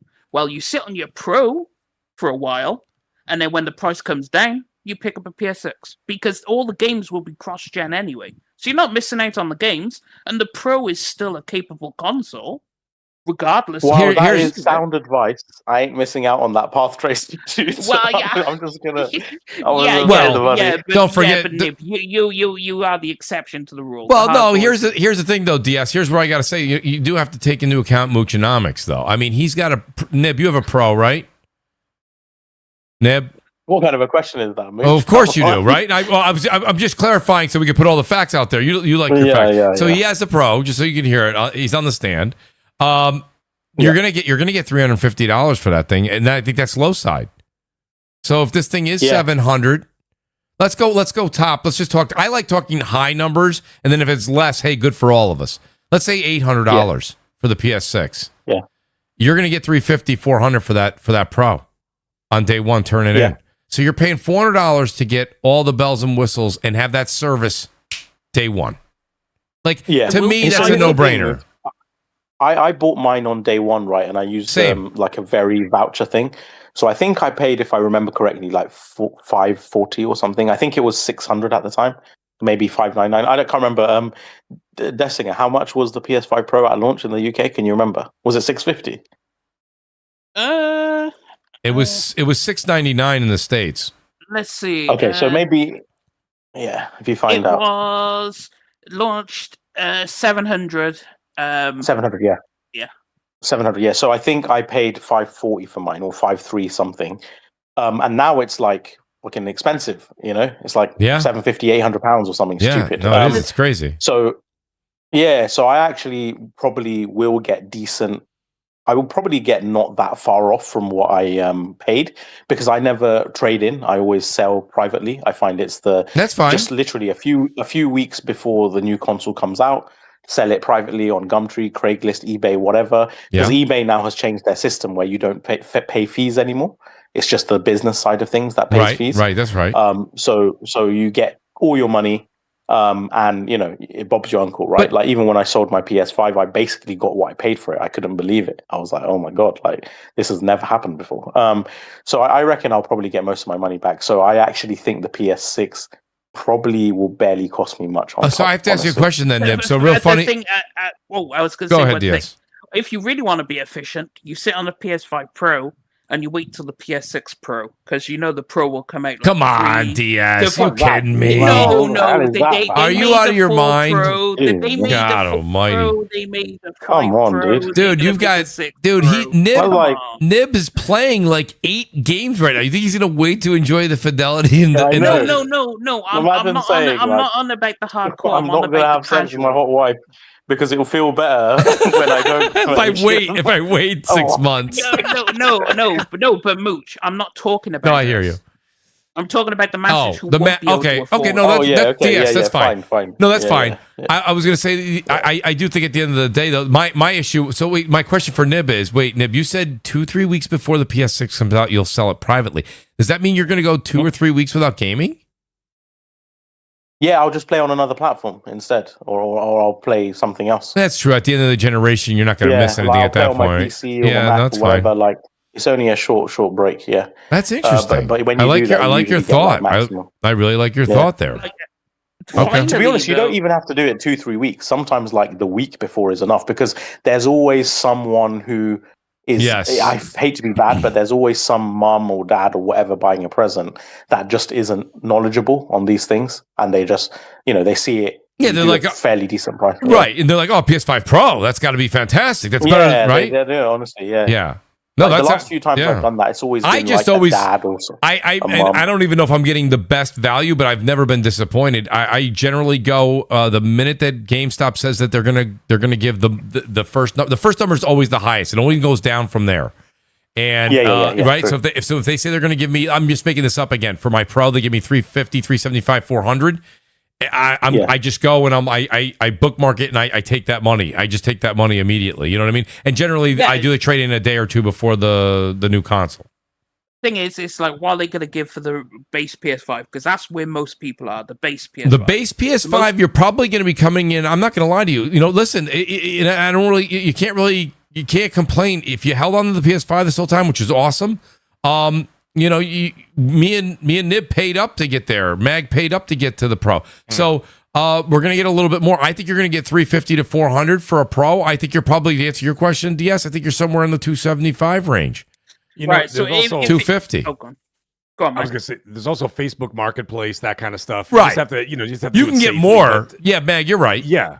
But easily I could get $600 for the PS5 Pro now. What I mean, for on there, because then that's the going rate. Even now, I was looking at the PS5s while you guys were talking on the Facebook Marketplace. At least my prices, Canadian numbers, are like $500 for a base PS5 I can get. So you can actually get even higher than whatever. Just trade them at a police station, folks. Don't do it out like I always do like the biggest supermarket. So the biggest supermarkets, they have huge car parks, tons of people, tons of cameras, and I just do the trade there. Like it's always, because I say to them, Yeah, well, also here in where I am, the police stations have 2 parking spots in front of the police station, literally reserved for online trading. Wow! Oh, nice. How cool. Okay, fair. That's How cool very is that? That's very convenient. That's actually really cool. That's very so convenient. I always tell people, I'm like, police station, and I tell them where I am. I'm like, the police station there, and whatever. When I'm selling a phone or something like that, because I get like $800, $900 for a phone cash, and and then we do it there. It's monitored, it's surveillanced. And who's going to mess around in the police parking lot? Zero people, right? So you're right there and you're exposed. So I do that. And so now I trade my electronics there and I get a way better deal than I would at GameStop. And it doesn't interrupt my gaming. Because but 100%, that's what I'm the deceiver's comments are. This guy's a comedian, dude. He said, "I will sell it retail to Dreamcast girlfriend, Dreamcast guy's girlfriend." I will. Deceiver, you're the best, man. He's a great maggot. I will say, to be honest, it's like most people will just take the GameStop trading, because that's where they like. A lot of people aren't going to use Facebook, man. I don't think they'll use stuff like that for it. So I think they'll just take in. But if it's 800 and you get like 250 off, that still might be too pricey for some people. Bear in mind, when the PS6 launches, you don't know what's going to be happening in the world, right? World War III could break out by the time that happens, for all we know, right? So, I mean, it's possible. So by the PS6 drops, World War III starts. There we go. That's that. Good night, ladies and gentlemen. Enjoy your console for like a day or something. But it's... yeah, we're all dead. Well, you guys, this is the thing, right? Like, I don't want to get into it, but I don't know if you guys have anywhere to go to if all shit kicks off. Like, do you have a country to go? I do, because I live in Wales. For one, we don't have anything important over here. For two, you just go Wales up into the hills. Get mud, dude. What are you talking about? Not. Wales is still part. It's part of the United Kingdom. You're gone, mate. But like, if you go up into like mid to North Wales, there's nothing but fields and sheep.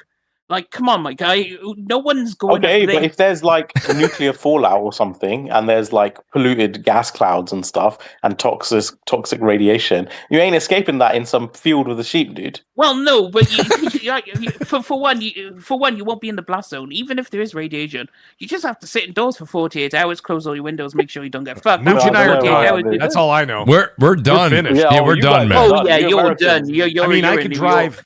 I could just keep driving north in Canada. I'll end up in Antarctica. That's fine. Or Nunavut. I'll be there. That's fine. But like the thing is, eating whale blubber. I'm done. I'm Mooch done. Is done. You ever see the day? You ever see the day after tomorrow? That's me trying to head to the library, burn books. That's all I got. Yeah, Mooch is finished. I live an hour out of the city, so I still have a beeline. I could go straight up to like I said, I can go to like the Nunavut and I'll be fine. Mooch, I gotta run here. Well, I was just gonna say. A few places I could go. I was gonna say I'm probably gonna wrap up here too. It's 11 o'clock here in New York, and Meg, I appreciate you. Meg's wife's probably furious at me. No, she's fine. She's working, but okay. I check on the kids. I was gonna say, I was like, she's probably pissed I kept you here this long, buddy. But I want to say thanks to this amazing panel, this amazing super chats. Glitzer, what did you say, Neb? The deceiver put, I'm from the UK, and bombing us would literally improve us. I mean, to be fair, one, he's not. He's free. He is pretty accurate on that. But for number two, the only places really worth bombing is like London. Like outside of that, there's no way really worth bombing. Like, so unless you live in London or like Birmingham, maybe. But I mean, to be fair, it would improve Birmingham. Our air bases and military bases aren't near London, dude. Yeah. I will say if Birmingham gets it, that'll be a huge improvement. And then, God. Where are you from, Birmingham? No, I'm from Wales. He's Wales. No, I know that, but you don't live in Wales, right? Or do you live? No, in Wales? but I've seen Birmingham, and it's is it too brown for you? No, it's one of those kinds of places where you don't want to walk at night. You're not going to walk down the street. Kind of deal. It's that kind of So hold on a second. Before Nib and Death Singer can make this podcast easily go another 45 minutes. Hold on a second. We didn't do Forza Horizon impression. Well, we'll do it. We'll have to do it next week. I can't do Forza Horizon right now, but honestly, we did touch on it. We touched a little bit on Forza. We did. I am going to have to bring up the PSN security thing. I do want to bring that up. I find that to be very serious. I do want to talk about that next week. I will make sure to transfer that right to next week's notes. That's not something that's going to go away in the next 7 days, so we will talk about it next week. Well, maybe we have a little bit more evidence on it too, as well as a lot of people looking into it. But I'll replace that in the title with our Destiny coverage, because the Destiny coverage kind of blew up, especially with the Jason news that came out from Bloomberg. Shout out to the OA. He says, I'm from Brazil. No one bombs Brazil. OA, I checked if you were in the chat. We did read your super chat, buddy, and it brought up quite the conversation. So I hope you do get a chance to go back and check that out if you didn't hear it live. But I appreciate the super chat. Thank you very much. Glinter says, what game company acquisition had the most success? Glinter, you asked great questions, but I'm going to write that down and we will tackle it early next week, buddy. I will say thanks to the amazing chat, amazing panel. Mooch has got to get up at 5:30 in the morning. I got to go to work tomorrow. Mag's going to get yelled at. He's got kids to go look after. There's stuff going on. Shout out to the great panel, though. You guys are all fantastic. Meg, I'll go in opposite order here so that way you can go in and check on the family. Meg, thanks for being here tonight, buddy. Let people know they can find you. And travel safe out there to L.A. L.A. is not like us New Yorkers. They're crazy. Be careful. I know. Don't worry. I've already got all my kung fu moves to dodge all the fentanyl zombies. I'm ready to go. Don't worry about it. Yeah, I'll be fine. I've got it all under control. But anyways, it was awesome tonight. Good conversation, boys. And chat, you guys are amazing. And I see a couple of maggots in the chat there making some jokes. I love you guys. Anyways, tomorrow Tomorrow I'm going to be playing Lego Batman. It's Lego Batman Day for Friday Night Live. So we're going to be doing that tomorrow. I'm also doing a special presentation on Monday for the debut of, because I get it one day early, 007. I will be playing 007 on the channel on Monday. And then, of course, at night, then I got XNC, Tuesday night, Magcast, the whole 9 yards. So, yeah, man, if you want to come check out the channel, help a brother out, man. I'm trying to make my way up before I hit to LA to hit another milestone. So, there it is. I just popped a link in the chat. Go hit it up. Go sub to me. And let me tell you something. Magcast is not for the weak of heart, okay? Or not for the faint of heart, okay? So, be prepared. There's a lot of talking, a lot of partying, a lot of drinking, a lot of good times, a lot of after parties. Man, we went till 3:45 in the morning on Tuesday. It was unbelievable. Wow. So, yeah, it was nuts. It was the craziest show. And we talk about everything, man. And when we get to community talk, it's even funnier. So anyways, come check it out. Remember, when you go to Rare, you're going to torture them into finding out what's going on. I know where the median nerve is in the hand. I watched, like I said, I watched Equalizer 3. I know exactly where it is. Rare in the UK? Yeah. What's that? Oh, maybe we should go. Yeah, come on over, man. Come on over. Yeah, so I'll be so in a couple of weeks I'll be in LA for the Summer Games Fest.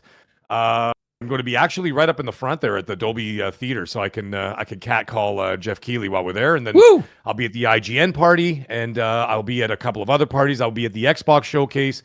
I will be at the Fan Fest after that. So and then Saturday I'm going to be at the Days of Play, and of course I could talk about that when I get back. But I can't talk about it now because I'm under NDA from a bunch of different companies. So, NDA.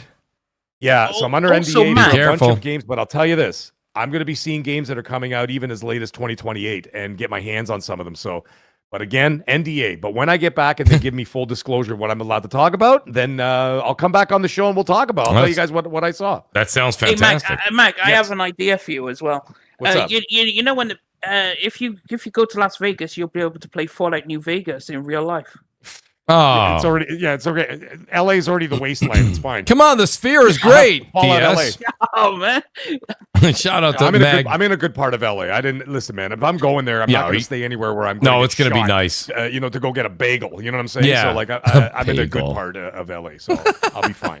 Yo, Meg. Plus, the hotel I'm in has a tequila bar in it with live lucha libre wrestling that happens in the bar. So I'm I'm in. I'm just going to do that. Male or female? I don't know. I'm going to have to find out. Either way. Stay tuned, everybody. Stay tuned. All right, Mag, we'll have you on, and when you get back, buddy, looking forward to it. Have a great night. Thank you for being here. All right. Talk to you guys later. Thanks, Mag. The great Nib, everybody. Nib, appreciate you as always, buddy. Tonight was a great night, actually. Believe it or not, it is. Just so everybody knows, we had a runtime here of 3 hours, 50 minutes. That was unbelievable. And I will say that flew by. When you said 2 hours, I was like, why are you lying to your audience? I know. I said 2.5. I thought that would actually be real. I was like, okay, it's maybe like when not. I say to my wife, I'll be just up in a half an hour, babe. Like, I'm just going to play an hour. And it's like, no, you ain't, man. I ain't going to play half an hour. I'm like, no. No, that's actually true. You're 100% right on that one, Nib. You're not wrong at all. The Spin, thank you for the super chat. He says, guys will be fine. Iran will bend the knee. He says, Cuba will be free from communism and will never be chilling playing GTA in November. That's a lot to say, Easy. I appreciate your super chat. You're a wild one, buddy. I appreciate that, though. Thank you, buddy. Nib, let everybody know where they can find you, buddy. I know you say don't follow you on X, but they really should. Yeah, Nib95_ on X. That's it, Nib? That's it. All right, well, he's short and sweet tonight. I'll tell you that much. Nib, great to have you, buddy, as always. DS, let people know they can find you. And tonight was a phenomenal show, buddy. You were on fire, and I appreciate it. And you even got Eric, the producer, to pay you a compliment. So I don't know if you're in the mood for a late night or early morning drink, but cheers to you, Me DS. and Eric were agreeing with him. I don't drink. That's behind me. Although, to be fair, if I'm playing Fallout in real life, I may start taking up drinking again. That's kind of a given. So, yeah, look forward to that. That's why you get so many games accomplished, DS. It is. It really is. DS, actually, I've played enough Fallout to know how to handle it, so I'm good. I played enough Fallout games. I got this. I think you got it. I'm a pro. I think you got it. Shout out to Eric, the producer. He goes, I'm helping making it even longer. Shout out to the great Eric, the producer. I appreciate that. DS, let everyone know they can find you on X. Dessinger. Well, there it is. I think. Yeah, think go that's follow it. me. So when I Why post a did you tweet, go with such a this underscore this level? It is a little complicated. it's Why not? because I initially wanted Death Singer and it was taken right on Xbox. Okay. So Oh, it was taken. That makes so sense. and then I tried. I did the XX. Shout out to the Yeah. 360 days. XX Mhm, Death Singer XX. Lowercase, uppercase. And then it was like, okay, that's not working. So then I was like, you know what? I underscore I Death Singer underscore I mean, that's why I did nib95 underscore. Same bloody reason, isn't it? Like, Yeah, it was, well, and then it if just stuck, you and want I the just name put you it on want, everything. you have to either do the underscore or you have to do like I did. I had to use zeros for O's because that was gone. You have to make a change a little bit. You know when Outlook, like Outlook.com emails came out after Hotmail? Yes. And I remember I had names for what my children might be called and this and that. And so I literally got all of them. And I got my name short and sweet. Like I got all my children's names. That's awesome. Names that I haven't even used yet. And I booked them all basically just for that reason. So I'm pretty chuffed with that. You should be. That's actually a smart move, dude, to be honest with you. I didn't think about it that far ahead, so I have the zeros and shit. But it is what it is. You just tell people 100 times and hopefully they get it. Nowadays with links, it also makes it easier. But I hear you. It is the way to go.